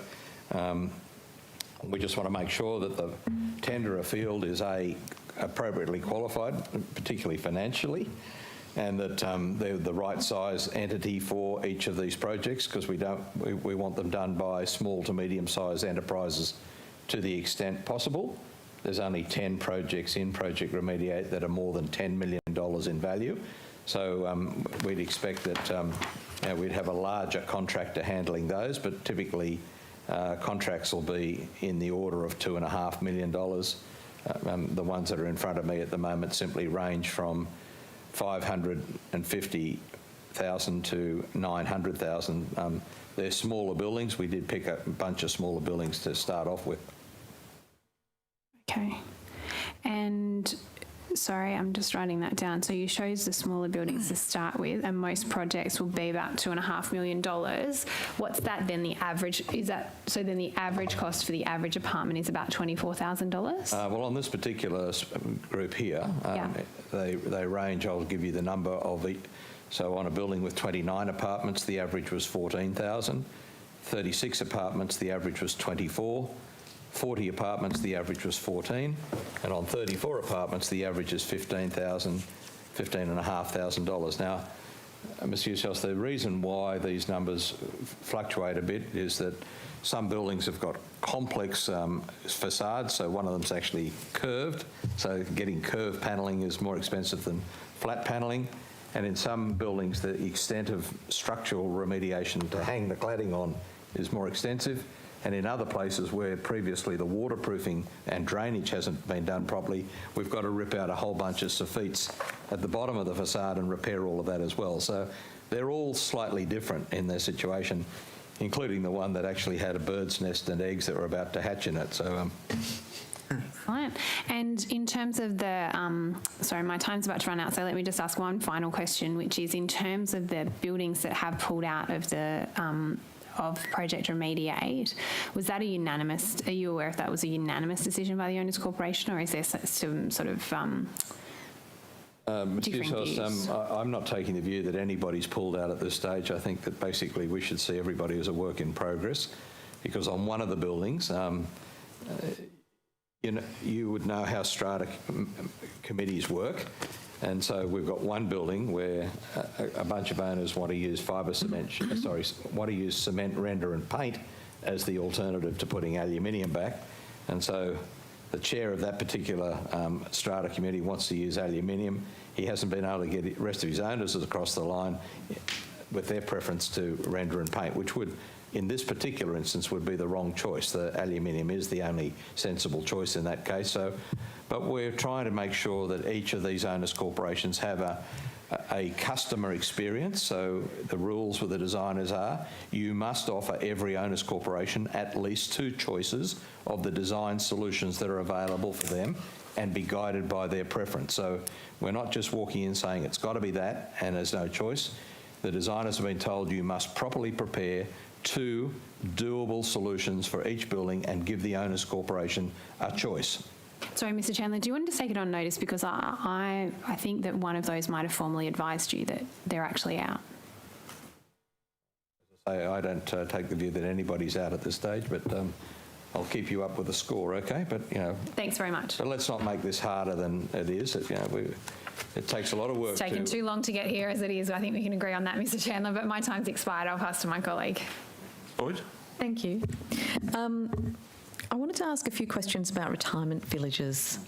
Ms Hogan, I don't know if that's you or if you want to direct it to someone else. I can direct that to Ms Mann. Excellent, Ms Mann. Mr Tansey will intervene if he needs to. Excellent. Ms Mann. The Retirement Villages Act and the amendments that were passed in the last couple of years, we had that Retirement Villages Regulation in Schedule 5A, which listed a number of LGAs that were subject to a 6-month exit entitlement order instead of the longer 12-month. There was quite a lot of discussion between the Greens and the opposition and the government around why the Central Coast and Lake Macquarie LGAs had been left out of that. The solution or the compromise was to put in place a provision that would require the government to collect information from the retirement villages located in those LGAs to then provide information about the frequency and duration of the vacancies in those villages. Has that review now taken place? Thank you, Ms Boyd. So I think the first thing to say, and you're probably aware of this, but the classification system adopted was that used by the Department of Regional New South Wales. So it was an established classifications system, and it does align with other government policies where we designate areas as regional or otherwise. You are absolutely correct in terms of the capturing of the sales data. I don't have an update in my notes about where that's at, but perhaps Mr Tansey has some further information. Thank you, yes. So the data collection has started last year, and it's been collected quarterly up until July of this year. And then we can look at what we learn from that and any decisions that flow from that in third quarter of this year. Okay, because the then Minister, Minister Anderson, indicated verbally during the Legislative Assembly debate that would be completed by the end of, I thought, oh no, it's not, is it? We're only in 2022. So I guess that's the 2021 to 22 financial year. Yeah, it would bring us to it's June. a COVID impact time. Yes, it's no, very that's rubbery. fine. That makes sense. And when that data comes back, how will it be assessed to determine whether or not it does go into the schedule? So talking hypothetically, I was going to give you a response based on hypothetical. Go on. I mean, the thing here is to learn about whether or not there is a material difference in the way that retirement village lots are bought and sold. Of course, the basic concept in the policy is that the experience is in regional areas it takes longer and it needs longer. That's why they have the up to 12 months, whereas in metro areas, like many things, property buying and selling happens quicker. Yep. As Ms Mann already referred to, when we applied the kind of demarcation between metro and regional, we just used the absolutely available version from regional. So I guess what you're really trying to see in the data is that right? And that, the patterns of activity match that? Or is there any case for it being treated differently? for example, if the Central Coast looked like it did have market activity that was more like a metro area than a regional area. It all sounds a bit vague in terms of, like, I appreciate that was the concept that we all sort of thought, you know, if it does turn out that these LGAs have similar sort of data as what you see in the metro areas, then it would make sense. But in terms of the actual analysis that goes into that review, have you decided ahead of time just how similar it would need to be included? Or is it going to be a kind of vibe of the thing to work out whether or not it's sort of similar? No. We don't operate on vibe. That's very comforting. So look, I can't give you an answer now on exactly what people have thought about the parameters, the metrics, the sensitivity of stats. Happy to take that on notice if the team have got it, or even if I can get it through this afternoon. Yeah, I guess what I'm asking is whether this is determined ahead of time and then we get the data and we say, yes, it meets it or not, or whether we get the data and then there's a little bit of a discretion as to whether or not it's considered to be sufficiently close to the metros to be included. So there is no gaming of the data that I'm aware of. We're honestly waiting to see what the data tells us, because we honestly don't know, because this is not an area where I think everybody agrees. Yep. We've brought in new law with, you know, trying to get the balance right. Yep. We've genuinely never had data on this before, and I think we're very transparent through the whole review and reform that there wasn't the data that would otherwise have informed a more granular policy decision. So it's a genuine exercise in let's get the data and I'm not for a moment suggesting that there's gaming of the data, like it will be genuine data. I just, from a process perspective, would have expected, for example, if it turns out that the average vacancy time in the metro areas is 3 months, but then on the Central Coast is 3 months and 1 day, is that going to be, you know, you would normally set up a review that would tell you, well, yes, if it's within X% of the average, then we would consider it. So, you know, what's the criteria going into this? If I'm answering kind of the intent of your question the right way, we honestly want to see what it is and learn from that and make the best policy decision. I mean, I think the other thing that's going to be in there as a bit of a curveball is COVID. So we're going to have had a dynamic where even if there's a normal market, it won't have been a normal market. Yep. So, I mean, I absolutely guarantee to you we need to see the data and see what it's telling us. And so that data is going to be collected not just from those 2 LGAs, but also from, you're also going to take the data from the metro areas in order to get a baseline? No, the data is about what's happening in those LGAs, the Central Coast LGAs. Right, so how do you then compare that to see if they are really in the same sort of category? At this point, I might need to contact my team and see if there's a little bit more granularity, because I've just run out of... No, that's fine. I'm just, that would be really good. And a final question on that is just whether that data will be made available so that we can all have a look at it and see whether we think can I it's take similar. that on notice? Because I have no idea whether or not there's going to be private elements in it or what have you. Sure. Okay. Thank you. No worries. So I think back to you, Ms Mann, if we can look at compliance with retirement villages legislation, if that is you. We asked some questions in the last budget estimates about how compliance with the retirement villages legislation is monitored, with particular concerns around the, you know, there have been some recent changes. Are retirement village operators complying with that?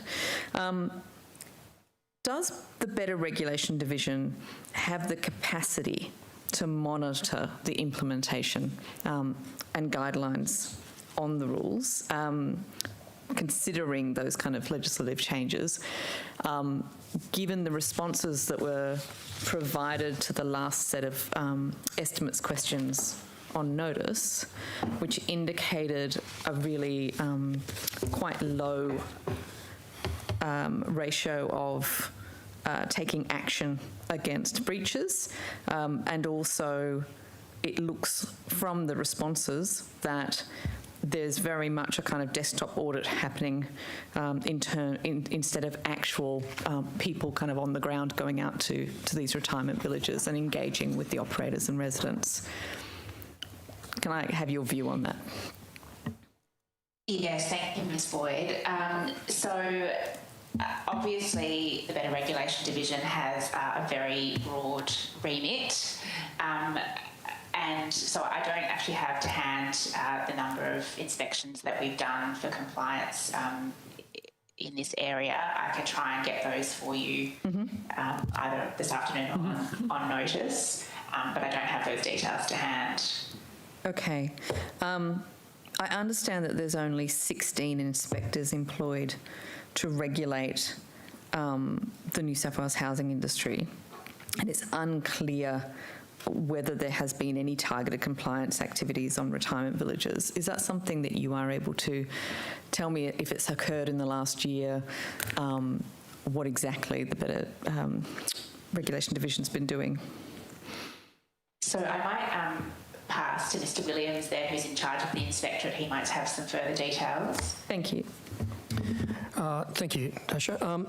There certainly have been compliance activities undertaken in retirement villages. I will unfortunately have to take on notice how many and when that actually occurred, so happy to take that on notice, but there certainly have been visits to retirement villages in recent times, yes. Thank you. If you could let me know how many inspectors are focused on retirement village inspection, and what percentage of retirement villages have been actually visited over the last 12 months. That would be very useful. And whether, I guess I'm interested in if there's I understand from the residents' associations that there's a really small number that are actually, of retirement villages that are actually surveyed. I'm being told 9 out of 600, but that seems too low. So if you could come back and let me know what that is. But that there is a real reliance on this asking retirement villages to just provide documents through. If you could explain what due diligence is done on those documents provided by the operators, particularly in terms of, for example, requirements that require a special resolution of residents in order to produce the accounts in certain ways and allocate money in certain places. What due diligence is done to check that they was actually approved, rather than just seeing the accounts themselves. Okay, no, we'll certainly take that on notice, thanks. Thank you. My final question is on something completely different, but I think it is also to you, Ms Mann. And you'll have to take this on notice. I doubt you'll have this in your mind, but if you do, that's fabulous, or in front of you. But for the period from 2018 to 2021, if you could tell me how many fair trading complaints have been lodged by members of the public about pet shops and pet breeders. I'd like to know the nature of the complaints, how many have been resolved in the complainant's favour, how many have been referred to the authorised animal welfare agencies, and how many have resulted in infringements or animal cruelty charges. Chairman's questions. I think we answered some of those questions this morning, but we'll take the rest on notice. All right. This morning. Okay, thank you. I should have been paying more attention. Right, I don't think you were actually in the room. It's okay. Okay, you'll have 10. I'll throw to you the opposition. Sure, Mr. D. Adams got the next. Mr. Adams, you'll have 10 minutes before we break at 3:30. Thank you. Mr. Williams, can you elaborate for me the process undertaken to determine when you impose an improvement notice versus a prohibition order versus a penalty notice? How do you make that decision? Yeah, certainly. So those decisions are made by the inspector based on risk. So improvement notices are issued where there is a gap identified, but there's no immediate risk to workers. So in that case, an improvement notice will be issued. Where the inspector forms an opinion that there is an immediate risk to a worker or others in a workplace, that's when a prohibition notice will be issued to stop that task. And as I said before, we don't really shut down workplaces. We stop that activity. So that's when the prohibition. We issue penalty notices when there is a failing to meet a certain requirement where we have the ability. We call it a short notice. on a spot fine, anyway. On a spot fine, we can only issue them for certain breaches. Where that breach is available and the inspector forms opinion that it's of such gravity that that is the appropriate approach, that would be issued. Now, often that can be accompanied by notices as well to do other things. So that's for general breakdown, Mr. Dedham. Yes. On the spot fines, perhaps I noticed you could provide us with the details of how many on-the-spot fines have been issued over the last 3 years, and for what the type of offences, the categories of offences. Can I ask about, is it correct then to say that you, in the, other than where there's a requirement for an incident that occasions an on-the-spot fine, a penalty notice is generally only issued after repeated failings against either a prohibition or a provisional improvement notice. Is that correct? So we normally only issue an on-the-spot fine where the issue, as I said before, is of such gravity that and it is one of our priority issues. So, for example, I'll give you an example. At the moment, we have a focus on falls from heights. So, falls from heights in construction continue to be the number one killer in construction. So, we've gone to a lot of trouble working with our stakeholders, the MBA, HIA, unions, and others, to really raise the profile of the fact that that is an issue that they must be addressing, and addressing well. We've worked with them to make sure that businesses are aware of what the controls are to put in place. And at that stage, where we've done all of that, and we still come across a business that is putting workers at risk, in that instance, our inspectors will issue an on-the-spot fine. Now, they always do consider, the circumstances of the case and whether or not there was a failure by the workers or by the business. So we can issue on-the-spot fines to both the business, which is usually $3,600, or to the worker, if you like, which is $720. So the inspector has to consider all of that and determine where that fault sat and issue the appropriate penalty notice. What about the decision around enforceable undertakings? When do you get to that point? So enforceable undertaking, in conjunction with the process of prohibition orders or improvement notices? No, it's very separate, Mr. Dedham. So where enforceable undertakings come in is where we have a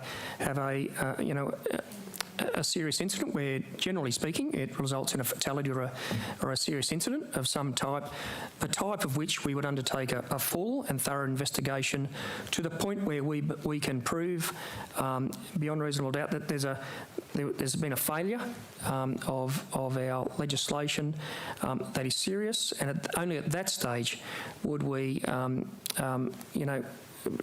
lay charges, if you like, and at that stage the defendant then can approach us to propose propose an enforceable undertaking be entered into. So it's quite different from our day-to-day work in terms of issuing notices and penalties. So effectively you're saying there has to be a prosecution initiated for the enforceable undertaking to actually be in place. To be negotiated, that's right. So you would never arrive at an enforceable undertaking for a Category 3 offence, would you? No. Right. Or not one that we weren't progressing through a full investigation, no. So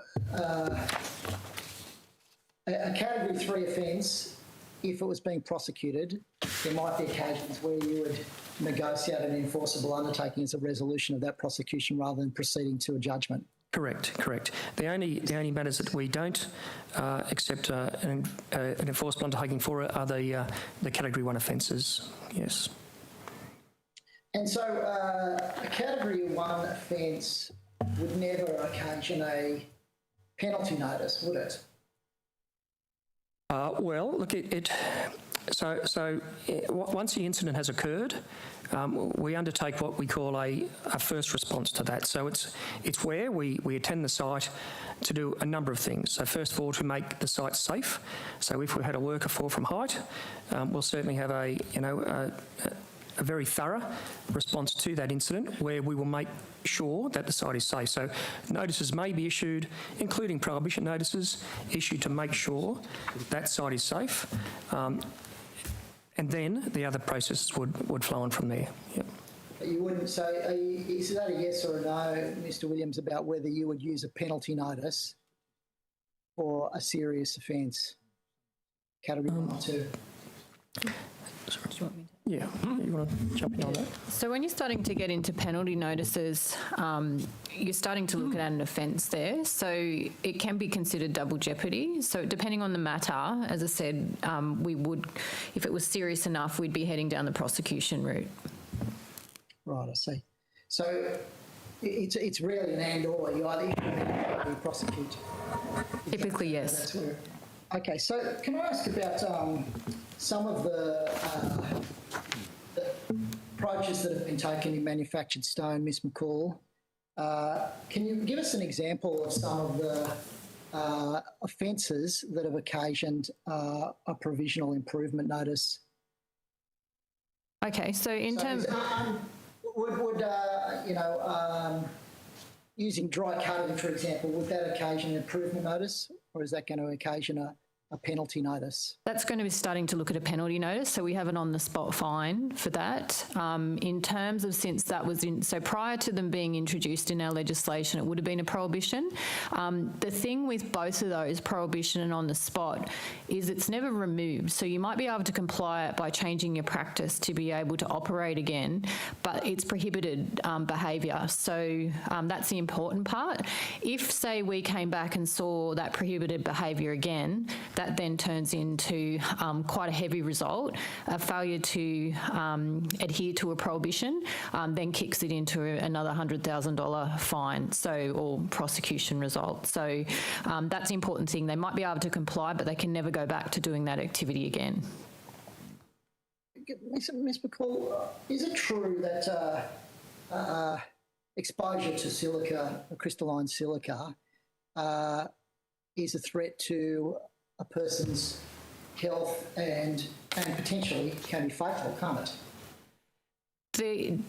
I guess I'm just trying to put it into context and just to separate two things in terms of a person exposed. It's not and without bringing asbestos into the equation, it's not a one fibre kill situation. This is high intensity exposure in a workplace over a period of time that then latency develops the disease. So it's repetitive, high exposures in a workplace. Understand that. So if you go into a workplace, you find that they've been engaged in uncontrolled dry cutting.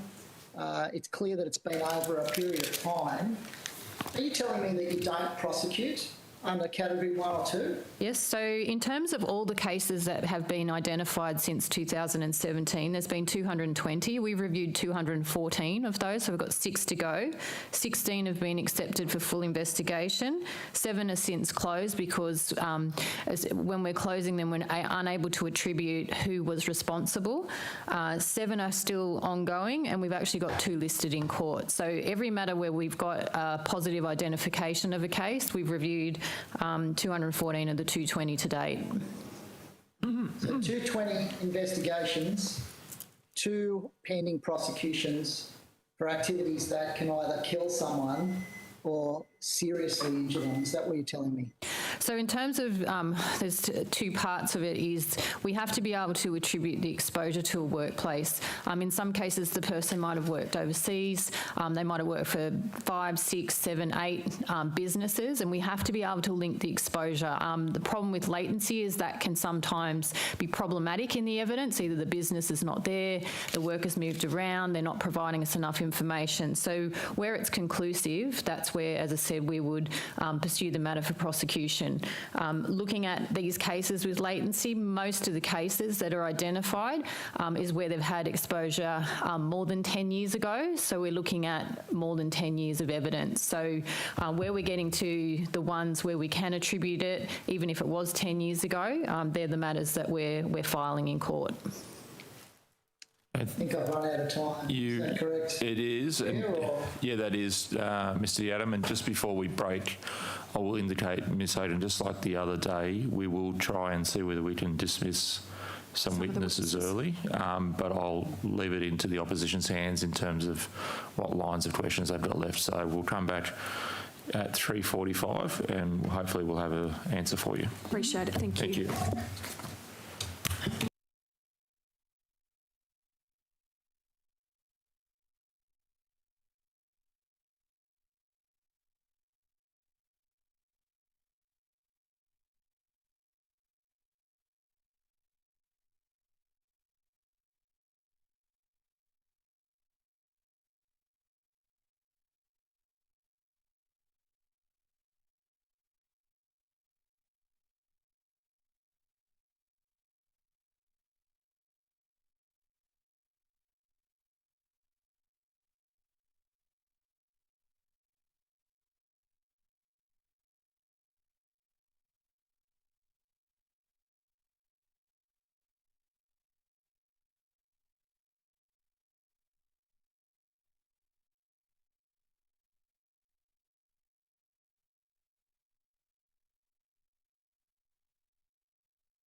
for fair trading and safe work.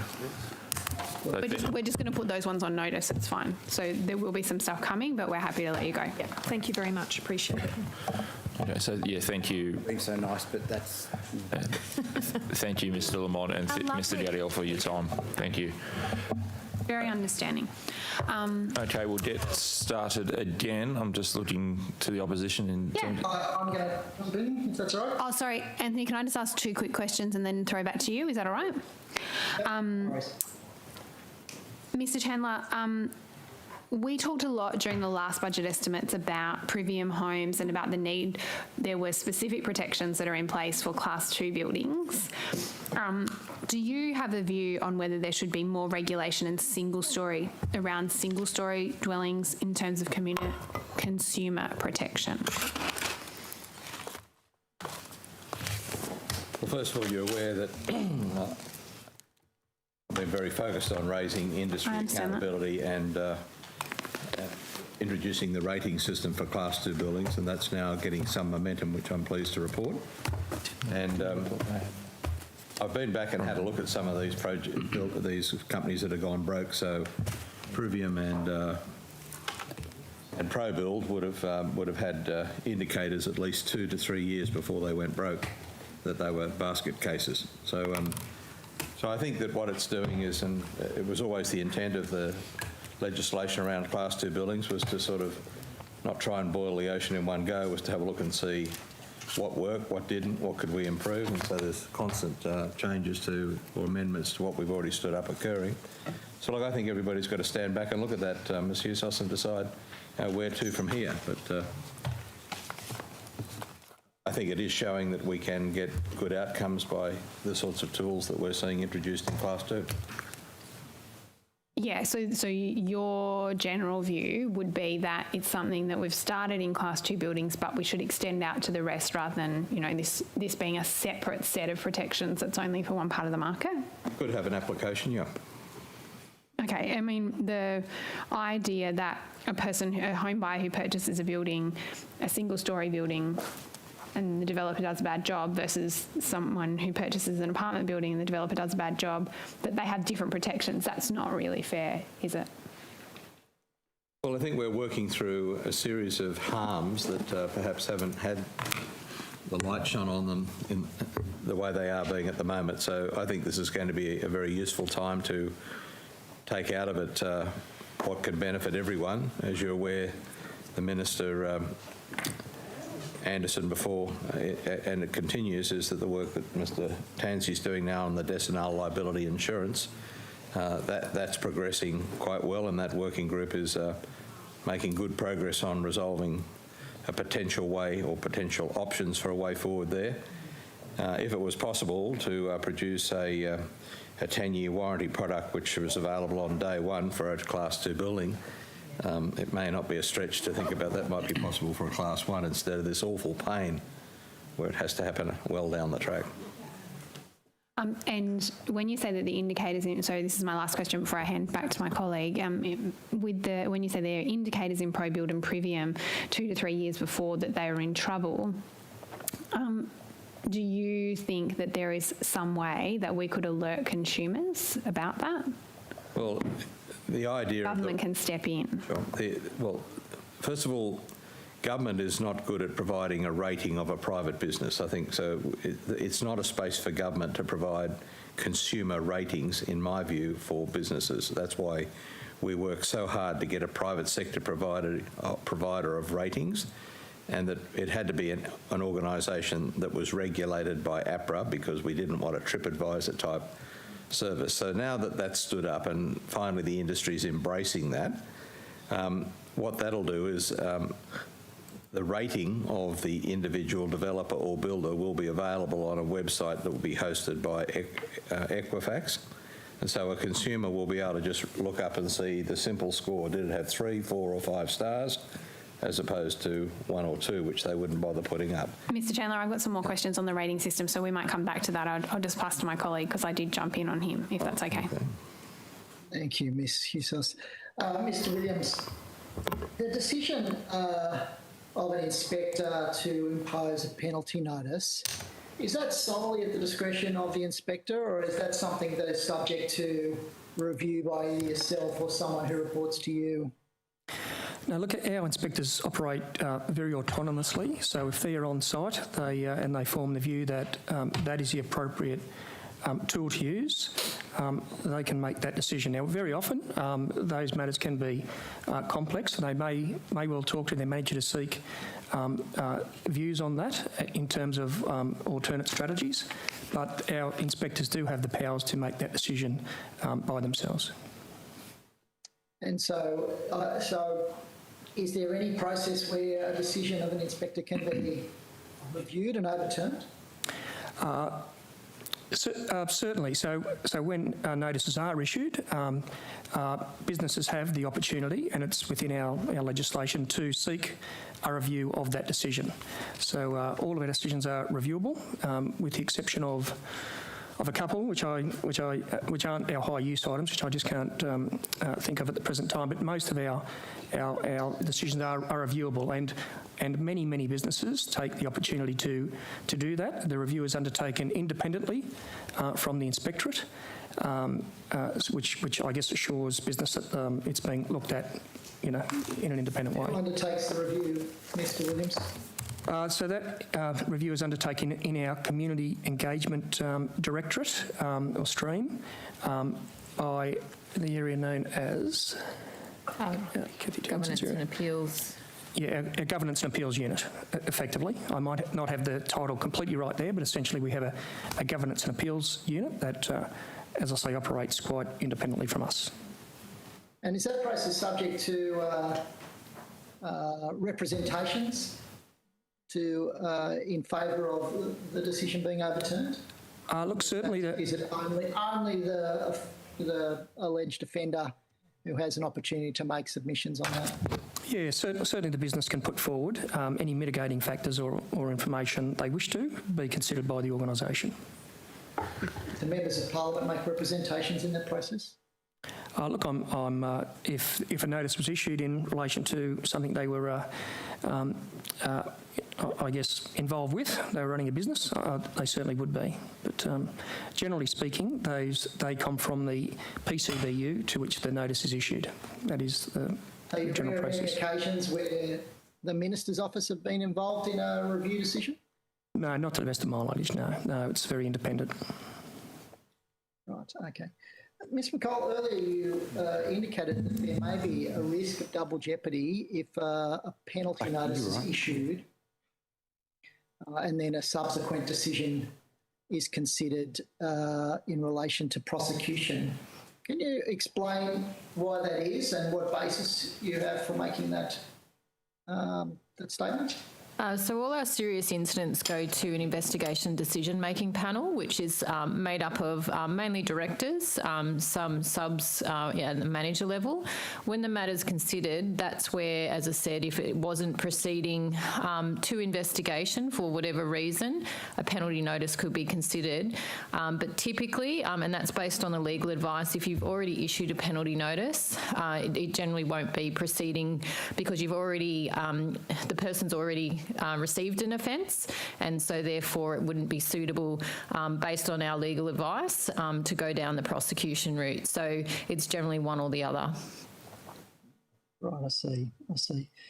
Mr. Williams, can I ask you about incident notifications? How are they treated? Do they come to you or your unit, or where do they go in the organisation? No, all of our incident notifications, all of the matters that come into, so incident notifications, requests for service, emergency notifications, they all go into an area that is separate from the compliance and dispute resolution area. It goes into our investigations and enforcement group, who have a unit that solely does the triaging of those matters.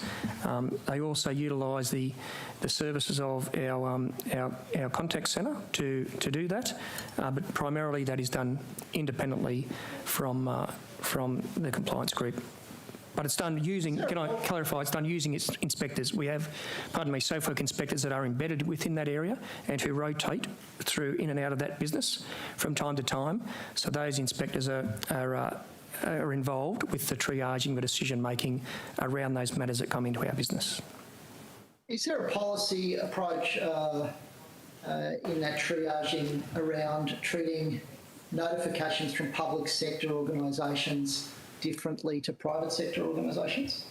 No, we deal with all of those matters equally, whether you're a government agency or a private firm. It is our determinations are based on levels of risk and triaged accordingly. Are you able to provide a breakdown of all incident notifications from public sector organisations received for the last 3 years? Yeah, we could certainly take that on notice and provide that, yes. Can I ask about incident notifications from education?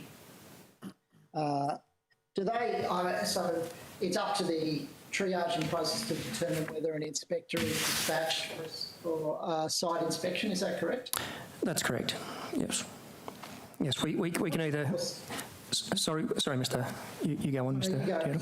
Well, I was just going to say, look, the decision is, as I mentioned before, it's based on risk, and depending on the level of risk and the categorisation of the matter, it can result in an inspector visit to the workplace, or we can address that via other means. That could be a telephone call, it could be a administrative response where we effectively write to the organisation. These are low risk issues. These aren't where a person would be at immediate risk.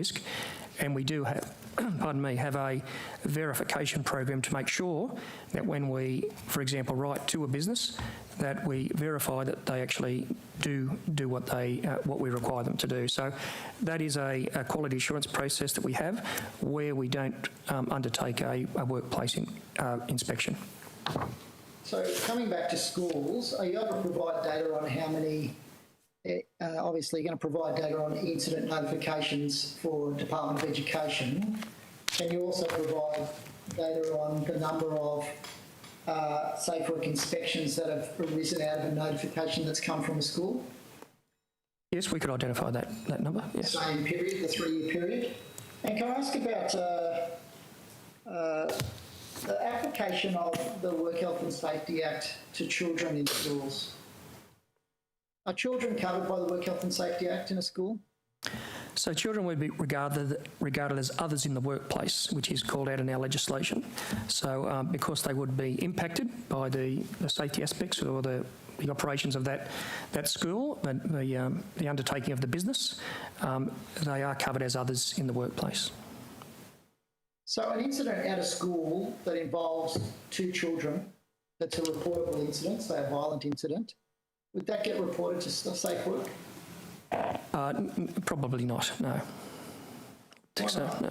No, it's generally where, as I said, so that would be a matter between the children, but it'd be what we could look at is was there a safe environment and systems in place? So if there's school policy on how they manage violence in the school, that's what we would be looking at. But the actual, I guess, so we're looking at the systems of work or the systems or protocols, not necessarily the incident itself between those 2 children. So that wouldn't occasion an inspection or some kind of investigation? Basically, yes. So occasion harm to a child, that would not, that Safe Work would have no role in that? We'd have to look at the circumstances, but in terms of there's 6 categories of incidents, category 1 and 2, in particular the more serious, will trigger an automatic inspector response. When it gets to category 3, it'd be based on the evidence produced, what systems of work were in place, where that could be treated in another way. But if it was triaged as a category 1 and 2, it would definitely involve an inspector response. So there would be an inspector response in that circumstance.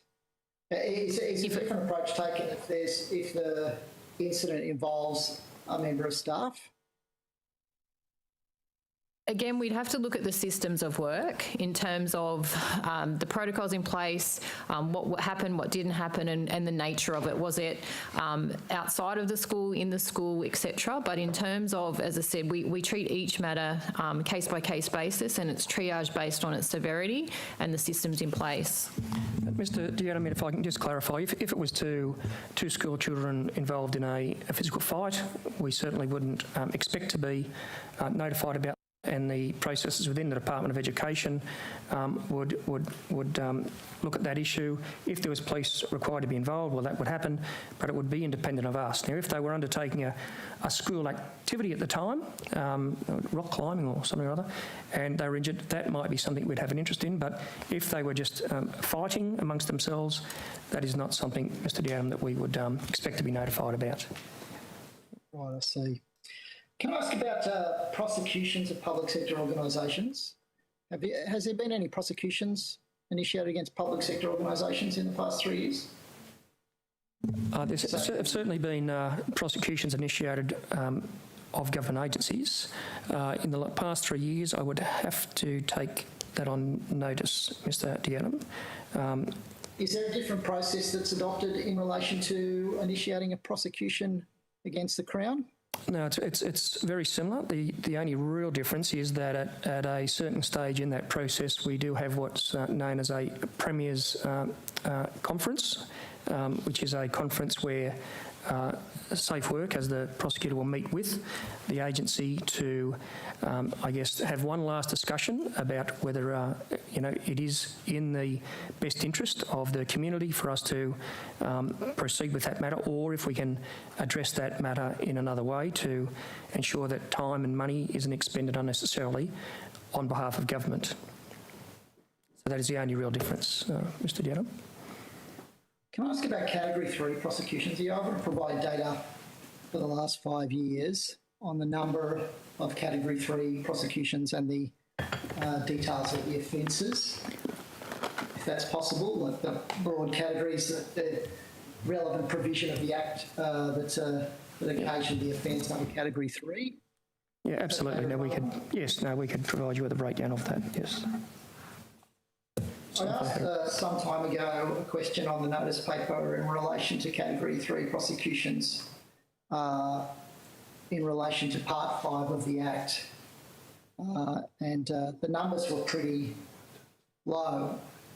Is there a policy approach that Category 3 prosecutions around Part 5 are, to be avoided? No, there's certainly no policy position or there's no particular practice in relation to considering those matters, no. I asked a similar question in relation to the issuing of improvement, prohibition and penalty notices in relation to that section, and for a period from the inception of the Act to 2019, and there'd been no prohibition or penalty notices issued in relation to Part 5 of the Act. Why is it that you don't take more serious action in relation to Part 5? Well, look, it's certainly, Mr. Dowden, not a conscious or policy-driven decision. Each matter that comes before us is considered on its merits, and each matter is always very different from others. All matters are considered, and if there is a matter that we believe is even borderline, well, we do have an investigations decision-making panel that has representation from right across our business that would consider that. But there is certainly no policy-driven or conscious process in that. It's just we just handle all matters on their individual merits.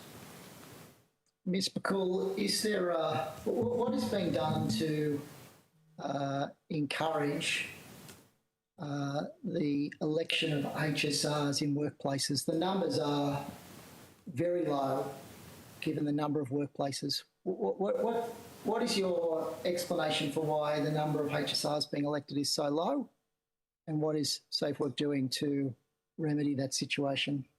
Well, obviously consultation is a big part of work health and safety, but it has to be by choice of the workers. So a worker has to put up their hand to say that they would like a work health and safety representative in their workplace. So we have various sessions that we deliver on the benefits of consultation.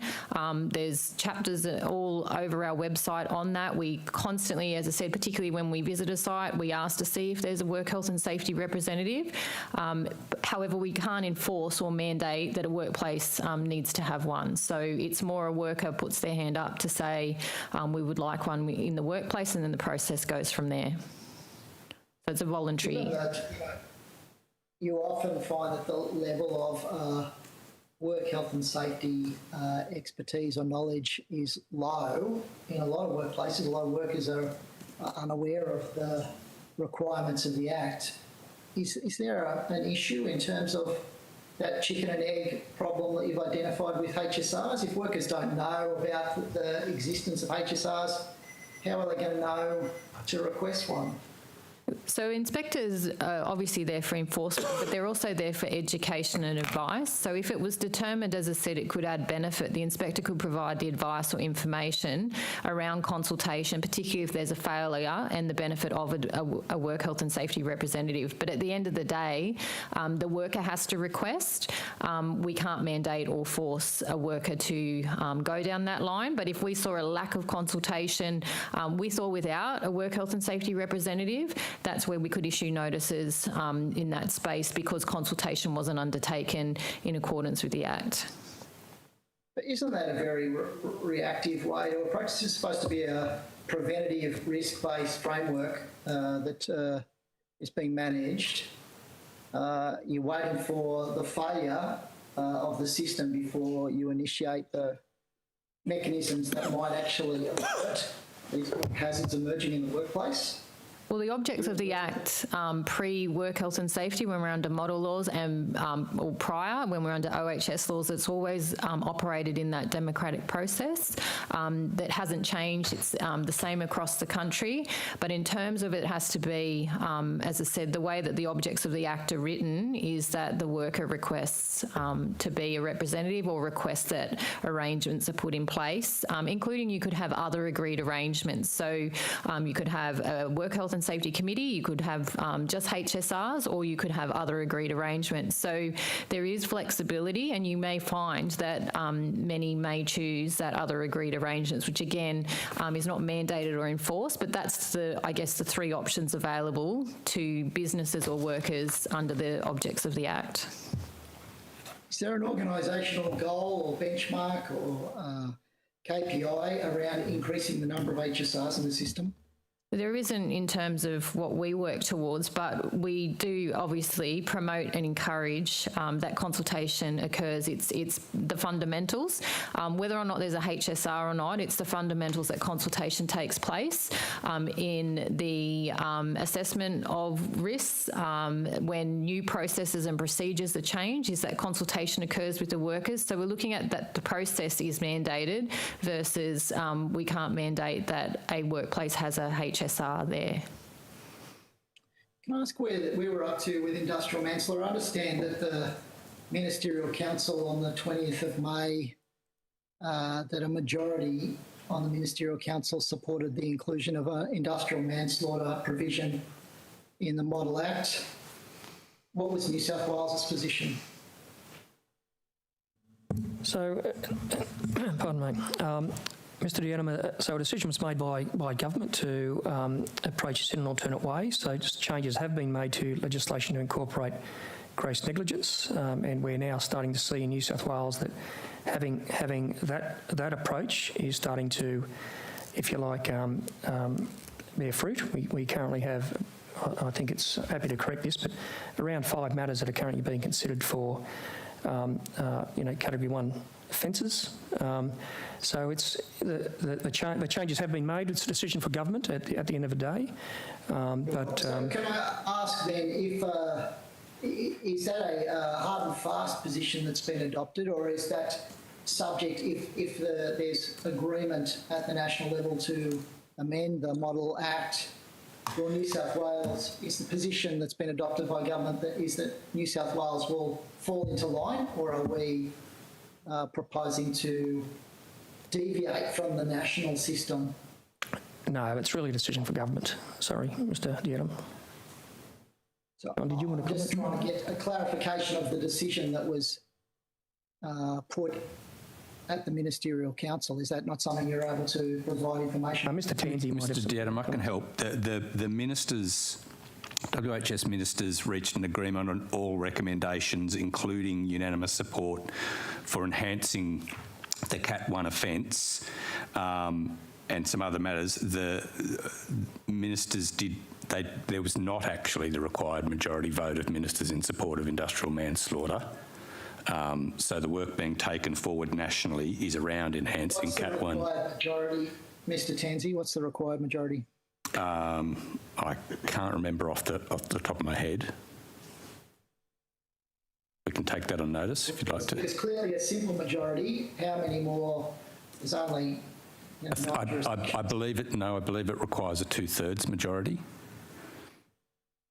of the WHS ministers. So I was just trying to help on the point of whether or not, I thought you were inquiring into whether or not a majority of ministers had voted to proceed with industrial manslaughter, and New South Wales was at odds with that. That's not the case, because the required 2/3 majority of ministers did not support adopting an industrial manslaughter offence in the national law. I see. Thank you. Can I ask about sexual harassment? Is there any proposals being considered in relation to strengthening the WHS framework in relation to sexual harassment? So recently, Mr. Diadam, Safe Work released a new code of practice for the management of psychosocial risks in the workplace that calls out sexual harassment. It's something that, as an organisation, we take very, very seriously. The expectations of the community and others have certainly risen to the as it rightly should, and we have, as I say, released that new code of practice, which has been broadly lauded as a best in class document. It provides very ready advice for businesses to put in place to ensure that not only sexual harassment but bullying behaviours and other psychosocial risks are managed and managed well, so that we don't have incidents occurring. But it's certainly something that we are trying to strengthen in our approach. So a PCBU has a duty to manage psychosocial hazards in the workplace. That's correct, isn't it? Yes. Yes. Have you initiated any enforcement action around a failure in that duty in the last 2 or 3 years? Certainly matters have been investigated. Because it is separate from the stream that I look after, I'd have to take that on notice, unless my colleague here, Ms McCool, has any insight. No, we'll have to take that on notice, sorry. Why would it be separate from it's an enforcement issue? Why would you handle psychosocial hazards differently? Oh, sorry, I might have misunderstood your questions. I thought you were asking about prosecutions in relation to those sort of matters.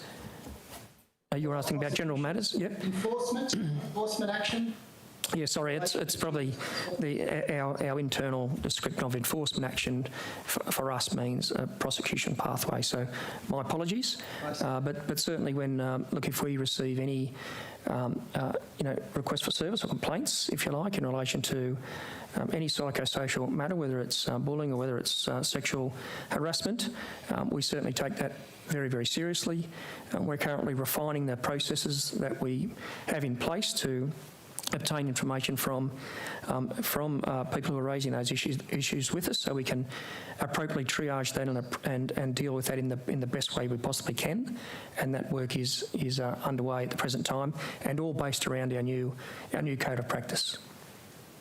So perhaps I can reframe the question. Can you provide on notice the number of provisional improvement notices, penalty notices, or prohibition notices that have been utilised in relation to a duty to manage psychosocial hazards in a workplace? Yes, we can certainly do that, Mr. Jack. Yes. Yep, we can certainly do that. Excellent, thank you. I might just finally just turn to one other issue. I touched on this in the session with the Minister. So perhaps Ms Hogan, can you outline for me the number of executive directors that have some role in terms of safe work? Yep, I think it's 5, but Ms Mann can confirm. Yes, that's correct. There's 5 executive directors who work on safe work, and as we spoke about earlier, it's because we have allocated functions down functional lines. So there would be John Tansey is responsible for policy and legislation, Mr Williams is responsible for the inspectorate, and so forth and so forth. So there's 5 executive directors working on safe work. So, Ms Mann, doesn't that really mean that safe work ceases to be a substantive entity? It's just a brand, isn't it? If the substance behind safe work is actually distributed across a whole range of other functions that are intermingled with other roles within the Better Regulation Division, safe work ceases to exist as anything substantive, hasn't it? That's absolutely not the case, Mr. Adam. So what we were seeking to do from 2019 was to bring together multiple regulators, Safe Work, Fair Trading, Liquor and Gaming, and some other smaller regulators, bring them together into the one place and make sure that then that it turns into a centre of excellence. So it is really about sharing regulatory best practice, making sure that we can leverage each other's good pockets of good practice and I guess transfer that out across all regulators. So it's actually based on international best practice as well, and many other jurisdictions in Australia have that same model. But it really means that safe work ceases to be a standalone regulatory body, doesn't it? So we still have safe work, just as we still have fair trading, just as we still have liquor and gaming, but they are, as I said, sitting together so that we can work in terms of best practice. So absolutely not. Safe work is still as important now as it has ever been. And so does the group of directors, executive directors who have responsibility for safe work come together in some regular forum? Is there an executive group for safe work? Absolutely. So we have for each regulator brand, we have a leadership group that comes together regularly to talk about issues across the functions. But then my executive team and I meet on a weekly basis as well, where we would discuss safe work issues, fair trading issues, and other regulatory issues. So that's an important part of the model, is that communication and cross-collaboration. Doesn't that I suppose, diminish the transparency of the functional roles if they're all blended in the back end, as you've described it? Then doesn't the public lose a line of sight to the resource allocation to each of the functional areas? It becomes very hard for the public to see how much of a resource effort is being dedicated to keeping workers safe in the workplace. So not at all, and I can provide you the details of the resources allocated. This change was indeed done for the consumer, for the customer, to make sure, for example, that when we have, if I look at the inspectorate, when we have safe work inspectors going out, that they can look at issues relating to building and construction and fair trading as well. So there's many, many advantages of this model.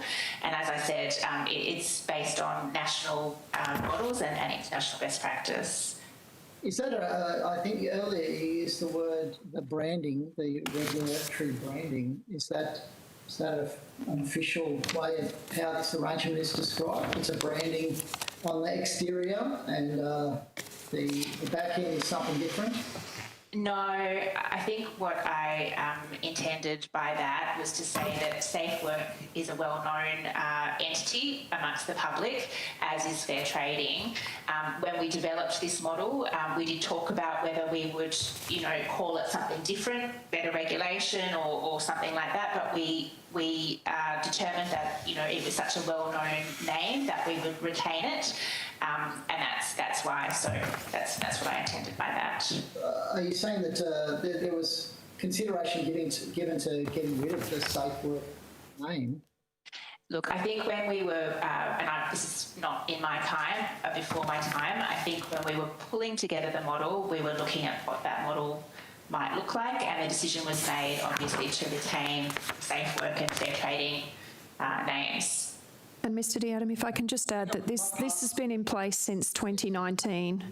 This has been in place since the 1st of July 2019. It is called the Better Regulation Division under Ms Mann, but Safe Work as an entity and Fair Trading as an entity, as well as Construct New South Wales and Professional Standards and a number of other regulators, all are appropriately resourced and have the right attention focused on them. I suppose my line of questioning, Ms Hogan, is directed to establishing whether Safe Work is a discrete entity or whether it is, as Ms Mann has described it, just a brand. It is not just a brand, it is absolutely got all the appropriate resources it needs to do its job. I might pass back to my colleague. Before you do, with the indulgence of Ms Housas, can I just ask one clarifying question? Mr D'Adam was questioning about you intervening in school violence. Now, if that student-to-student violence was deemed as systemic because of system failures at a school, is that something that you would step in on?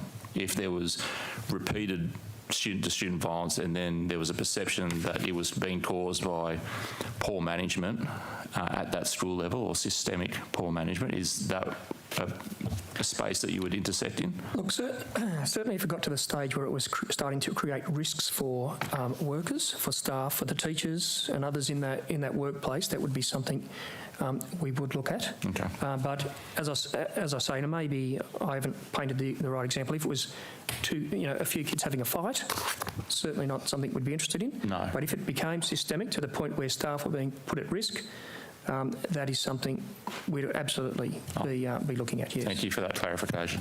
Excellent question. Happy to yield for one. Mr Chandler, I wanted to come back to the question of rating. So I understand that the rating system was supposed to be released in March. Are you on track for that? Look, voluntary system to start with, so we didn't want to regulate it. You might recall that there was a lot of regulatory activity in the last 2 years. So we've taken this as being an opt-in system for first movers, and the growing number of people who recognise now that unless you've got a rating, your brand is going to suffer. So that process is moving quite well. And your last question is, will there be a public register available for consumers to actually see that? And there will be as part of the iCert offering. Let's also be very clear that we're doing as much as we can to get another couple of ratings entities into the market, Moody's and Standard & Poor's, because we don't want just one provider. But at this stage, the first mover is Equifax with their iCert rating, and that they will provide a public register for rated entities to show their rating. Okay, and are you looking, when are you looking at launching that public registry? I think when we've got probably at least 50 people rated, I think that's the point. But in the interim, as new players get rated, as you may notice that we've been publicising, we're making a deal about that, and I'm going to attend in the next few weeks. The first of the developers are actually going to publish their rating on their brochure for sales, and we'll be making a big deal about that, because the message has got to be to consumers now that you have a choice. You can ask if the developer is rated, and I've started to get information back from the real estate industry now that in fact prospective purchasers are asking, is this developer rated? So that's starting to become known amongst consumers, which will ramp up even more once we've got approximately 50 developers and builders rated. Mr. Chandler, do you have a figure on how many you've rated so far?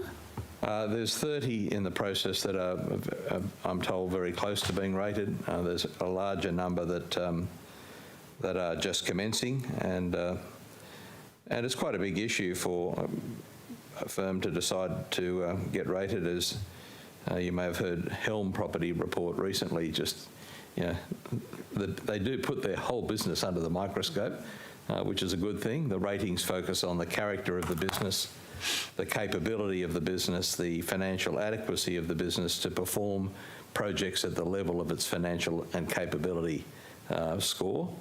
So, look, that message is just getting through, and I don't want to call out players that have just simply signed up in the last week or 10 days because I'll let them go through the process first, but it's quite an impressive list of people who have now commenced to join the ratings process. Thanks very much. Mr. Chandler, I wanted to just move on to a different issue. This is from the annual report, from the Department of Customer Service annual report. I just wanted to ask you a question. This is on page 239, and it says, I'll wait for you to get a copy of it. It's the first highlighted section there. It says investment revenue is $38.8 million lower than budget due to deferral of Project Remediate, which was originally expected to occur in this year. So can you just explain what that was in relation to?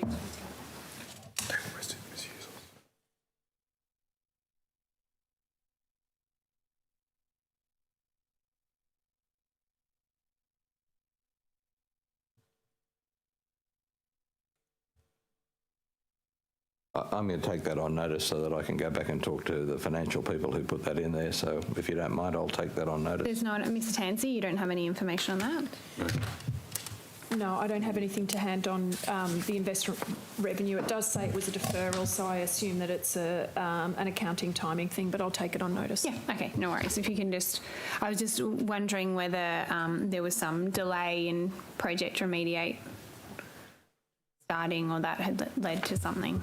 I'll cross-check and come back to you on notice. Not a problem. Thank you for that. Mr. Chandler, I asked the Minister this morning about the Auditor-General's performance audit on flammable cladding and when that's likely to be released. Do you have any more information for us on that? That is an audit of the cladding task force, so Mr. Tansey could answer that. Mr. Tansey. So it is a matter ultimately for the Auditor-General about when she brings it forward, but I anticipate it's going to be next month, April. Okay, excellent. And I assume that there's been some engagement with the department, as there usually is with these performance audits. Buckloads. Yes. Excellent. Well, we're looking forward to reading it. Warts and all. Mr. Chandler, are you aware of how many government buildings still have flammable cladding on them? I'm aware of the Class 2 buildings that do. So Okay. Mr. Tansey, do you know how many government buildings? Yes, just bear with me. So it's as at the 18th of February, which is the last time we met as the task force and refreshed the dashboard, it was 14 buildings that are still being investigated for either having cladding or potentially having cladding. Okay. And do you have a time frame for removing those?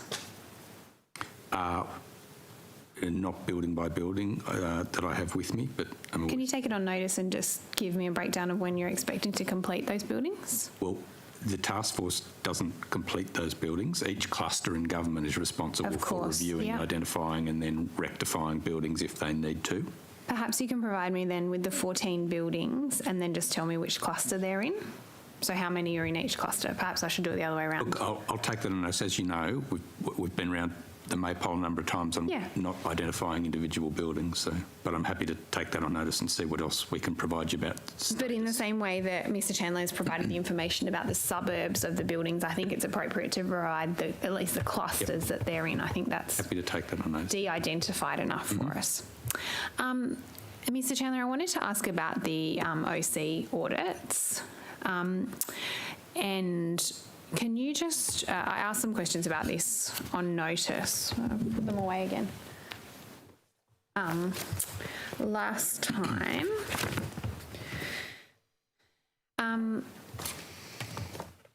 so I just wanted to ask how many audits have been completed?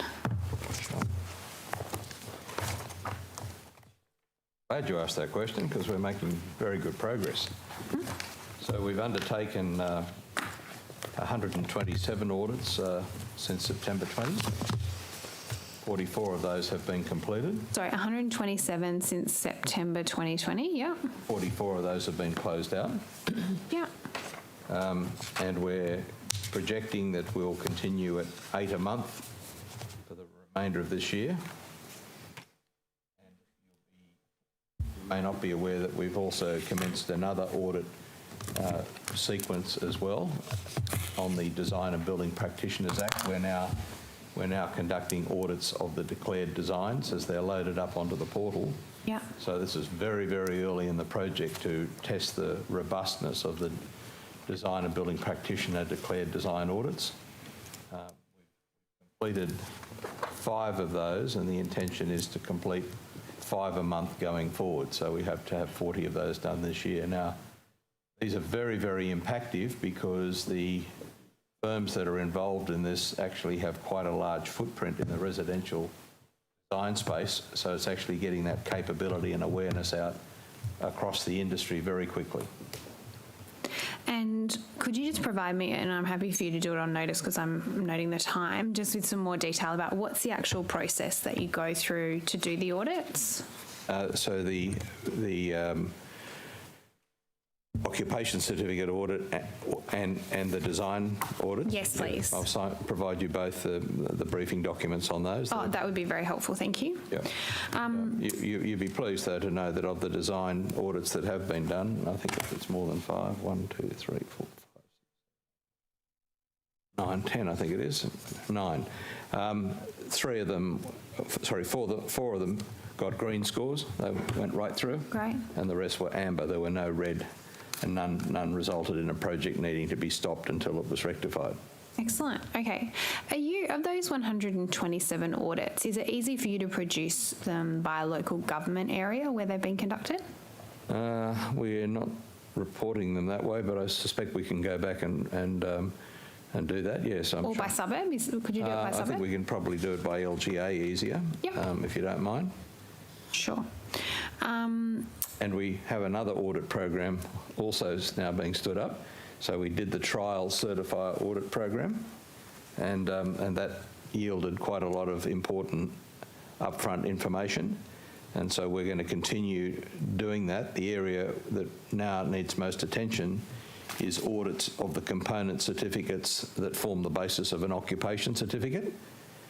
And at the same time, we've seen some examples in local government, and we're about to start doing certifier audits on 10 local governments and doing 3 projects on each of the local governments in Class 2 buildings of the last 6 years. Okay.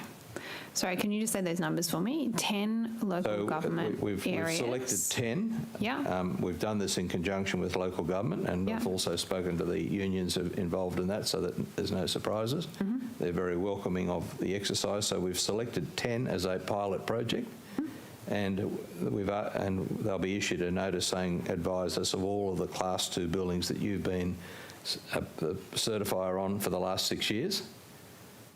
The intent then is to risk select 3 of each of those. So, for example, I think Bayside's got 8 or 9 projects that they've done, so we'll risk select 3 of theirs, and we'll do that the same for the other 9, and we'll do a desktop audit of all of the component certificates making up the OC audits. So much rich findings we've had here is that we actually have a building at St Leonard's at the moment where there was a staged OC, and we went in and reviewed the component certificates there, and that project is now working back through the staged OC because it's got a final OC for the remainder part of the building, and we've made it a condition now before the final OC is issued that all the component certificate weaknesses in the first OC are addressed. It's really going to bite. This certifier audit program is really going to bite hard. Yeah, and I think that's one thing that we've heard consistently through that building inquiry that we did was that the final occupation certificate is reliant on the quality of those component certificates. So I think that's an excellent idea.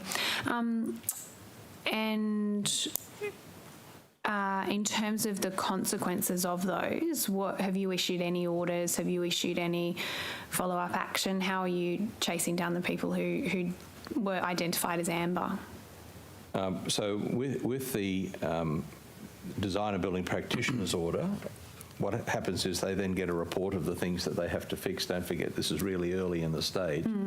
So our opportunity to intervene again and again is continually present for us. But what we found is that there's been a positive absorption of the recommendations. So we provide a report to the design team and say, here's the things that we found, here's our recommendations for improvement. And they've been embraced, and so therefore we'll go back a couple of months later and see how that's occurring, but we can do that by simply desktop audits, looking in at the uploaded documents on the e-planning portal. Okay. Mr. Chandler, I wanted to ask you, last time during budget estimates I asked how many people were employed in your office of the Building Commissioner. You said that there were 10. Is that still the same? It varies between 10 and 12. I think it's possibly 10. Do you mind just taking on notice and just giving me an update on that? It'll be the same answer. Beautiful. And there were 8 people employed in the Office of Project Review. You can just give me an update on that one as well? Sure. Okay, that number's probably 10 or 12 now. Fantastic. Thank you very much. I've actually got the updated number. OBC, it's 11. Office of the Building Commissioner, it's 11. And Project Remediate, it's 13.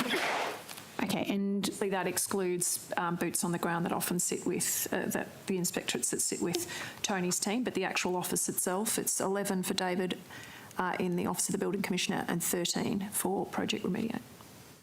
And can you provide me on notice just a list of those positions like you did last time? Yeah. Thank you very much.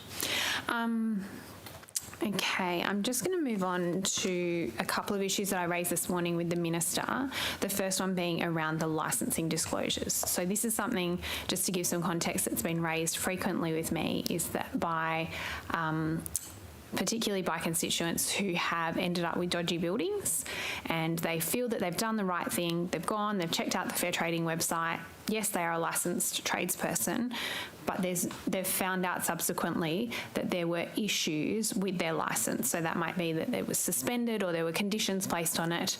And that's why I'm interested to know why the online portal that the online registration doesn't link with the online portal to say, this person's had their licence suspended, this person's operating on a personal licence, this person had their business licence suspended, whatever it might be. And this is something that's come up frequently for me. If you could, Ms. Mann, I think that's best positioned. Yep. You're the best person for that? Yes, thank you, Ms. Housos. So I did just want to clarify that because we have our register, and on our register we do publish a number of details, and we're required to under the Home Building Act and under the Home Building Regulation. So we do publish on that register, as well as standard details like particulars of the licence and so forth, but we do publish the results of prosecutions. We do publish details of penalty notices issued and also the number of insurance claims that are paid. So I'm not sure, there might be a bit of misunderstanding there about that, but we certainly are required to do that, and we do that. So if you look at the register now, those details are up there, and we do it for exactly that reason, so that consumers can make an informed choice before they engage tradespeople. And I should also say that we are looking, as part of some legislative reforms to the Home Building Act, we're looking at, is there any other information that we could reasonably publish that would help consumers make a more informed decision? Okay. I've got some specific instances that have been raised with me, but I might actually just do some specific representations to you on those ones. I'm more interested at this point in the specific policy questions. But this would the information here that I have is that the Fair Trading Contractor and Tradesperson Licence Registry, it doesn't currently disclose any previous misconduct, licence cancellations or insurance payouts on other licences that are held by those contractors and tradespeople. So my understanding is that it does, but let me, if I could look into that and come back to you. Yeah, absolutely. That would be great. So the other thing that's specifically raised with me is that the company licence check then doesn't get linked to the director and the nominated supervisor licence check. So you can have one person operating with multiple different licences, getting infringements on the other ones, but it not linking back to their original one. So I will look into that particular issue, but as I said, if that isn't there at the moment, we are looking at how we can make even more improvements to the information provided on that register. Okay, Hughes, I think Mr Tansey has something to add on that. Yeah, I'm quite sure that there are links there.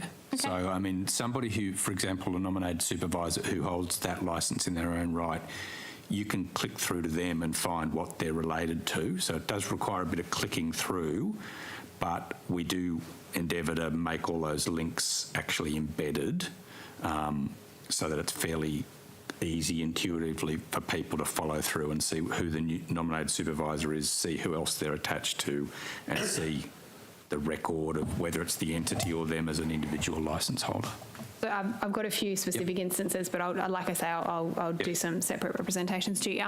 Ms Mann, you said that you were looking at some legislative reforms to the Home Building Act. Do you have a rough time frame for when you're looking at introducing those? So my understanding, Hughes, is that public consultation will kick off in about August of this year. Okay. There has been sort of some targeted consultation already occurring, but the broader consultation will kick off in that time frame. Okay. And so then if it's happening in August, then it's going to be hard pressed. Were you still planning to try and get it in this year? Is that the idea? Look, obviously it's a very extensive review of the Home Building Act, so whether we'll be able to get it in this year or not, I'm not sure. I think we would target that, but not sure whether that's achievable or not. No, I understand. I guess a lot will come out of what the public consultations tell us as well. Absolutely. Okay. I know the Minister made it very clear this morning that the iCare Home Building Compensation Fund isn't in her portfolio, but I am just interested to see if there's been any consideration about increasing that payout, because it hasn't been increased for a decade. It's $340,000, and I mean, Mr Chandler would be able to tell us how quickly building materials have increased just in the last couple of months, let alone over the last 10 years. $340,000 doesn't buy you much when it comes to essentially building a house, which is what some people are looking at. And so I've been approached by some constituents who are losing out much greater amounts than this because of dodgy building work. So I'm interested to see if that's been considered in any way. So yes, we share your concerns, Ms. Usos. As the Minister said, it isn't squarely within the portfolio. So yeah, I'm not sure that there's much more that I can add to that at this point. Do I just need to direct those questions to iCare? Is that right? And Minister Dominello?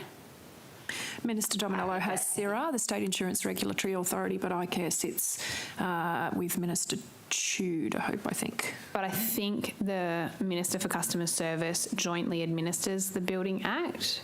So that's... Part 6. That's right, which I think is the part that covers the home insurance building warranty. Sorry, I thought you were asking if iCare reported to him. Apologies. Sorry, this is one of these...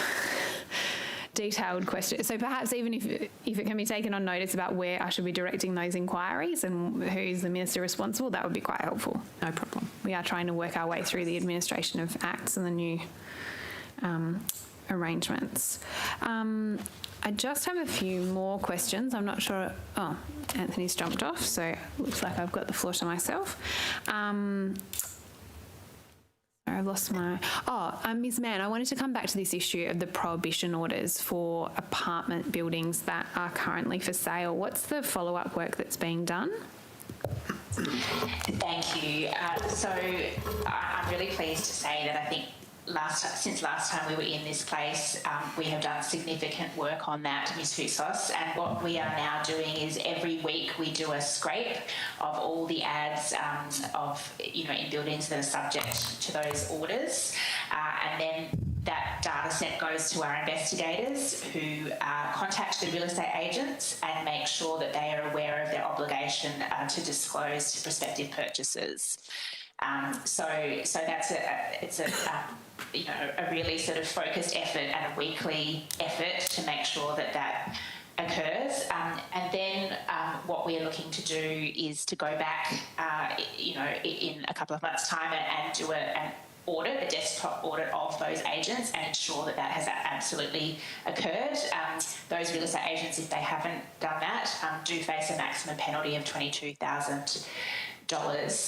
The other thing that I will say, Ms. Housos, is that the requirement to disclose is a relatively new requirement. It was commenced on the 1st of September 2021. So what we also are doing is making sure that all real estate agents are aware of their obligations under the Act. We are doing that through, we have a sort of a mailer called Property Matters, which has got a readership of 80,000, and we are alerting people through that, and we're hoping that we'll be able to, in every Property Matters release, we'll be able to issue the latest list of orders so that agents can see them and be aware of them as well. I'm also meeting with the Real Estate Institute of New South Wales to see what more we can do to get the word out. So I think there's been a very concerted effort in this space over the last couple of months. And so how many investigators do you have working on that? I'm not sure whether I have that information to hand in terms of the exact number of investigators, but I can get that for you. Yeah, I'd be interested. And then, so the follow-up action is just an informal phone call or something like that. I mean, this is something that it was covered in the newspaper. I then raised it in the last estimates with several examples. Just literally yesterday afternoon, I printed off 4 more examples of buildings that are for sale. It's clearly something that is happening time and time again. I appreciate the efforts you're making, but it seems like it's not coming to much, that's all. So can I just clarify one point though? Under the regulation, it's an offence for the agent to induce a person to enter into a contract or arrangement by concealing a material fact, and the order is a material fact. So it is about the threshold is inducing the person to enter into a contract. So real estate agents are not actually required to put in their advertisement the fact that the building is the subject of an order. But what we would say is, before anyone enters into a contract, that the agent absolutely needs to tell that person of that material fact. So I just wanted to clarify that. Right, that's a helpful clarification, Ms. Mann. I think I might have just a couple of other questions, sorry.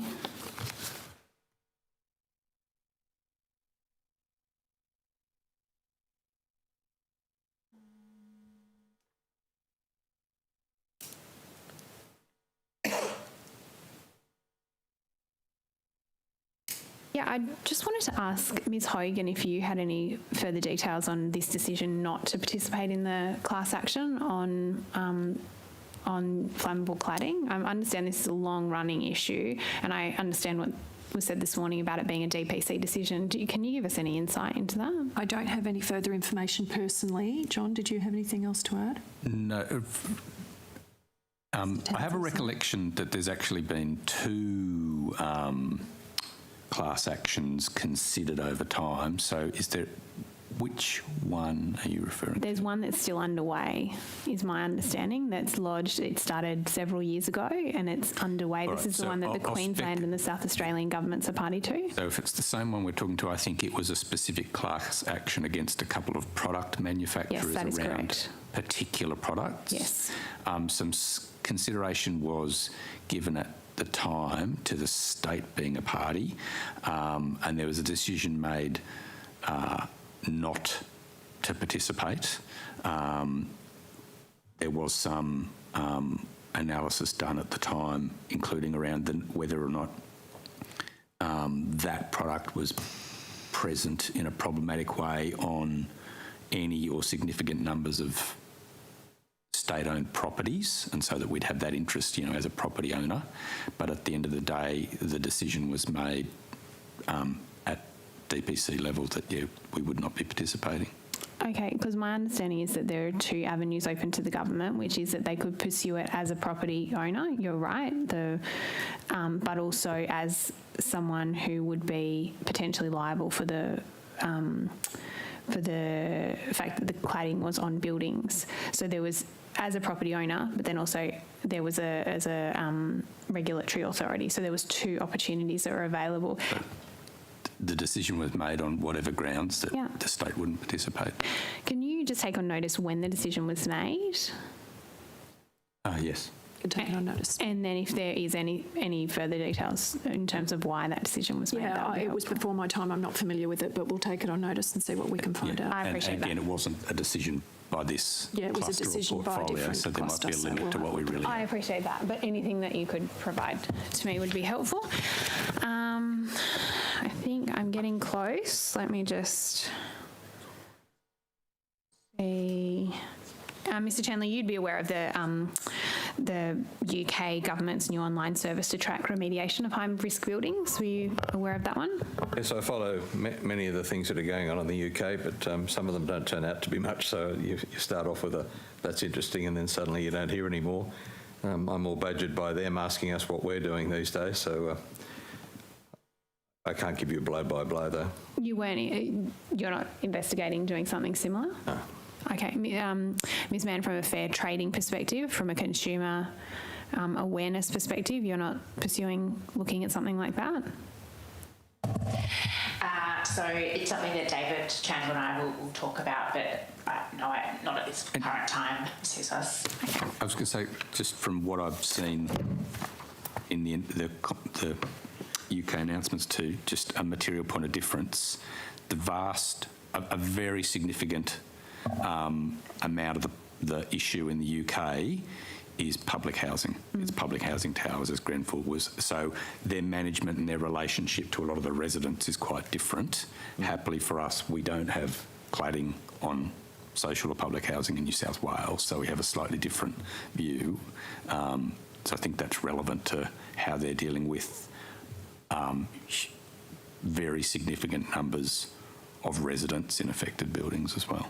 Yeah, but I think that that's also indicative of their broader housing market, that a much higher proportion is in public housing. I'm interested in it from a renter's perspective here in New South Wales, that there are still, perhaps not in the public housing space, but certainly in the private rental market, there are significant numbers of apartment buildings where residents would not be receiving information because they're not on the owners' corporation, and this would be something that they could actually be, a way that they could be kept informed of the remediation process. We talked about Privium Homes and you gave some figures, 145, that was the Minister that gave the figures. There's no further updates into what's happening there. I understand liquidators have been appointed for Privium Homes. Yes, I've got in one of my files the first report. As I say, these reports of these receivers, they're piling up like this at the moment. So I'll have a look at that, but there's not a lot of joy from anyone from what I can see. Yeah, absolutely. I mean, these are people who are left, it's their major financial investment. They feel that they've signed contracts, they're going to get a product, and now they're hunting around for a new builder at a massively inflated price, or likely to be an increased price. Is there anything that the government is looking into to provide people like this who are left high and dry, so to speak, to provide them with any support? Other than giving them a clear line of sight to those things that are there to assist them. So if the builder's gone broke, then obviously under the Home Building Act, they've got an opportunity to go down that pathway. In regard to people who've got deposits and they don't know where that's going, Fair Trading are looking at that. It's because I'm not looking at that on a daily basis. I know that Fair Trading are offering advice where they can. Apart from that, I think I can't really add much to it.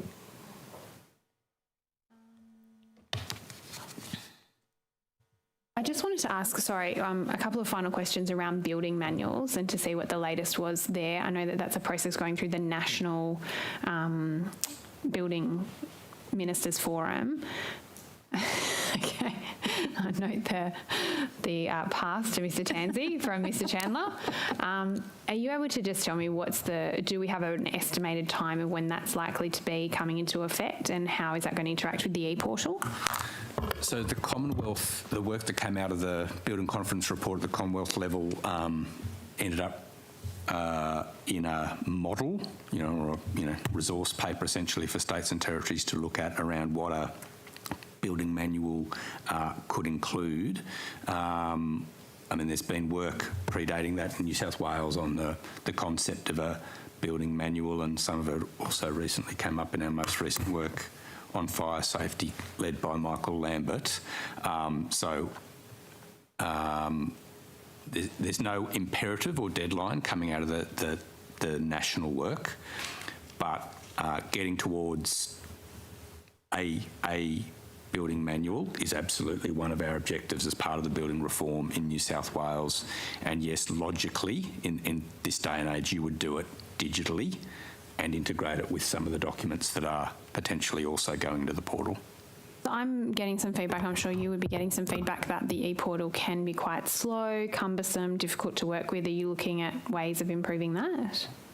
Yes, there's constant work going on to do that, Ms. Hughes. Look, it's been in a rapid state of development, and over the last 18 months it's also taken on some additional features to make it much more beneficial to multiple agencies. It initially started off being a DPI type project, but it's become now one of the backbones of the data that we will use as a regulator. It's also now feeding into the Strata portal, which is also developing. So the end-to-end nature of it is rapidly being resolved, and its functionality is being improved. What we're doing is running a Friday workshop to anybody who's got problems with current clunkiness, that we're trying to address their immediate problems and then feed that into progressive improvements. But I would point out that a number of the certifiers are sort of complaining a little bit about it at the moment, and I've put up that they're very keen to keep their data in their own silo rather than in a central silo where everything is transparently available. And so record keeping is a big issue for certifiers, and some of them are reluctantly coming to the altar. They will all come in due course, but along the way they'll kick and scream. So I just make sure that we moderate comments on the clunkiness of the portal, as contextually saying you've also got a group of people that are being dragged, kicking and screaming, to get onto it. No apologies about that. And I met with AAC's full board a week ago and made it very clear that we'll do everything we can to improve it, but for them to put down their arms and stop fighting to save their own little silos. In fairness to the certifiers, they're not the only people who have raised it with me, so that's but I understand the point you're making. I wanted to just quickly touch on two final issues. The question of Australian standards being available. This is something that came up during the building inquiry, and it's several years ago now, so I can't remember. But I thought that these were freely available I'm pretty sure that we discussed at the time that they're freely available. Why aren't they freely available, Ms. Chandler? Well, first of all, the ownership of Australian standards was held by the Commonwealth Government, and many years ago the government decided to sell the IP of Australian standards off to an international host for that, SAA was it? And only in the last few years that's been reacquired and brought back into a Standards Australia entity, which is essentially a not-for-profit Australian entity that will own and progress the standards into the future. So there's no decision being made at the Commonwealth to start funding Australian standards. It's got to stand on its own, and it's therefore obliged to make an income so that it can fund its work. So I don't see that there's any likelihood at all in the future that they'll become free. What we have done is that we've, in discussions over the last 2 years with Australian standards, is to say, well, we don't need to make them as expensive as they might be if you had to buy the lot. So they've actually now produced, in collaboration with us, what they call business sets. And so they've broken the business sets down into elemental, so like structure and like waterproofing and like electrical or services. So there's a series now called business sets, and typically they are priced around $150 each as opposed to $3,000. So it's possible for someone who just works in an area where there's a couple of areas where they need to have particular knowledge that they can acquire that without having to buy the full kit. And I appreciate that works better for professionals who are working in the industry, but for the average consumer who wants to check that something's being done, and I can speak from personal experience of having a tradesperson say that's done in accordance with Australian standards and you've got no point of reference as a consumer, what pathway is there for a consumer who's been told by a tradesperson this is done in accordance with Australian standards, and then there's a dispute arising unless they pay the $100, or I'm told it's actually can be significantly more. Can be significantly more.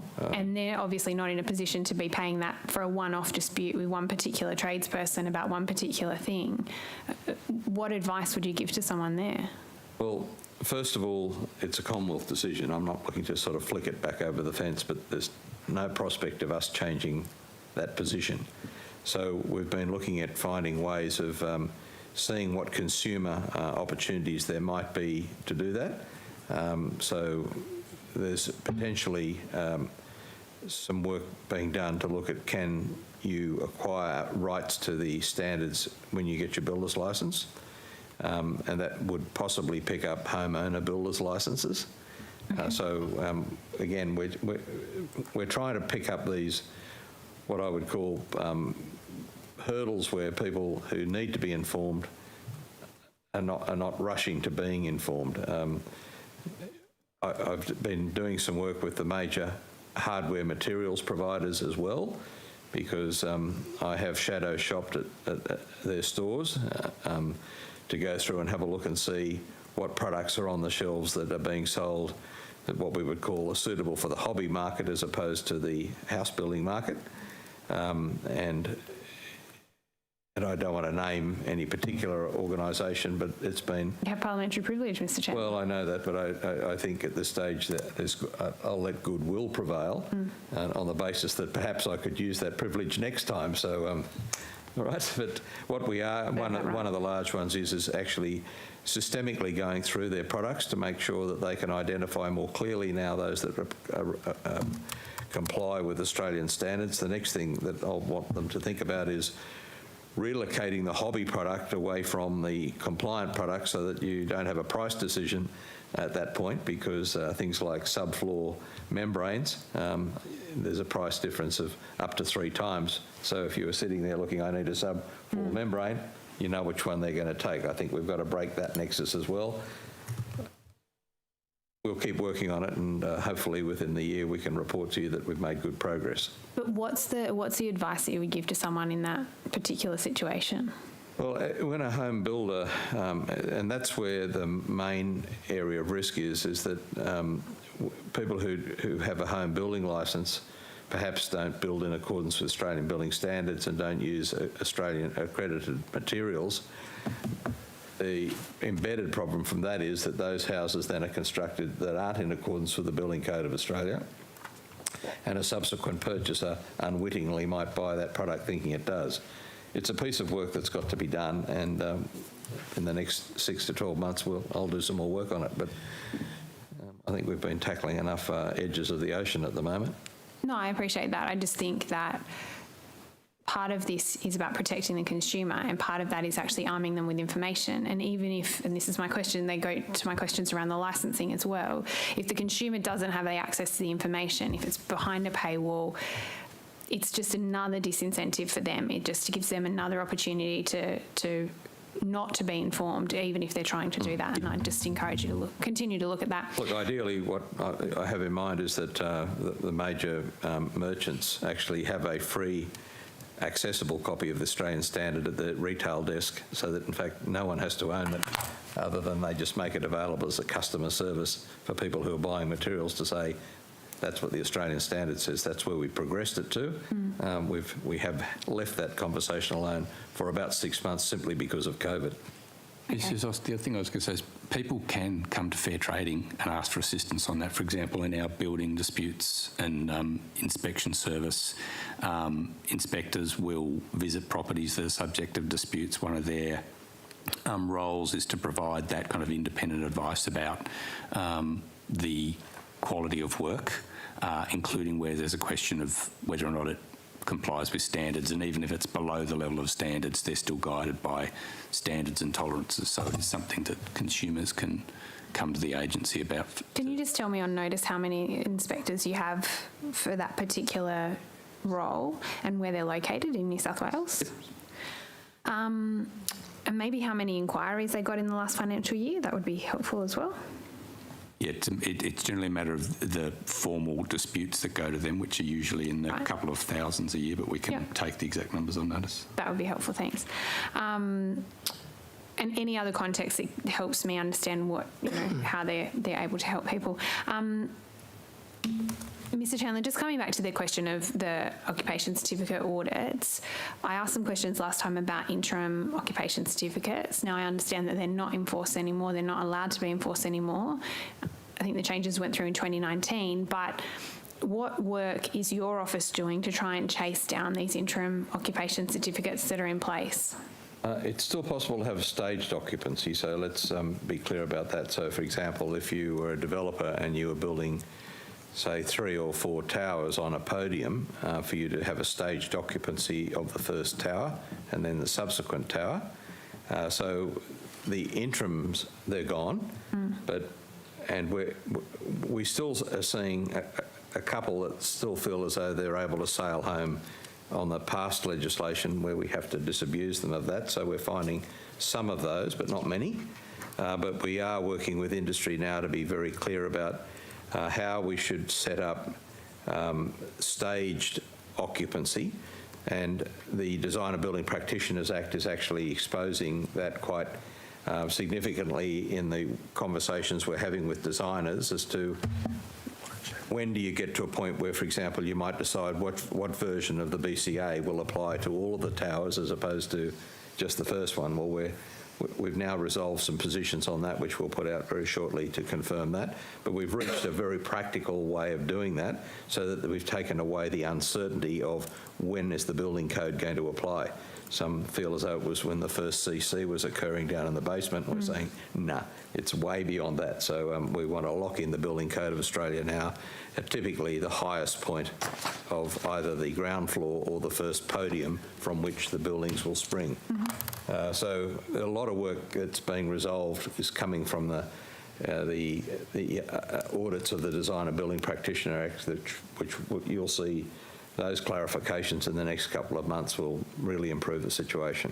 So, Mr. Chandler, I understand that this is something going forward is for the newly constructed buildings. I'm interested in looking backwards at those buildings that didn't have a final OC issued, that do only have an interim OC issued. Is your office doing any work to try and investigate to find out where they're stored, how many there are, how many are still in effect?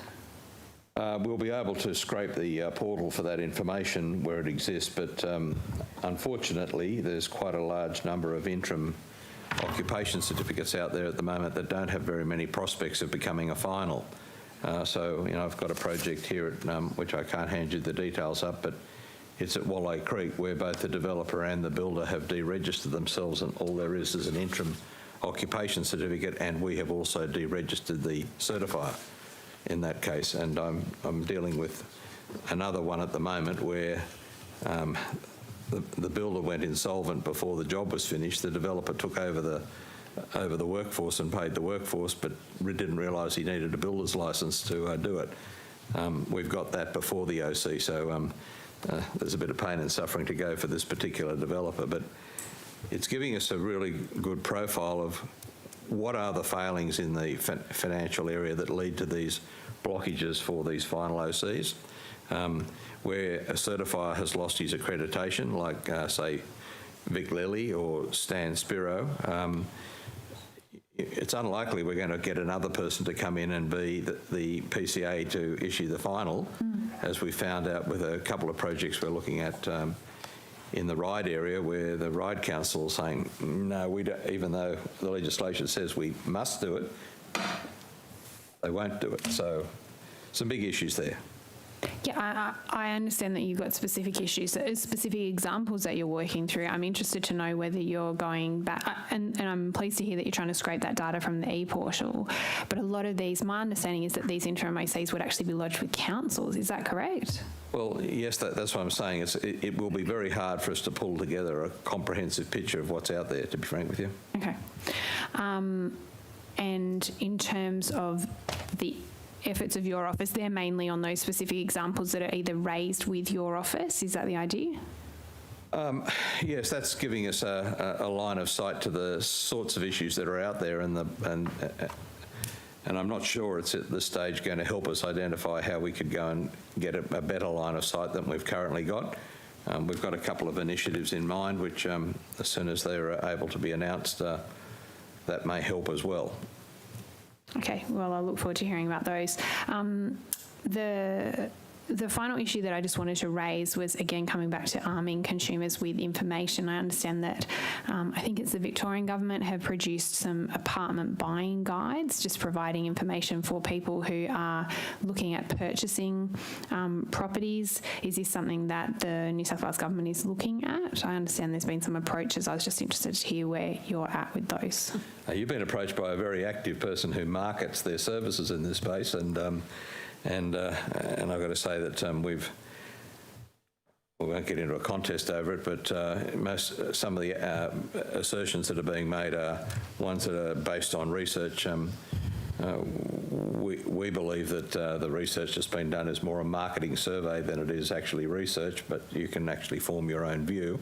The better work that we think that we'll do is to work with SCA, Strata Communities Australia, who have also produced a buying guide, and we'd rather work with them because they are now qualified under a professional standards scheme, and we feel more comfortable working with someone like SCA to actually enhance that document. Excellent. Okay, that was all I had, Mr. Chair. Thank you. That takes us pretty much close to the end. I'm just looking at Mr. Poulos, whether he wants to start his cross-examination. Well, thank you very much, Mr. Chair. This late Friday afternoon, the government won't be raising any questions, but if the witnesses have any additional information that might be useful to this committee, I'd invite them to do so. That was going to be my next question. There you go. 3 short comments, if I may. Yeah. Mr. Shoebridge asked us to come back before the end of the day on an issue around lighting. We will take that on notice, given he hasn't returned, and also Ms. Mann hasn't had an opportunity to be fully briefed this afternoon on the various channels, so we'll take that on notice if we may. Ms. Hughes, also this morning you asked for an update on the flood recovery grant. As at today's latest information, this is the one that was released, the 50K, earlier in the week. Yeah. 1,423 applications received, 10 have been approved, 1,365 in process, of which 604 are awaiting further information from customers. What I will say is, I'm not sure if you're aware, but Service New South Wales now has a transparent published data set, a performance dashboard if you like, and it's just gone up this afternoon, so it'll be reported live every day if you wish to get further information there. And then the third thing, with your indulgence, Chair, is that Natasha has been fading all afternoon with COVID, and I just want to thank her for joining us today, given she, under ordinary circumstances, I wouldn't have let her attend or come in. So I just want to thank her on the record. Thank you. No, thank you. I did notice that she was fading. She not only was she fading, but she was waving or signalling to us that she may have had an answer, and it was less enthusiastic than her previous wave. Ms. Mann, did you have something to add, or?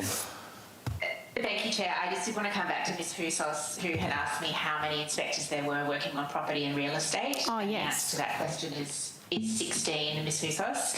And if I could, just to reduce work for the team, I also did want to just describe in terms of the retirement village compliance effort that Ms. Boyd asked about. So I can advise that since January 2021, our real estate property team completed 18 desktop audits of retirement villages. There were 4 complaints about retirement villages escalated to the team for investigation, and that resulted in Fair Trading providing education to 1 retirement village for breach. As I've said, we've got 16 inspectors in the real estate and property team, and I can provide further information if required. Thank you. And I just noticed, Mr. Williams, you had one item. Thanks, Chair. Just clarifying one question asked by Ms Housos this morning in relation to what Safe Work is doing up in that northern region, in that severely flood-affected region, and how many people we have up there. Yeah. So just to give you a quick breakdown, I guess from Port Macquarie up in that coastal strip. So we have 6 inspectors at Port Macquarie, 4 at Coffs Harbour, and 6 at Ballina. Now, I would note that some of those people have, in their own right, been impacted by the situation. And, of course, even doing normal business, their activities have been very much curtailed by the ability to travel and not be in the way of emergency services and business at this time. But I guess more broadly in that very northern strip of the state and the coastal strip, we do have a total of 43 people, and in that I'm including 19 in Newcastle, 6 in Tamworth and 2 in Narrabri. And in terms of what they're doing at the moment, other than supporting where they can, I guess we're standing ready once floodwaters do recede to do what we normally do in these situations, and that is to ensure that recovery efforts are undertaken safely and businesses recover safely, particularly around issues like asbestos, electrical, diseases from working in the mud and the water and the sludge that people are, and the use of equipment. So we're very much ready once floodwaters recede to be out there supporting businesses to recover safely, and in doing that we'll be very much supported by our fair trading inspectors to make sure that not only workers are protected but that consumers are protected as well, and making good decisions around engaging people to do everything from getting rid of asbestos to engaging builders to do temporary repairs and those sorts of things, making sure works are undertaken using the appropriate contracts, and that people aren't pushing money out without getting works done. So look, we'll be having a surge effort in that space as required when the time is right. Yep. And Mr Williams, sorry, just for one follow-up. So you've noted that there are people in Newcastle, Narrabri and Tamworth, which are obviously outside the affected areas but close enough to be then offering that surge. Would that be the natural place that you would get the surge That's capacity right. from? We've got a very mobile workforce, and we do take a statewide approach. So we will be moving some of our inspectors from different parts of the state into those flood-affected areas to help with that effort. Yep. Excellent. Thanks very much, Mr Williams. That's helpful. Okay, I think that brings us to a close. So thank you very much for your time today. You have taken some questions on notice, and the Committee Secretary will be in touch. So once again, safe travels home, but thank you for your time.